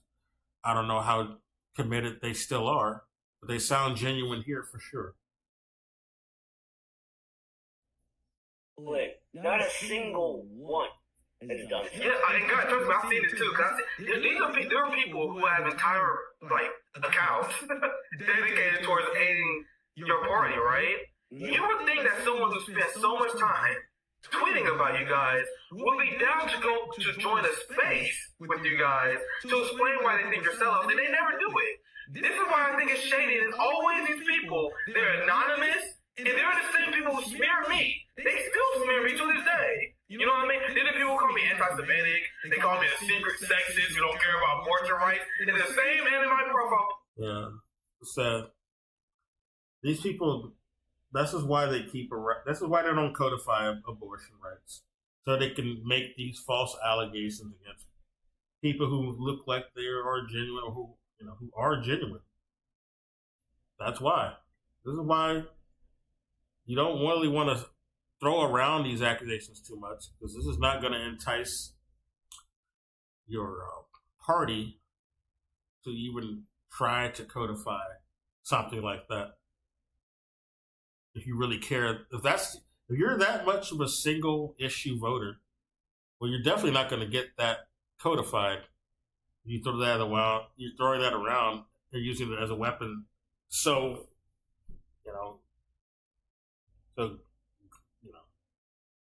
randomly, that's not going to entice them to stop using it as a political football.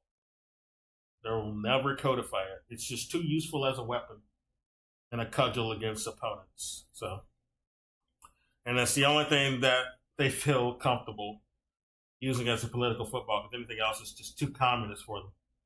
Anything that has to do with economics and systemic improvement for people's lives, that's for not even just on a gender basis.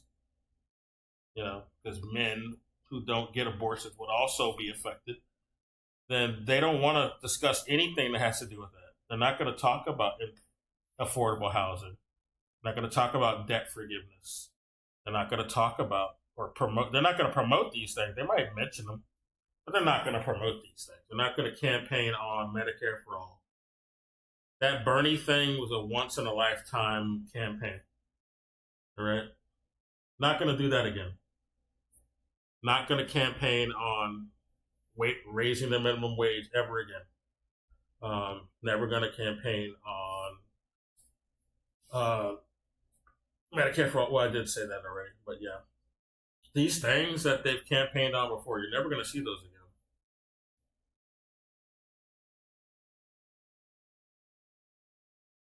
So this is all they'll campaign on now is Roe v. Wade. It's just too useful of political football. It's not too risky. Pictures and the same people smearing to me, the same group, and I'm supposed to think this is legitimate? I'm sorry, guys, I just don't. So it is more therapy for me, I guess. Go ahead. I just want to say one thing before Carlos goes. They actually have an anti-ACP Discord with the only ideological agreement they have is hating us and wanting to destroy us. And there are actual fascists in that Discord, actual right-wingers and groypers and stuff, with these so-called leftists. Groypers, the other psyop, the right-wing psyop. What's that Nick Fuentes psyop? He was a Fed snitch. Nick Fuentes.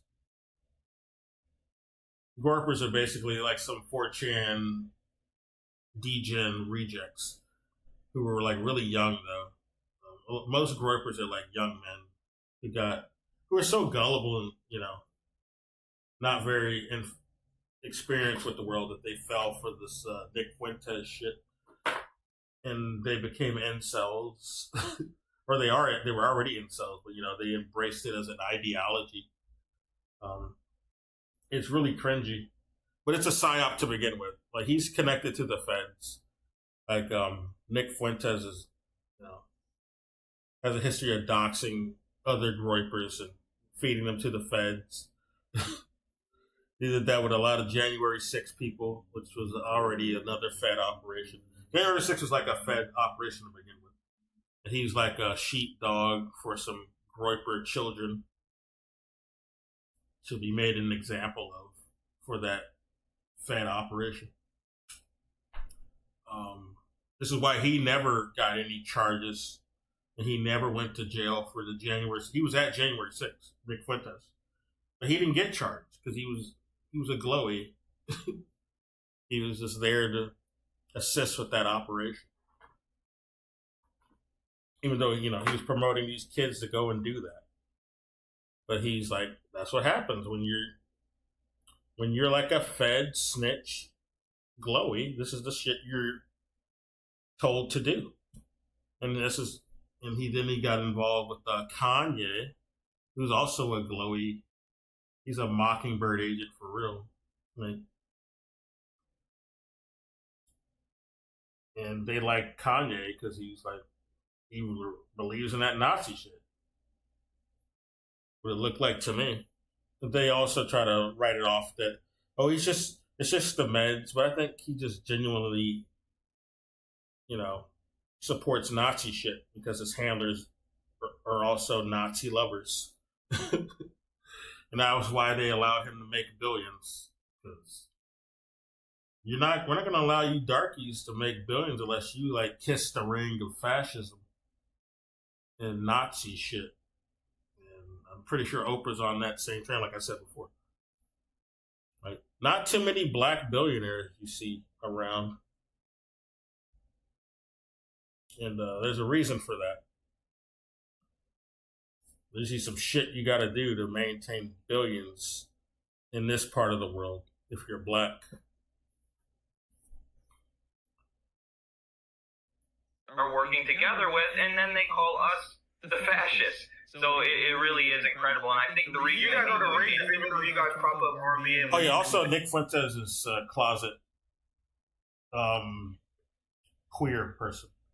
He doesn't really like. People would get so angry at him about the "My Body, My Choice" clip that he said on his show. Oh, your body, my choice clip. But that motherfucker doesn't.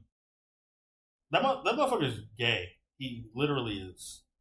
He won't admit it, but he is. He likes men. He's joked about it, and he does all this stuff with other men that's very telling. Like Catboy Ranch was a weird Brokeback Mountain type shit he was getting up into. And of course he was having like some weird little tryst with Kanye. Who's also, he likes that stuff. He likes pussy. So they got hooked up together. But that guy is never going to have to worry about impregnating anyone because he doesn't like them. So he says that shit because he doesn't like women to begin with. He's just a provocateur. He's a fed provocateur. And he's also doesn't like women. This is why he promotes the incel shit for real. Because he likes men. He prefers men. This is why he says women are bad and you shouldn't be with women, incels. Because I want you all to myself is what he really wants to say. Like a lot of these people who are like anti any sex, they're just, a lot of them, they just don't like the competition. This is why you see these women haters or man haters. Because they want the women or the men all to themselves, and that's it. Or the boys, in Nick Fuentes' case. Never did. Right. And the people who never propped up Army and Mutual Aid cause the Midwestern marks racist, even though they prop us up all the time. Isn't that interesting? But go ahead, Eddie. No, it's because we're actually doing stuff on the ground. Let the Cuban guy talk, too. No, but there's whenever I see people start divide, that's where you should be very, very suspicious. Because the logic of empire... divide is a Nazi strategy. Divide and conquer is a colonialist strategy. This attempt to try to divide people amongst very innocuous lines, things that don't really, it's very unintelligible reasons to divide. It's all coming from elite factions. Make people easier to control and take over.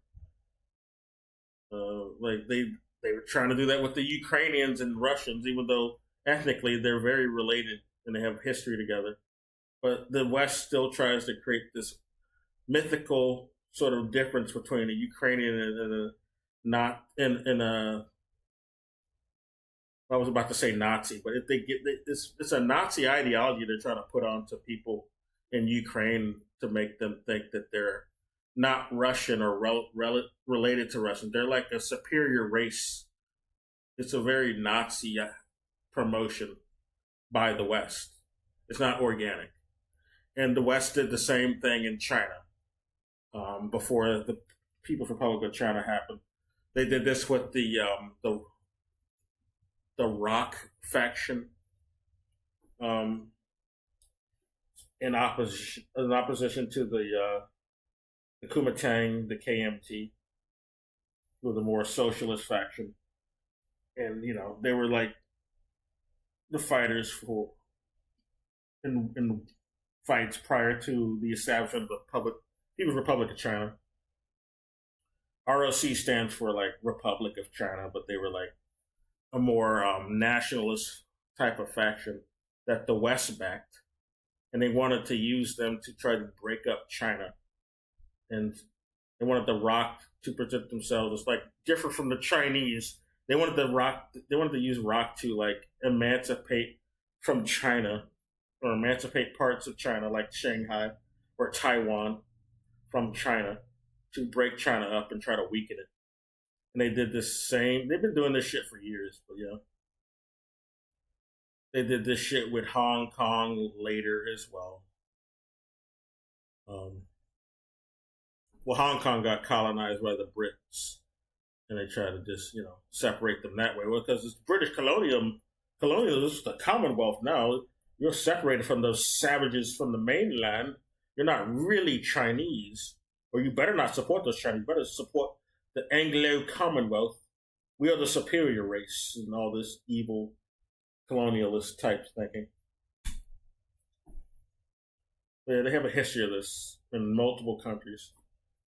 These artificial, fake divisions that they carve out for people in any land they're trying to have influence. These white colonials from the West. Ruling class is always divide. I mean, you get it from James Madison's Federalist Stand. How are we going to deal with this thing called voting that we're trying out in this new country? How are you going to sustain your privileges, Mr. Ruling Class man? Well, we're going to divide the people as much as we can with that's what works. They know this. That's why the elections still happen. It's a good division ritual. It divides people more. That's the only reason they even have these performative elections. Not because of results. They need people to vote for the result. No, because it divides people. Look at how people react to who people voted on. The only shit choices they're offered. We possibly can. So whenever I see these people that all they sow is division, division, and division, that is the number one sign that someone's interest is not in advancing the class struggle on the part of our class. And the interesting thing that they do is that they turn that around and they say, well, when you begin to criticize them and expose them for what they are, they end up calling you divisive. But the thing is that unity in the abstract doesn't really exist. There's different forms of unity. There's the unity you can have between RBN and ACP and other groups that's constructive, that's real, that actually leads to the advancement of the class struggle. And then there's unity with these people who themselves only sow division. And that unity, that's like uniting fire and water. Both end up dissipating in the process. Nothing gets done with that sort of unity. That's a unity that brings about and reaps destruction, not something constructive. Very well said. I'm going to do some acknowledgments here before I fall too behind here. And then I'm going to ask you guys. I agree. Because apparently you guys won, the ACP won an election. But I'm going to ask you guys about that next. So thank you for the $2 rig. And I see people blowing the chat up about this. Oh, yeah, you picked Dalton Tulsi, who's also a fraud. I sniffed her out a while ago. Long time ago. Saw that Tulsi was floated. She still regurgitates lies about 9/11 and still floats that stupid narrative about these different faction Muslims were responsible for 9/11. Get the fuck out of here. No, the U.S. and with the help of Israel, it seems, did 9/11. That's it. That was like a Operation Mockingbird type of execution that happened. That's what that was.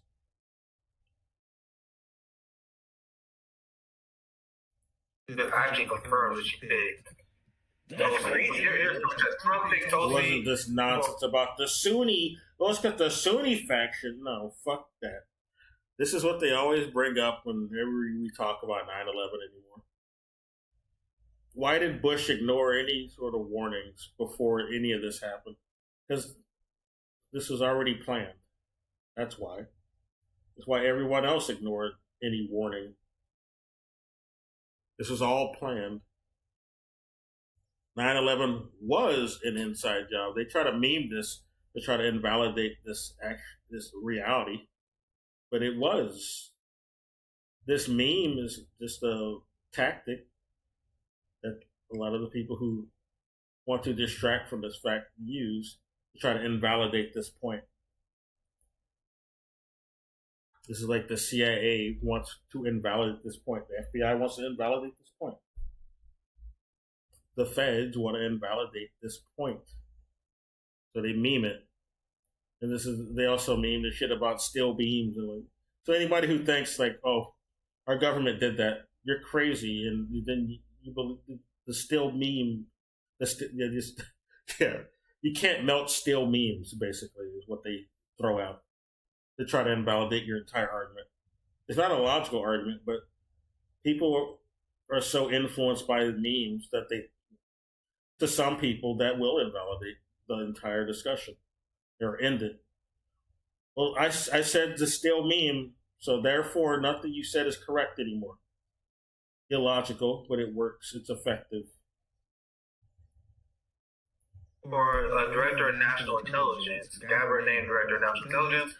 That would be definitely interesting. Yeah, I think it is confirmed. Let me share this tweet from Lynn. I'm kind of breaking this live with you now. This would be great news if this was the Tulsi Gabbard in 2015. The Tulsi Gabbard we have now is the Tulsi Gabbard that says that he's going to have to finish the job because Islamists are the biggest threat to America. Yeah, this is one of the many reasons why she's trash. And she's a fraud now. I noticed that a while ago. It took some people to catch up. It took them a while. Yeah, I'm not that excited that person becomes the Director of National Intelligence. I wish we had a Tulsi Gabbard who was critical of the war machine in 2015. That version of Tulsi would be way more fucking. Well, she was performing back then, so that wouldn't have been really good either because she was lying the whole time. She's a military brat, and her father's a military. Well, obviously, if you're a military brat, yeah, your father or prior parent was involved in the military, and then she went in. She's a pro-military operative, okay? Let's just not pretend. She was just lying before when she was criticizing the military because she was getting ready to campaign. But she was less popular than even, I think,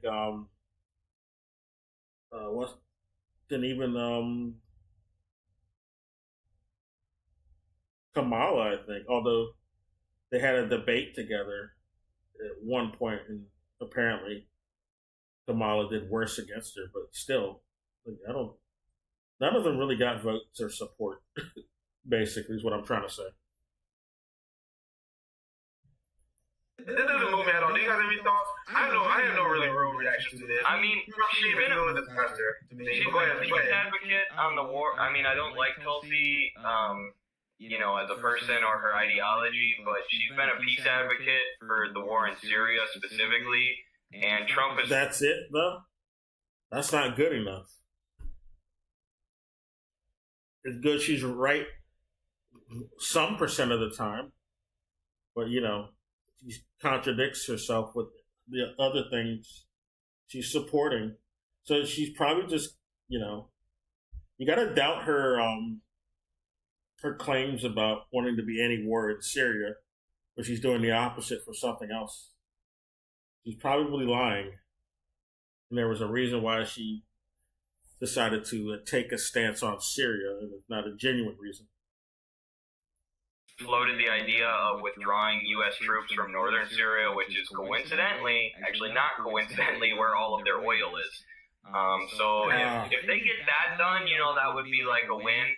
But yeah, I mean, I'm not super excited. I mean, and even Tulsi's background is very sketchy. She has a lot of like neoconservative family members and people surrounding her, sort of a career politician. But hey, if they get the U.S. out of Syria, I'll give them 2 thumbs up. And my question is, because here's the thing, and you were highlighting this very well earlier, Nick. Trump. She's not going to do that, like though. MAGA. Like, just because she even says anything about Syria does not mean she's going to do that. That it's going to even be her decision. Because you got to remember that these presidents are puppets. They're not the main ones calling the shots. She's not going to do shit about that. Even if she was serious, because she's not the one really in charge. She's just a figurehead to point to distract from the real people pulling the strings. That's it. Like all of the presidents. Itself is pervaded by all these contradictions. They have to somehow symbolically gesture to the working class base that wants a real, objectively left-wing populist and agenda, anti-war agenda. And then to the actual people that pull the strings, which is the billionaire class that Trump indubitably represents. And the thing is that to appease both, what they're going to try to do is put the people that the part of the base likes because of certain anti-war rhetoric, even if it falls. This is why people shit on China, but you got to respect China for one thing. You know, they will, execute criminal billionaires. You're a billionaire over there playing fucking Monopoly with the economy over there. You're gonna risk being, put in prison or even outright executed. You can't crash the economy over there and get off scot-free like over here. You will be told to face the fucking wall. Rightfully so. Anyone who's involved in shit like that deserves to die. You know how many people you're harming when you fucking influence the economy like that and deliberately crash it for your own benefit? Ignored on certain questions, like the case of Tulsi Gabbard, put them in positions that have nothing to do with what it's the same in other communist countries, like Vietnam does that too. And I don't feel sorry for them. Fuck them. They have too much influence. They shouldn't be able to fuck up the economy. They should be punished when they do. So the question is, what the hell? How can the remaining kernels of anti-war sentiment in Tulsi, if there's any, how can those be employed in that position? Because they're trying to do something similar to Thomas Massey, which has, of course, been one of the most outspoken people against AIPAC and the war machine, etc. You know what they offered? He said some good things. Secretary of Agriculture. But I don't think I completely trust Thomas Massey either. He might just be all talk for all I know. But I don't know. He would probably be better than some other current picks we were seeing. That's for sure. I don't trust any of these politicians. A lot of them are allowed to be there because they play ball. They're not really going to rock the boat. They'll say shit, and that's it. Culture. What does that mean? What the hell is that going to do? What that actually does is remove him from Congress, and then who's going to take the place in the state? A fucking very, very good point. One other thing about Tulsi and what this represents, most of the MAGA sort of movement, like the actual working class people who support Trump like that, are ideologically disposed towards isolationism, right? They want to, they are under the impression, the misconception. They think Trump's going to be an isolationist. No. How many presidents have we had that were isolationists? And who were that way on purpose? Some were that way because they weren't president long enough and they died. They got injured. But this has never been like a consistent sort of a thing that's happened on purpose. That the U.S. is spending a whole bunch of money helping other countries while our country is falling apart. Now, we know that's not the case. They believe that narrative. Oh, they're taking care of those other people over those other countries because they care about them more. There was some white people over here believe it's delusion. No, that money is going to defense contractors and Raytheon and Lockheed Martin and some corporations that are setting up shop over there.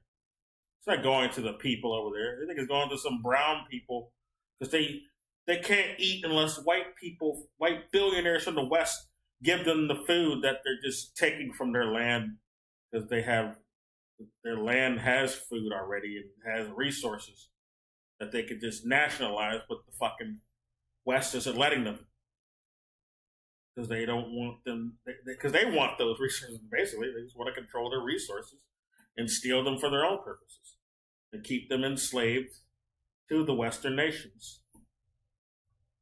These Western colonials.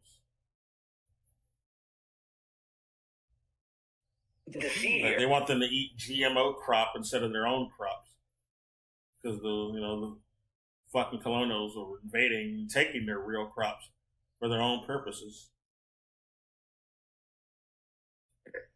Is the contradiction of ideological isolationism running up against the necessity of finance capital to expand and increase the dollar zone at a time where it's shrinking because of BRICS. So we're going to see exactly what Carlos just said, right? A bait and switch, basically, where they can say, we want peace, we want tariffs, we want isolation, and at the same time, make sure through military might that the dollar zone keeps expanding. Because as the dollar zone contracts, the value of the dollar goes down, and the whole thing basically begins to crumble.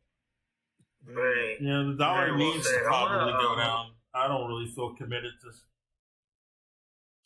propping it up anyway. It's evil. I really want to leave anyway. So the dollar losing value isn't really important to me anymore. I don't feel committed to this country anymore. I served the country. That was a mistake. And they're not really giving back. They don't really care about taking care of its people. This country doesn't care about its people. It doesn't care about any other people either. It cares about blowing people up and starving people as using that as a form of blackmail and bribery, or desperation to convince people to be slaves for them. Join the military because we're starving you, so you join the military. Basically, this is the strategy they use. It's for everything, not even just the military. There's been a race to the bottom in all industries. Move on to the next topic. We got two little quick segments. Primarily, that's the main military strategy. This is how to get recruits. Make them suffer. Make the economy scream so we get these type of results. That'll make them get on board with invasions because then they'll get more jobs in the military. See how that works? Before we wrap up, and there's some people I can already sense the tears coming from people who hate Make the economy scream is a real quote, by the way, by a politician. Trying to remember the name. I think it might actually be Chuck Schumer, but probably not. It might be. I think it's someone else. I believe Chuck Schumer would say some shit like that if it's not. He probably said something similar. They're upset that RBN brought you guys on and praised you guys. But once again, I will always be okay with people who actually engage in their communities. I'm sure if I was to scour you guys' Twitter accounts and ACP, I'll probably find something I disagree with it. But this is what we need to see here. And I definitely would love to do a bit with direct action is good. That is very valuable. Kansas City one day. Because I much rather have a conversation and be in community. So he's in Kansas State or Kansas City. I think Midwestern marks might be Kansas State, but CJ is Kansas City, which is in Missouri. I know it's confusing. You'd think Kansas City would be in Kansas, but it is not. Although I think Kansas does have its own Kansas City. I forgot. But, yeah, they're in Missouri. And St. Louis is also simultaneously in Missouri and Illinois. It's a half. Part of it's in another state, basically. So you can cross state lines pretty easily in that city. So you cross state lines is not really a big shock for anyone who lives in St. Louis. Community, when people actually out in the streets helping people, then you do nothing anime profile picture motherfuckers on Twitter who we never ever seen do shit like this before. The one side that inherently have way more credibility. And the side that has more credibility in my eyes is the group that's posting shit like this. NAFO, of course, has no credibility. A lot of those NAFO guys have these moe anime profiles. It's a real tell that they're like attached to the CIA or NAFO. Like whenever I see that shit, they always support like the most right wing position, the most pro state, like the most pro Wall Street or pro war position, typically.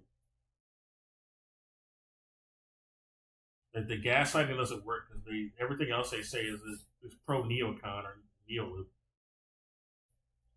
and it's also when it's not the fucking anime PFP, it's some fucking Doge PFP. That was the trend for a long. That's the NAFO symbol basically. Some Doge and some fucking army fatigues or some tracksuit. It's cringy shit. If you go to the ATP account, guys, you guys post this shit all the time. You know what I mean? You guys show all these actions where you guys are in the community. And apparently, and I definitely got to particularly give this a shout out because this is my backyard and somehow I missed this. I would have shown up if I knew about this. 100%. I didn't know about it though. It slipped between the cracks. But so big shout out to you guys. I love that you guys are actually on the ground. So guys. It says, Kansas City, Missouri. So I don't know what this means at the top, though. Like they're distinguishing Kansas and Missouri here. So I guess ACP itself is stationed in Kansas State, is what I'm assuming. But they all came together in Kansas City, Missouri. No matter, I hope you guys feel the same in my community. If there's disagreements we have, it's way less important than people who actually show up on the ground for the working class. I'll read a tweet. I'm not going for a while. I'm going to ask you guys about your election you won as well. I'm going to read a tweet. In a key first-time partnership, we at the ACP Missouri at Kansas City, Washington Square Park to distribute clothes, blankets, and pillows to hundreds experiencing homelessness. So the reason why we started RBN chapter states now, particularly Missouri, should be cold by now. It's still hot over here. Although when it gets night, it's a little cool, but not so much. It's not really chilly. Like, I used to sleep outside without any covering in this weather. The reason why we pushed mutual aid when no one was doing that before is because we at RBN, we wanted to see more of this. Haas shitted on this, though. This is why I don't like Haas. He was shitting on doing things like mutual aid and these type of direct action things. Maybe he's had, like, come to Jesus thing. But they mentioned Haas earlier. He's totally not about this stuff. So, or he wasn't. But we'll see. We didn't want to have a monopoly on it. We wanted to see more of it. So good job, guys. And I'll pass to Carlos first this time to go in the opposite order. Or anyone in the panel here. You guys apparently had an election winning. And I want you guys to discuss your on-the-ground activities as well. Because I'm behind. I'm just now getting caught up on this. I didn't even know about the Kansas City event. I want you guys to talk about your guys' mutual aid actions. Someone won an election in ACP. So that okay. I'm going to skip ahead a bit. Because I'm not familiar enough with the candidates of an ACP. You'll see many more Chris Alalis pop up. They're just talking about more of their protests and, demonstrations, basically. Okay.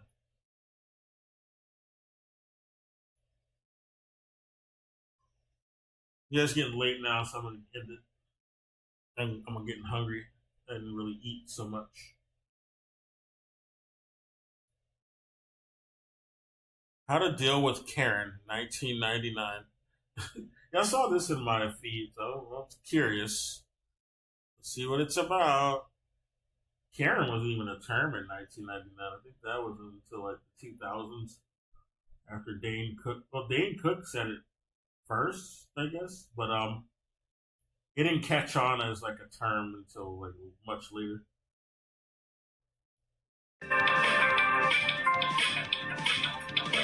Hi, welcome to Super Subs. How may I defeat your hunger today? As a mighty member of the Super Subs team, your real victory isn't defeating hunger. It's satisfying customers' needs. But this can be difficult, especially when you're face to face with this. Excuse me? Yeah. I said no pickles. Are you deaf or just stupid? This is the no. Well, I can understand her anger. Yeah. What the fuck, dude? When I say no pickle, that's what I fucking mean, motherfucker. I mean, I never say it that way, but in my head, I said it like multiple times. I don't know why that shit's there, but I usually just eat pickles now anyway. I used to be like that, but now I just eat. If there's pickles in it, I just eat it. Because pickles, depending on how the quality is, like I usually get these long, crisp pickles, like on burgers. Now, those are good. So I just eat them. Don't ever ask them to take them off because they taste good anyway. Good pickles. Aggressive, rude, entitled, and never satisfied customer known as the Karen. But how do you deal with a Karen? Are you deaf or just stupid? Dude, this was just stupid. Whoa, easy there, pal. Better to stuff those frustrations deep down and apologize. Dude, I would give this guy a tip. If I saw this, if this was a response I got, and I was acting like this, I give him a tip. That's just hilarious. Are you deaf or just stupid? Ma'am, I am truly ashamed to have placed an unwanted pickle in between your butts. Yeah. If I were you, I wouldn't just throw a fit. I'd throw feces in my useless face. Let's tone that apology down a notch or three. That's a bit, yeah. Are you deaf or just stupid? I'm so sorry about that, ma'am. Let me get you a new sub with 0 pickles right away. And in the meantime, do you want a free dessert? We have fresh cookies. An apology, a solution, and a treat to sweeten the deal. Super job. What's your problem? I deserve a refund and a new sub. And if that's not going to happen, then I want to talk to your manager. Damn, she's a hustler. She wants a refund and a sub. Shit. I've gotten a refund at like a McDonald's. Never got any food. I would feel like if they fucked up my food, they're gonna fuck it up again. Why would you want another serving, dude?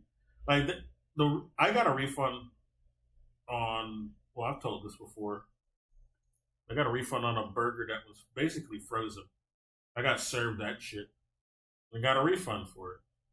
And nowhere that I feel compelled to order anything from there ever again. But they fucked that up. Yeah, I'm afraid they're gonna fuck everything up that I ordered from here on. Like, how do you not cook a burger?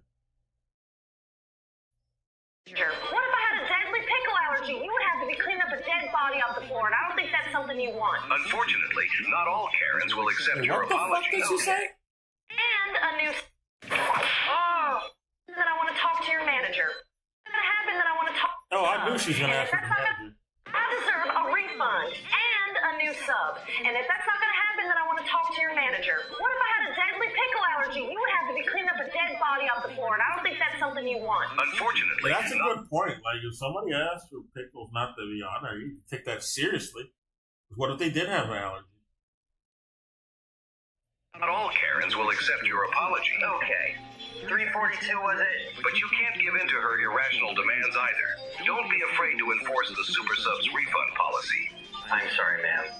But it's our policy that you can only have a refund or a new sub. Not both. Yeah. Separate if it could be. I got a refund, that's it. Refund or a sub. You know what I think I'll do? Refund. I would like to speak to your manager. Of course. You know, this is why people like you work minimum wage jobs. You don't have the brain capacity to figure this out. Go! I've got an appointment 30 minutes across town.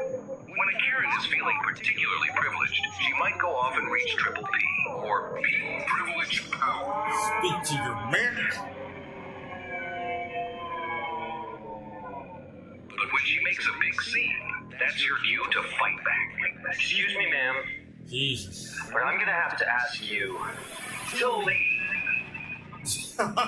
Over my dead. She shows death, dude. If a Karen is too powerful, you'll need to contact security. What is her power level?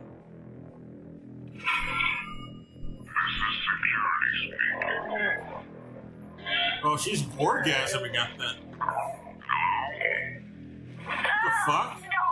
My heart is under attack. From the Most pictures? Karens need more help than you can provide. For this reason, we are proud to offer a 10% discount for your first month of online therapy with today's sponsor, BetterHelp. Oh, yes, While it is BetterHelp.com. This organization I've never trusted. And online therapy seems like the most cynical thing I've ever seen. But they're still making rounds. This is this video sponsor, apparently. That's a real sponsor. They have sponsored in their videos now. They didn't used to. But they're clever with how they put them in. Be proven, therapy might be a healthier alternative than throwing a public tantrum disguised as a heart attack. I mean, I guess it would be better. Oh, she's If you lying, had of to deal course. with these types of people, therapy can help you too. A therapist will listen, ask questions, and help you see things from a new perspective. I thought she was having a genuine heart attack, but she's just being a drama queen. Listen, ask questions, and help you see things from a new perspective. Hey, have you thought about speaking to a therapist? I can give you a discount. I need to speak to the manager. By filling out a simple questionnaire, BetterHelp will match you with a therapist right for you. And if you don't feel they're a fit, you can easily find someone else you connect with. So if you think you'd benefit from therapy, click the link in the description. I think or the go to first iteration of Karen in cinema was that movie Waiting. It was about waiters, basically, at some fucking TGI Fridays Chili's knockoff restaurant. That movie wasn't very good, but it had some charm. And when I saw the movie, I was like, this movie is stupid. But it was kind of funny. And I think Ryan Reynolds was in it, which is not a flattering role he had in there, because he played like some predator who liked to brag about having sex with underage girls. But he never actually did it. And I don't know how that's like something you can even brag about. It makes you look like creepy. But in that movie, he thought it was like a flex to brag about sleeping with underage girls, despite not actually doing it. He just wanted the bragging rights to do it. Which is, I don't understand. That movie didn't make any sense. It also had the Matt guy in the movie. I forgot his real actor name, but he was in it. And some other actress woman was in it. I forgot her name. Dane Cook was in it too. He played like the cook, or one of them. And Andy Milonakis was also in it. He played a unhinged busser, which is very accurate to how buses really, really are. I did restaurant work, so I know. .com/SkyCorp. That's BetterHelp.com/SkyCorp. Manager. This is the manager speaking. Stay. Please escort Karen to the back office where we can discuss the refund in private. Uh-oh. She's gonna die. I think my heart's starting to destabilize. Thank you. That's too bad.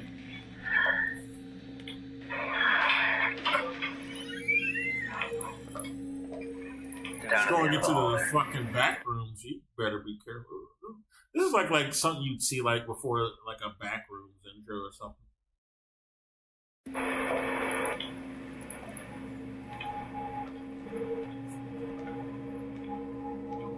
Go to the pool area. That's the most zen area of the back rooms. I like that one.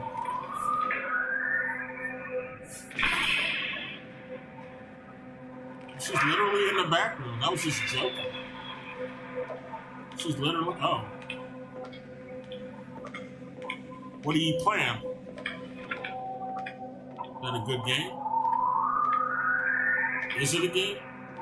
You wish. Speak with me. That's his name, too. My son had pickles. I'm well aware. We take customer satisfaction very seriously here at Super Subs. Tell me, does this look like an unsatisfied customer to you? Yeah, you ate the burger. Strange, isn't it? You dine with pleasure, yet claim dissatisfaction. Makes me wonder. Were there even any pickles on this sandwich? She put them on. It was an inside job. Or just straight about the world's most obnoxious murderer.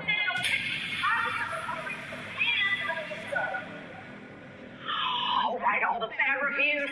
I'll call your boss. I'll call the CEO. You have two options. Oh, shit. One, I contact the authorities and present my insurmountable evidence. Two, I give you a refund of $3.42. If What the fuck? you eat this pickle, Oh, that could be suggested.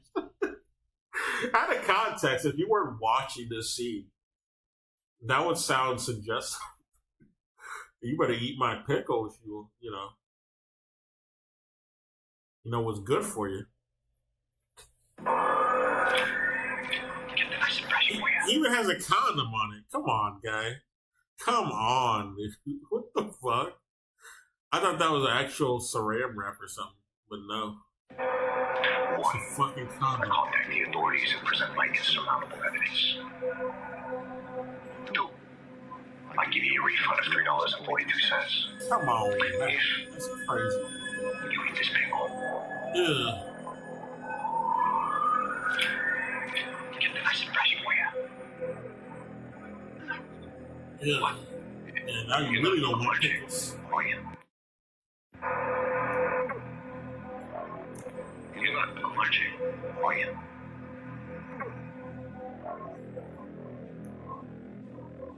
What the fuck? What the hell is this? Oh my god. For real? And you at least got it first. Fortunately, I don't possess a cutting utensil. Only more pickles.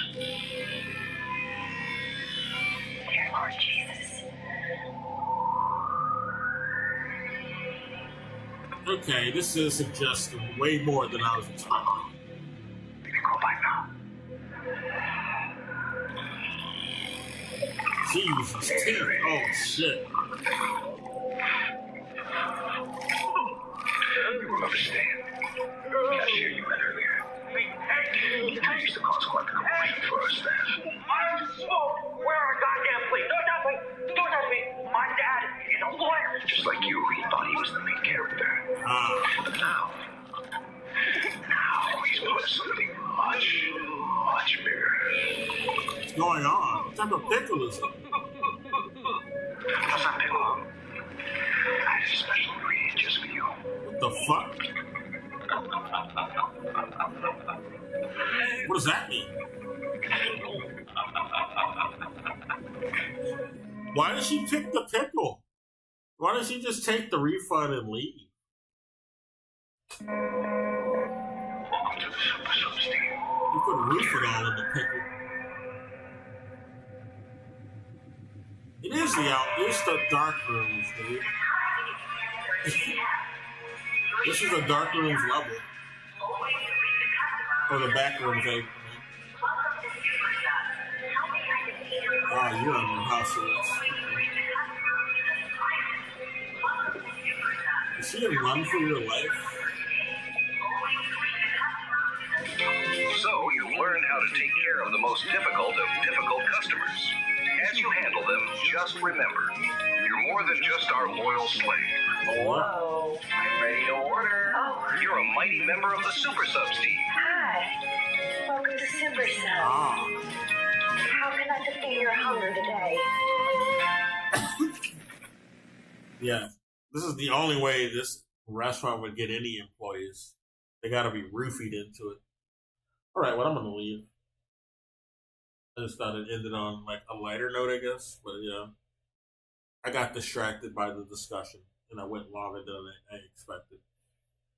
So, but yeah, I'm gonna do. I don't know. I might do a stream tomorrow that's more normal. I just wanted to vent and make some background noise for myself at work, and when I go work out again next time. Anyone hears this, sorry. And yeah, don't you know turn on your neighbors and your loved ones over these fake ass elections. Basically, you're not picking these people anyway. There's no reason to get divided over them. If anyone hears this, anyway, take care. Bye.